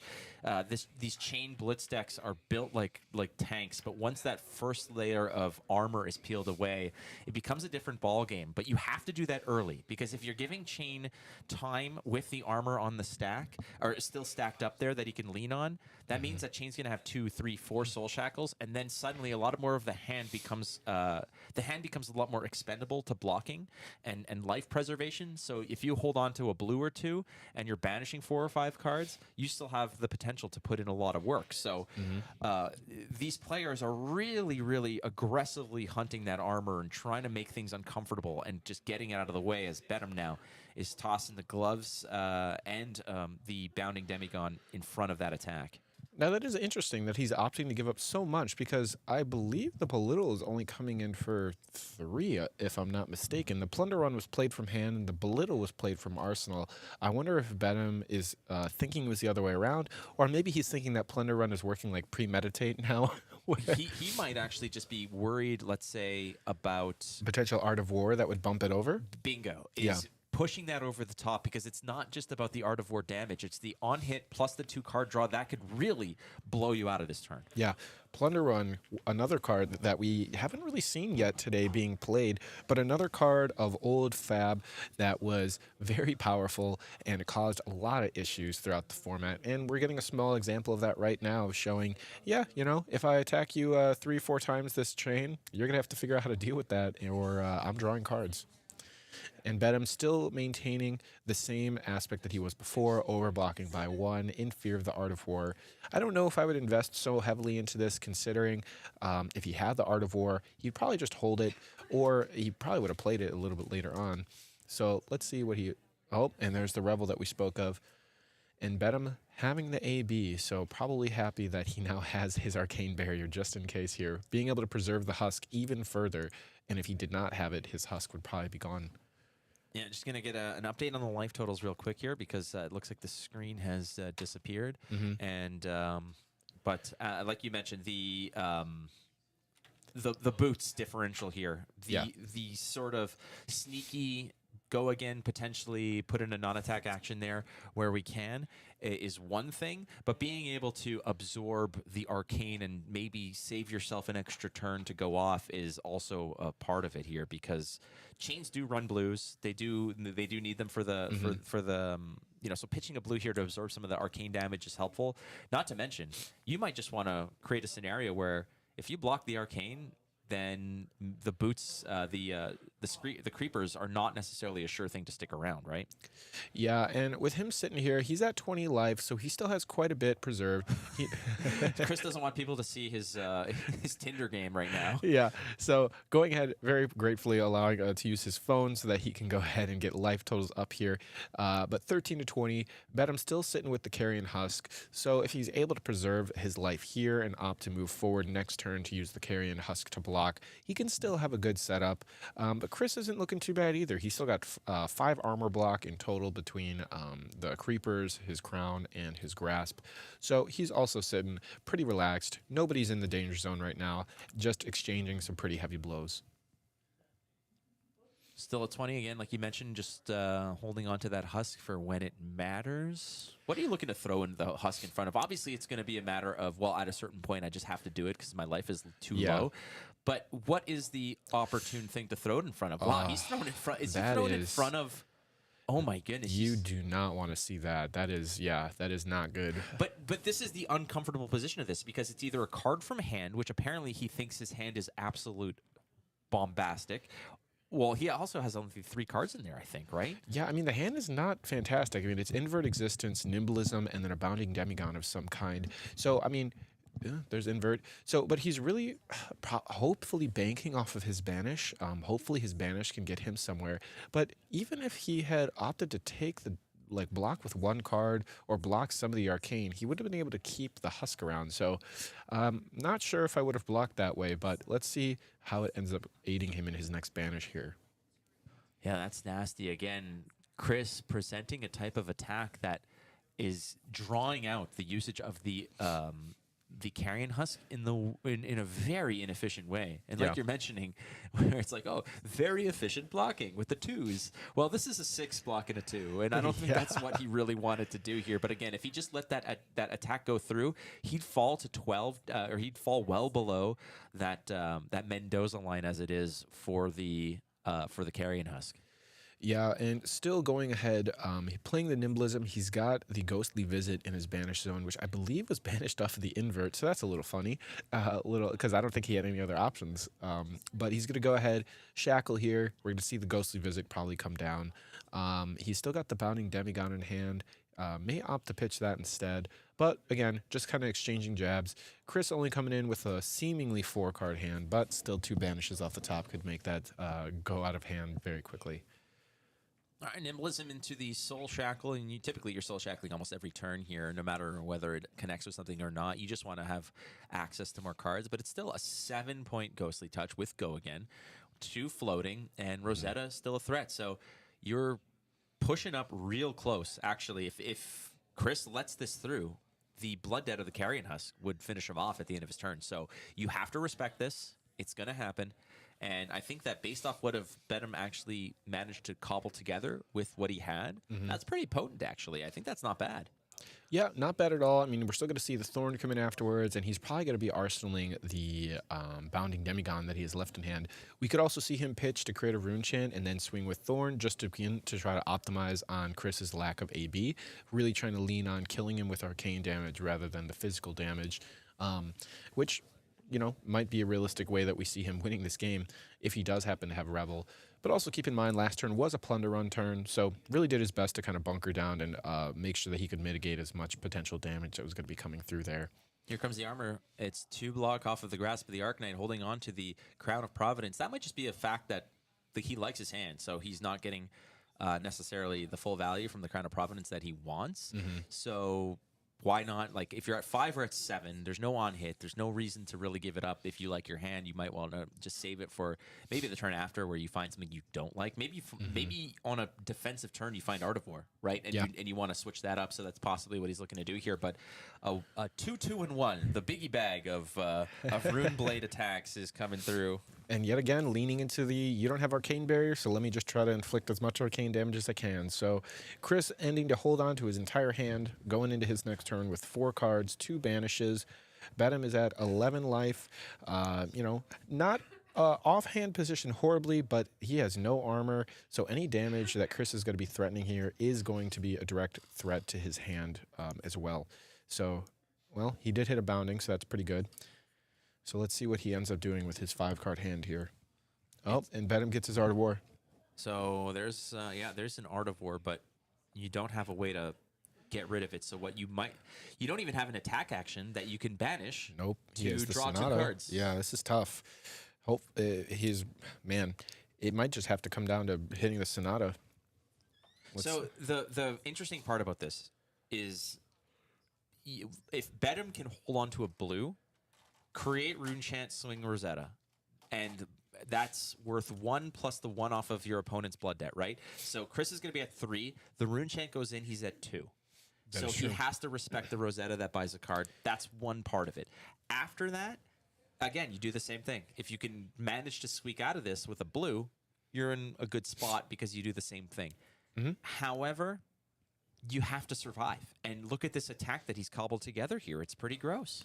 Yeah, but yet again, we got to remember, Invert Existence is a card, and if he is able to get him to 2 on his next turn, all he needs to do is draw that last invert. He did pitch 1 last turn, so his odds are a little lower, but if he does hit that invert, that's game. I mean, his opponent can't do anything about it, so he can just kill him with the Arcane after his opponent passes to his next turn. So let's see if he opts to do that. I mean, again, you really just need to hold the Sonata.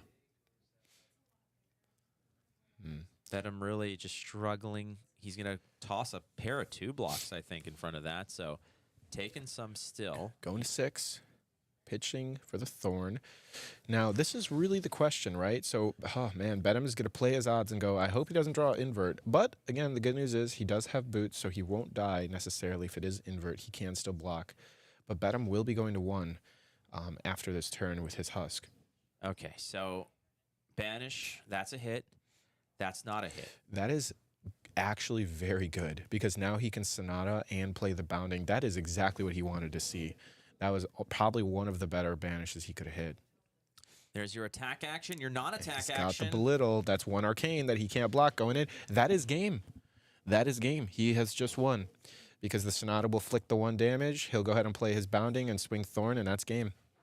Incredible how this just can shift so dramatically, and a lot of this is because of that ticking time bomb, which is your Carrion Husk, which, you know, I think has been ticking 2 or 3 life now, both of them at the mercy of that card. That has really shortened the game, but it looks like Bedham here found the Sonata Arcanix, getting the right recipe here, dealing the 1. There is the belittle. It is 1. It is 3 go again, 1 float. The Rosetta is going to spell doom here for Chris Kern, unless he's got some kind of mysterious magic left to play. Is there anything that he can do here to get rid of this? I mean, Bedham honestly going for a little bit of a riskier play because if by chance he happened to have the invert existence, he probably should have just swung with the Bounding Demigon and held the Art of War so he could block it and not die. But he's saying, you don't have it. Just going for it. And unless they are not aware yet, Bedham is able to still swing with the Bounding Demigon afterwards, which is probably what his thought process was, to shackle, swing the Bounding, and then end with the Thorn. But Chris, I think, is accepting of his fate. He knows what the outcome is going to be here. So, yep, there's the fist bump. And Bedham, long-time Chain player, long-time local of the scene, coming in and taking his victory with his favorite hero, Chain. Still showing that Chain is a threat, still showing why Chain is one of the best decks in the game, and showing why Blitz is everybody's favorite format. Oh, that's what I was saying. That's the first thing I said, actually, when I said, hey, you guys have been dying for Blitz action. And look what we deliver. So, yeah, you're welcome. Yeah, we got you what you wanted. Now, that was a great skirmish. Super happy to see everybody show out, all of our awesome local players. Now, I do know that there's a super armory that we're also doing right now that is classic constructed. So we're going to check in and just see where they're at with that. And if that is still going on and within its last stages, we might try to get some classic constructed games on stream just as they're finishing up as well. But this was a fantastic tournament. Honestly, no surprises going into this when we were talking. We knew that Chain was going to be quite a potent hero. And we actually might go ahead and get Bedham on stream right now if he's interested to get an interview just for him to talk a little bit more about Chain, Blitz, and his experience as well. So let's see if we can go ahead and get him pulled over here. Yeah, so he's, I think right now, basically he was just doused with Gatorade as a celebration. I believe he's on the phone currently with the president.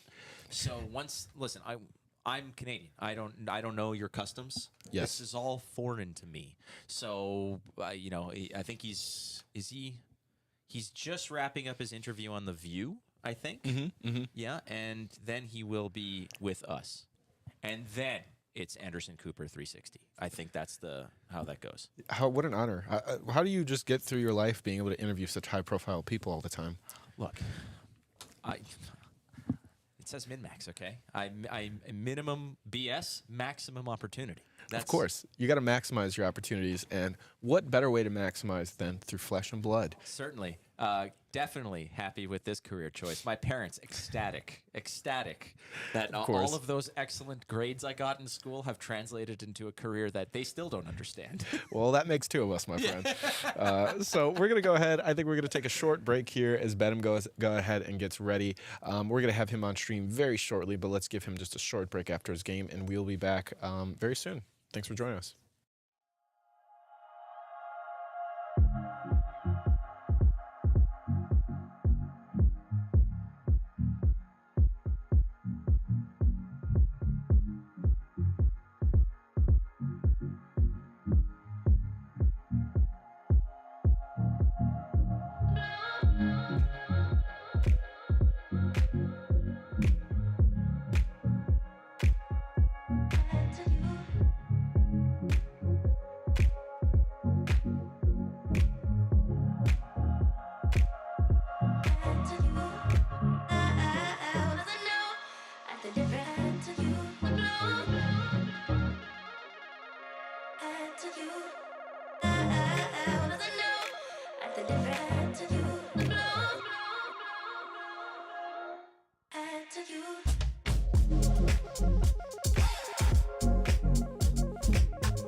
right, we are back with Bedham, the winner of the skirmish here at MinMax. Congratulations, dude. Thanks. All right, Chain. You kind of prefaced this entire interview saying it's Chain, dude. Like, what is there to really talk about? Yeah. It's kind of been beaten to death for years, but getting back in the saddle of a hero that is so powerful, that was kind of my pick to win this tournament. It's not a sexy pick. It's not a dark horse pick. It's just the pick. Was there any debate in your mind of what you wanted to play moving into this tournament? I mean, I'm not like, I don't pay much attention to the meta. I just always liked playing Chain and Constructed. So when I see Skirmish season, I just pick up my old Chain deck and swap a few cards and just go with that. Was there any hero that you were kind of nervous playing against, or maybe it was just from a matter of unfamiliarity? Like you see Kasai is out there, some, the reemergence obviously of Prism, but you have a lot of experience in that. Was there any hero out there that gave you pause, or a match you had today that was a little bit, So I haven't played that much against Kasai, so I was afraid of what the reactions would be on the second sword attacks every time, and kind of just tricking me into losing my Husk, so I just didn't play Husk against Kasai. I was mostly afraid of going up against an Icelander, but apparently there was only one or two, and I avoided all of the wizards here, and I think that's pretty much why I was able to get through to the top. So if there's a Living Legend format, let's say that opens up tomorrow, and they're rocking 4 heroes. I'm playing Chain. Well, I was gonna say. I mean, obviously, it just seems like the most probably the strongest hero in the game for the players who came in at the Starvo era. Would you still argue that Chain just is unequivocally it was the best hands down deck by far? I wouldn't. I feel like Starvo's stronger, but I don't know. I just know with Chain, it's strong, but the reason I like playing it is having those like 2 hands to deal off of and trying to figure out the right lines with all of the extra information to you and trying to keep yourself from dying from your own overworking the whole thing. I don't know. Yeah, no, that makes sense. Like balancing the blood debt is just a whole extra layer of planning out your attacks. Yeah, when you get an Ursa out and Constructed, it's like the best feeling in the world. Oh God, it's just magical. Absolutely, it's definitely great. Now, the other question I want to ask you is, again, the next time we'd see Chain in Classic Constructed would be in a Living Legend format, and I was having this discussion with Sam and asking him, hey, if it was up to you, would you have a ban list, or would you just say, hey, welcome to the jungle, everything's legal? I feel like there'd be a ban list, but I'm guessing most people wouldn't want a ban list to start.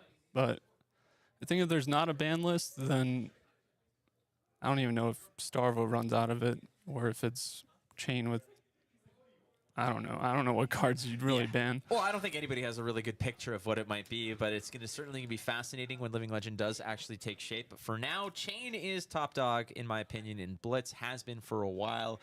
Congratulations, Bedham. Thank you. And yeah, good luck moving forward, dude. All right, Pleasure. see ya. All right, that's Bedham. He won the skirmish here at MinMax. And friends, I think that we're going to get some information a little bit about what the super armory is going to look like moving forward, whether we're going to get you some of those classic constructed games. I think they're in progress. But ultimately, friends, yeah, just stick around. We're going to take a short break and get resituated. We'll have some more flesh and blood. I'm getting the word. It's a big thumbs up. Oh, it's a big fat maybe. So, hey, stick around anyways. Go get yourself a drink. Now's a good time to do some stretches. Maybe, do some dips on the coffee table. Do whatever you got to do, all right? Just impress your neighbors, whatever. Go check the, go make a coffee. Maybe bring Flake a coffee. Who knows? Stay tuned. We'll be right back.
What's going on? Huge news. Why don't I'm you excited. spill all them beans? Well, looks like we're not done yet today. We do have one more game for you. While we were finishing up the skirmish here, we did have a super armory going on the side. So that is classic constructed, and they are finishing up their last round here, going into the 4th round. And it looks like we are going to have a finals of probably a Lexi versus some other list that we are not sure of yet. Wow. But it is going to be exciting after the Blitz and Chainathon that we've been experiencing to get some good old classic constructed 40 health, 60 card decks, you know, and get some long-term macro game plans hopefully going. But that'll just be a nice little cherry on top for us to end this stream here with one more classic constructed game. I'm gonna do a quick. We're gonna do a quick sketch. Okay. Of Sam Dando. All right, so I guess we're just burning some time right now. Looking like that one of the people in the finals, though, happens to be MinMax co-owner Sam Kuhlman on his favorite deck, Lexi. We're all very proud of him. We've been working with him for some time now in Talishar and in games during his lunch break, and he's really grinding and really showing his potential right now. So we're all very proud of him. He's a little nervous, so we're going to be supportive to him in the chat. It's going to be his first time ever playing on stream. This might be one of the greatest accomplishments he's ever achieved, actually, in his adult life. So we're looking forward to living out this moment with him, and it hopes to be a pretty good game. Let's see what you got going on. Sorry? We have something going on in the background here. It's a thumb. Yeah, I think you're right. So I'm trying to do a thumbs up, and it has sort of. I have been censored because apparently the inaccuracy of I can't do a thumbs up. Hands are the hardest thing to doodle, especially with a whiteboard and a marker. It's very hard to get an accurate hand shape we got going on. But just know, is that it still looks a little weird. Yeah, I cannot draw a thumbs up and have it not be the middle finger. I just can't. So you know what? You were giving a thumbs up, and you're no longer giving a thumbs up. We got no hands. So instead, you're gonna. I got the perfect solution. The perfect solution, and it's gonna be the fact that you are now holding. Hold on. I can't wait to see what this is gonna be. Just so there's no confusion, here is my rendition of Sam Dando. I tried to draw a thumbs up, so instead you're holding a flag that says thumbs up. That's great. Is that not you? I think that's pretty accurate. Yeah, the eyes really represent me. The hair, is that the microphone in front of my face? That's correct. Yes. Yes. No, the physique is pretty similar, I would say. Well, you are fairly svelte. Yes, I would say they're looking quite fit. Yeah. So that's just you. I'll sign it because this is going to be up in an art gallery somewhere here in Chicago. Yeah, I'll make that one of my new profile pictures for sure. Perfect. But yeah, so we're going to conclude here. We're probably going to cut to a quick break because they're finishing up their last rounds. We just want to let you know that we are going to have one more game of Classic Constructed. They're actually setting up, so we can just keep it going. That's basically you. You just gotta perfect. Perfect. So we got one more game coming up. It's gonna be. Do we happen to know what the matchup is gonna be? Do you have names yet? Oh man! So it looks like I believe it's a Kano, if I am not mistaken. What? Into CC? I think it's going to be. And Ronan, again, if I am not mistaken, he is one of our local Midwest Kanos that if you were to go to any Rotonats, any kind of ProQuest, he is the one keeping everyone honest, saying, you thought I was not going to come with Kano? Well, that is your mistake. And he tops quite a few events with Kano. I actually got the pleasure to play against him at the Chicago Brawl not too long ago. I believe it was round 5. He was undefeated, and I was very lucky in being able to kill him with Uzuri. Nice. But he's back with a vengeance, clearly, in the Super Armory. Nice. So let's see if Sam can blitz him down or if Kano is going to show why he is still a threat, even in Classic Constructed. All right, so I also need to just remind everybody, if you did win that giveaway, we are not psychic. We might look like we're, have a really gigantic brain power, but we actually don't. So if you have won the giveaway, you have to tweet or message us in some way so we know where to send this stuff. Otherwise, we're just going to probably light it on fire. That's the box, the entire box? everything. Okay. No, we're not doing that. But if you did win, please contact us so we know where to send the prizing. There was a couple of you who had mentioned in the chat that, hey, it was me. I said time snap potion. I said time snap potion. Cool. Let us know. Yep. So as we're getting set up here, we got Sam rocking his signature Lexi deck. He's been playing for maybe about 3 months, I would say, 2 months. On our lunch breaks, we've been working. He's really been grinding. He had no success until Outsiders, and all of a sudden, Lexi is now one of the best decks. And look at him just roasting people in the suit for Armory, cutting through them like they were butter, as if it was nothing to him, with his fuseless Lexi list, I believe. Although representing psychic damage with the blue sleeves, maybe trying to lead his opponents to believe I am running ice cards when I'm pretty sure, in fact, he is not. Lexi's a list that I've been playing a lot of, and I'm getting a lot of reps on. A list that Nick Bolas, actually, a buddy of mine, has been on for quite a while now, for months and months, to just roll in this list. And again, like you said, fuseless. Why bother? Why make it awkward? If you can fire 3 times in a row, that's good enough many times. With the go-agains, the reloads, the nastiness, I'd be very curious to see what the list is, but this should be a very unique matchup. It's certainly not in anyone's favor. I think that if Kano can line it up and just burn it to the ground, then that's sometimes good enough. But Lexi's going to be shooting fire here, and depending on what equipment she brings, you know that bullseyes are going to be in there most likely. But what else is packed on there? That is the question. I like how we were like, oh, let's get a nice, refreshing game of Classic Constructed after the Blitzathon that we had. You know, get some more widespread, long-term game concepts. And look what we get put with. We get put with a Kano. So it looks like we're going to be experiencing yet a little bit of a larger sample size of what we're expecting in Blitz. But now we have Aether Wildfire, which is one of the most unfair, most powerful cards in the game, I would say personally, and I'm sure Ronan would tend to agree. But here we go. We're going to start off with a Sonic Boom. Classic. Arcane Rising. Throwing it back to what Wizards used to do, shooting arcane damage, ripping cards off the top of the deck, and just trying to go for the gold. Now, I know you've been playing for quite some time, Flake. We've probably been playing for about the same amount of time. What has your experience been with Kano in Classic Constructed? Have you played against a lot of Kanos in Classic Constructed? I have. It's been the ups and downs oftentimes. Like I found it was a lot more uncomfortable to play against something like Icelander that was a more sustained pressure type deck. Whereas Kano is going to try to poke and prod here and there, but it plays so defensively while it sets up those massive blow-away turns. But, I mean, oftentimes it's like one Oasis Respite is all you need to sort of just survive the onslaught. And depending on what they have in hand, if you pressure them enough that you're forcing blocks out of them, if they're giving you blocks of things like Aether Wildfire or Blazing Aether or some of those big-time cards, those are cards that you're not going to have to worry about down the line, but it's still nasty. They still have so many ways, off of one timely Aether Wildfire that essentially just burns you down from 30 to nothing in a heartbeat. Yep, and Ronan's saying, yeah, I see you have your AB1, but here you go. Here's 3 damage. Here's 1 damage. Here's another 3 damage.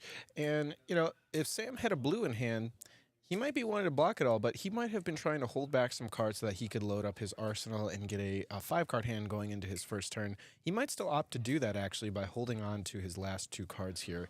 I think as Lexi, you're just trying to kill as fast as possible, put out as much damage as you possibly can. Well, the interesting aspect here is that you want to load that bow. Yeah. Why aren't you not loading that bow? If you're Lexi here, you're loading that bow at the end of the turn. So you're starting your turn with 5 cards. I think that there was definitely a missed opportunity here that you could have just loaded the bow and at the end of Ronan's turn. So you're starting with that 5-card hand. You flip the card, or the card that's in there is already flipped. You load up the bow to go again, and then fire your last arrow. And that's typically how it goes. So a little bit of a missed opportunity there for the Lexi to just come in with a much more potent turn. Yeah, and I know Sam, so I think what might have been going on in his head was the 2 cards in his hand was 2 Bolton shots. He was probably a little concerned about loading the Bolton shot without being able to give it the +1 because it was not going to have the go again. So I'm assuming he held on to it so that he could load it like this, give it the +5, give it its go again. And he's just trying to play a little more conservative as well. Let's see. He'll probably go with the Endless Arrow, I would say, and then maybe Arsenal. Well, there's some logic in terms of how you want to do this. I mean, one option is the Bolton shot go again here is easy because it's going to take 1 card, and then what you're doing here is you're going to load the Endless Arrow. Well, I'm a little intrigued here because you could, I guess, you double loaded here. I think what he wanted to do was just peel cards away as best as possible. The bow is expended completely. I think what he was hoping to do here was to catch the free reload off of the blocks and then fire the endless arrow, which would have been nice. Not the case ultimately, but you're still fine because that endless arrow ultimately is how you're going to end those chains of arrows, and protecting your life total is going to be vital. It's early into this game that the Lexi player needs to be very, very aggressive. Yep, and here we go. We had Ronan going ahead and playing Tome of Aetherwind, ripping off the Swell Tidings off the top of the deck, which is a dream come true. 6 damage is very substantial amount of damage. I see some people in the chat asking about Sam's altar art, and I believe that altar comes from Fried Eggs. I think is the right, actually, altar. Very big part of the community. Very early on, actually, they've been providing altars to the community for some time, and I know that Sam has had this one for quite some time as well, and he uses it. It's very nice. I love how Flesh and Blood has really expanded in with different artists now and really trying to get more creative and more custom. Even Ronan, before he put his Kano, he has an altar art Kano, it looks like, as well, that he's using. Nice that people get to express their personality a little bit, you know? All right. 30 apiece here. Kano wants to get that a little bit lower, so if the panic button does need to be hit, you are in some sort of minor miracle range to actually make it happen. Starting right now, actually, with merely that's just an endless arrow with nothing attached to it. So this could be a Snapdragon Scalar's move, as we're blocking 6 over the top of it. So it's actually dodging a Rain Razors if necessary as well. Oh, we're just going to overblock here. It looks like Ronan's saying, no, okay. So he's kind of taking it back here. Yeah, and Sam also has the Rain Razors. He has the snaps. He has a Codex of Frailty in hand as well. Maybe he might have misplayed thinking that he was just cutting ahead, getting to go again. But nope, looks like all according to plan. Popping the snaps. We got the Codex of Frailty in hand as well. I'm curious to see if he's actually just going to arsenal it and take what he has, or if he's just going to force it through. And this is the only AB he has here. So if you're Kano, you're like, yeah, baby. Oh, yeah, baby. Ronan is very happy about this right now, I imagine. Sam potentially having a pretty big turn here, right? I mean, the Bolton shot's going to have go again. He's got the Rain Razors. He's going to Codex, get another Bolton shot. It's going to be a substantial chunk of damage. But, you know, Ronan doesn't really care. I mean, as long as he has 1 health, he is still in the game, and he's definitely going to be making sure that Sam's life is going to be a little bit more difficult here. This is going to be an interesting... Okay. Now, he probably missed sequence. He should have got the Endless Arrow because that should be in his graveyard at this point. That is correct. I'm wondering why it wasn't the Endless Arrow, because when you play that Codex of Frailty, you clean up that combat chain. So I think he's just playing a little bit too excited here that all had to happen, because you definitely want the Endless Arrow there, like without question. Sure. Yeah, no, he definitely should have got the Endless Arrow. Again, he does have the Ponder, so I guess overall it doesn't make as much of an impact about getting the Endless Arrow back into his hand, because he would only be able to arsenal that or whatever he draws off of the Ponder. But still, I think it would have been more damage. It's probably about the same, actually. It's not just that it's about more damage, but it's also one of your most effective cards that you can use, because it ends a combat chain so effectively by allowing you to... If you flip it over, it also tells your opponent, like, hey, this is something that you need to consider blocking, which sometimes opens the door for the rest of your attacks to actually connect for damage, because your opponent might be worried about blocking out that Endless Arrow. It's like a free draw at the end of the turn. If you let that thing leak every single time, then it's like a Ponder token drawing up a very ideal card every time. So it definitely needs respect. But we're at a point here where they're still at 30. Ronan at 18 on Kano, but that can switch in a heartbeat here, because the last bastion of Arcane Barrier is now gone. The Bullseye Bracers have been broken. Snapdragon Scalar's also gone. Ripping the book off the top. That's exactly what you want to see if you're a Kano.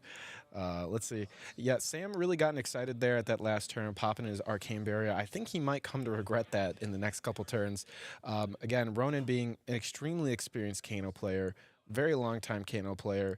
He knows this deck inside and out, very skillful, and I'm sure that he has some very bad plans for Sam coming up here. In this matchup, typically I'm using the Null Rune Boots in this matchup very often with the Bullseye Bracers, because of the fact purely that Bullseye Bracers is something that wants to get busted. Usually you're going to throw you know, after your bow is expended, maybe you want to get another swing in with an endless arrow that hit.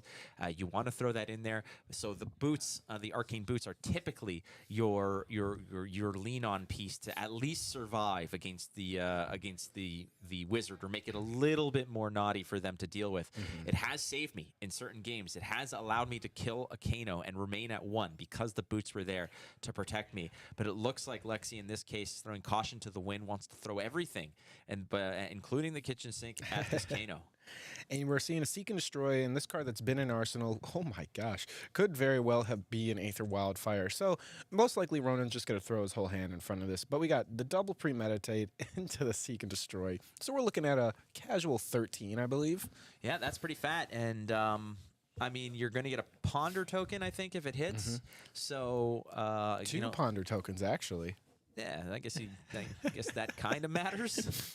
I guess you'll choose what goes into the arsenal. That's perfectly fine. But ultimately, 13 damage means that this Kano is going to run out of room to do some stuff. So, oh boy, all right, we're going dancing. Nope, we're not. Never mind. Well, the problem here is that Ronan, based on my math, can probably only block 12 in total, and 13, unfortunately, is one more higher than that. So that means he's risk losing his arsenal. He has another Aether Wildfire I saw in hand. If that card in Arsenal is an Aether Wildfire, that's pretty bad. So he might be forced into the scenario to just say, you know what? I'm just going to go for it and see how much damage I can throw at you. I mean, Sam has nothing in hand. He's fully committed. He has no arcane barrier. Ronan, if I was him at this point playing Kano, I'd say, now it's my game. I could do whatever I want. Ronan has pushed pretty much every single card onto the combat chain. The boots, the Crucible, the Kano. And there it goes. All right, so all on the stack. Let's make it happen. 2 resources floating with that fat 13 attack still on the stack. What is that? Is that another Kano? Okay, so he's triggering Kano yet again, putting the Ragamuffin so that he can cycle the card on top. I think he put the Aether Wildfire on top here. So I think we're probably going to see an Aether Wildfire flip off the top. Oh, boy. Man, he's talking it out right now. He's explaining everything as Sam going, I'm sorry, so what is going on again? Yeah, sometimes you just kind of have to rewind and be like, dude, okay, like I literally blinked and there's 900 things that are going on over here. The stack is like 10 feet high, so what's going on? Sam, longtime Magic player, trying to figure out how stacks work yet again and how the difference is between a stack in Magic versus a particular stack here in Flesh and Blood. Ronan, Wildfire. There it is, flipping it off the top, saying, yep, here you go. Let's see what you can do. All right. So this is the unique part about this particular situation is imagine playing, imagine your Guardian and your opponent is just constantly says no blocks.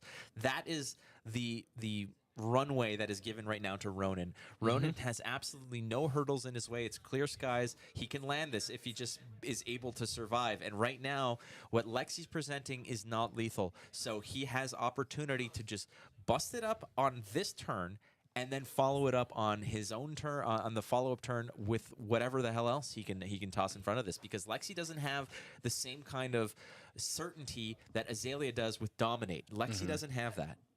And so he's going ahead and threatening 6 here. I'm curious to see what other card he's going to follow up with what's in his arsenal. Maybe it's a Blazing Aether, which is why he's trying to prioritize it so much. I see a Stormstrider pop. I have to imagine it's Blazing Aether. I don't know what else it could be. Oh, that is actually very good. So that's lessons for 9. Oh, and make it 10 with Metacarpus. Oh, boy. This is the danger that you face when you peel away all your own arcane barrier, you throw caution to the wind. This is the kind of juiciness that a wizard player is going to lick their lips about. And I know that somebody like Stephen J. Armada in chat is probably watching this and saying, yes, this is the kind of scenario I want. I want my opponents to have no arcane barrier. I want this to be a game of solitaire. Oh, and then the Kano from all the way back yonder resolves, and there's the Blazing Aether. He was doing this all within the stack before his first Kano activation resolved. So For 20! Oh, boy. No, more than that. 22! What is going on? What a finals! How did that resolve like that? Welcome, Sam. Welcome to the big leagues. Here is your first real Kano game. You had a great run, but just like that, Kano the Dream Crusher ending Sam's run here. Great job to Ronan. Expertly crafted. He knew exactly what he was doing. Saw his line, executed, and that's game. Wow. Incredible. Good for him. Incredible. The DM Armada in chat is just, you know, he's just lighting up a cigarette right now saying, yeah, that's what we like as Kano. It is just delicious. So full circle here. We started off with Blitz Skirmish, saw some Kanos. Here we go, all the way back to CC. Still seeing Kano, except now we have Aether Wildfire, and as you can see, very good card. That game was actually shorter than the Than the Blitz than the games. Blitz games. Some of the Blitz games. That's fascinating to me. Yeah, so unfortunately, to our dismay, we were hoping to get a little bit of a longer game here from Class Constructed, but Ronan saying, nope, I'm here. I'm trying to get dinner. Let's get out of here. Yeah, it's hey, early bird special starts in 19 minutes. We're in so happy hour. We're about to go to happy hour. It's Saturday, you know? That's true. People want to have things to do. All right, I gotta check into my flight. Things are going on. Actually, this is the first time that basically all the matches have wrapped up before I've had to check into a flight. That's awesome. insane. Look Blitz at that. is crazy fun, isn't it? It's great. We're happy to be here. It's been a lot of fun. Flake, really appreciate you being here. This has been a really good time. I appreciate everyone else who logged in. We had some CC, we had some Blitz, we saw Chain, we got Prism back, and we ended the day with a solid Kano Aether Wildfire conclusion. Couldn't think of a better way to wrap up the stream. Absolutely. And if you are one of the people who won the giveaway, I know that somebody in chat mentioned, hey, I messaged you. There should be 2 winners. So if by the end of the day I do not get a message or somebody doesn't get the other message, well, then all the prizes goes to that one person. You guys can sort it out in your own demented fight club. Not my problem. All right, Be well, kind to another. we appreciate it. Thank you guys for tuning in. We really appreciate your time, and I hope you have a great weekend. And if you haven't done your taxes yet, do your taxes.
Turbo?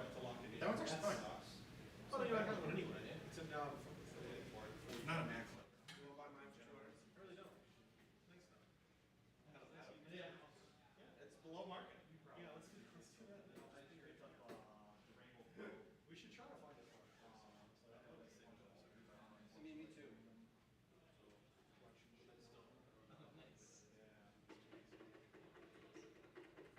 There's always somebody who like last minute is desperate. Yeah, it seems.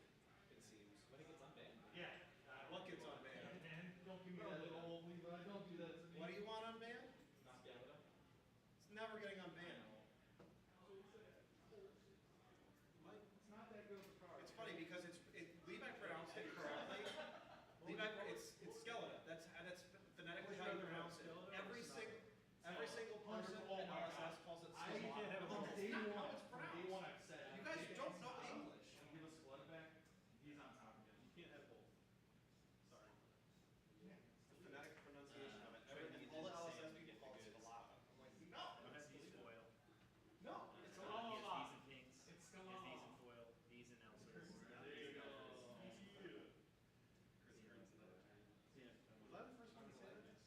I played 4 times. 4 times pitching 2 innings. I don't think it is. You're really $1,000. I pulled out. The only reason I was because I was in that game. Sonata's always with, Tome's always head. Yeah, Tome. Yeah, for my Tomes. I'm okay with that being my legacy. Good. Yeah, definitely. Really appreciate it. You were very, very kind. Thank you. I really appreciate it. I had fun. Game's fun. Very like, especially skirmishes, like. Yeah, normally Wisconsinites are assholes, but these ones aren't that bad. No, that was. He had no business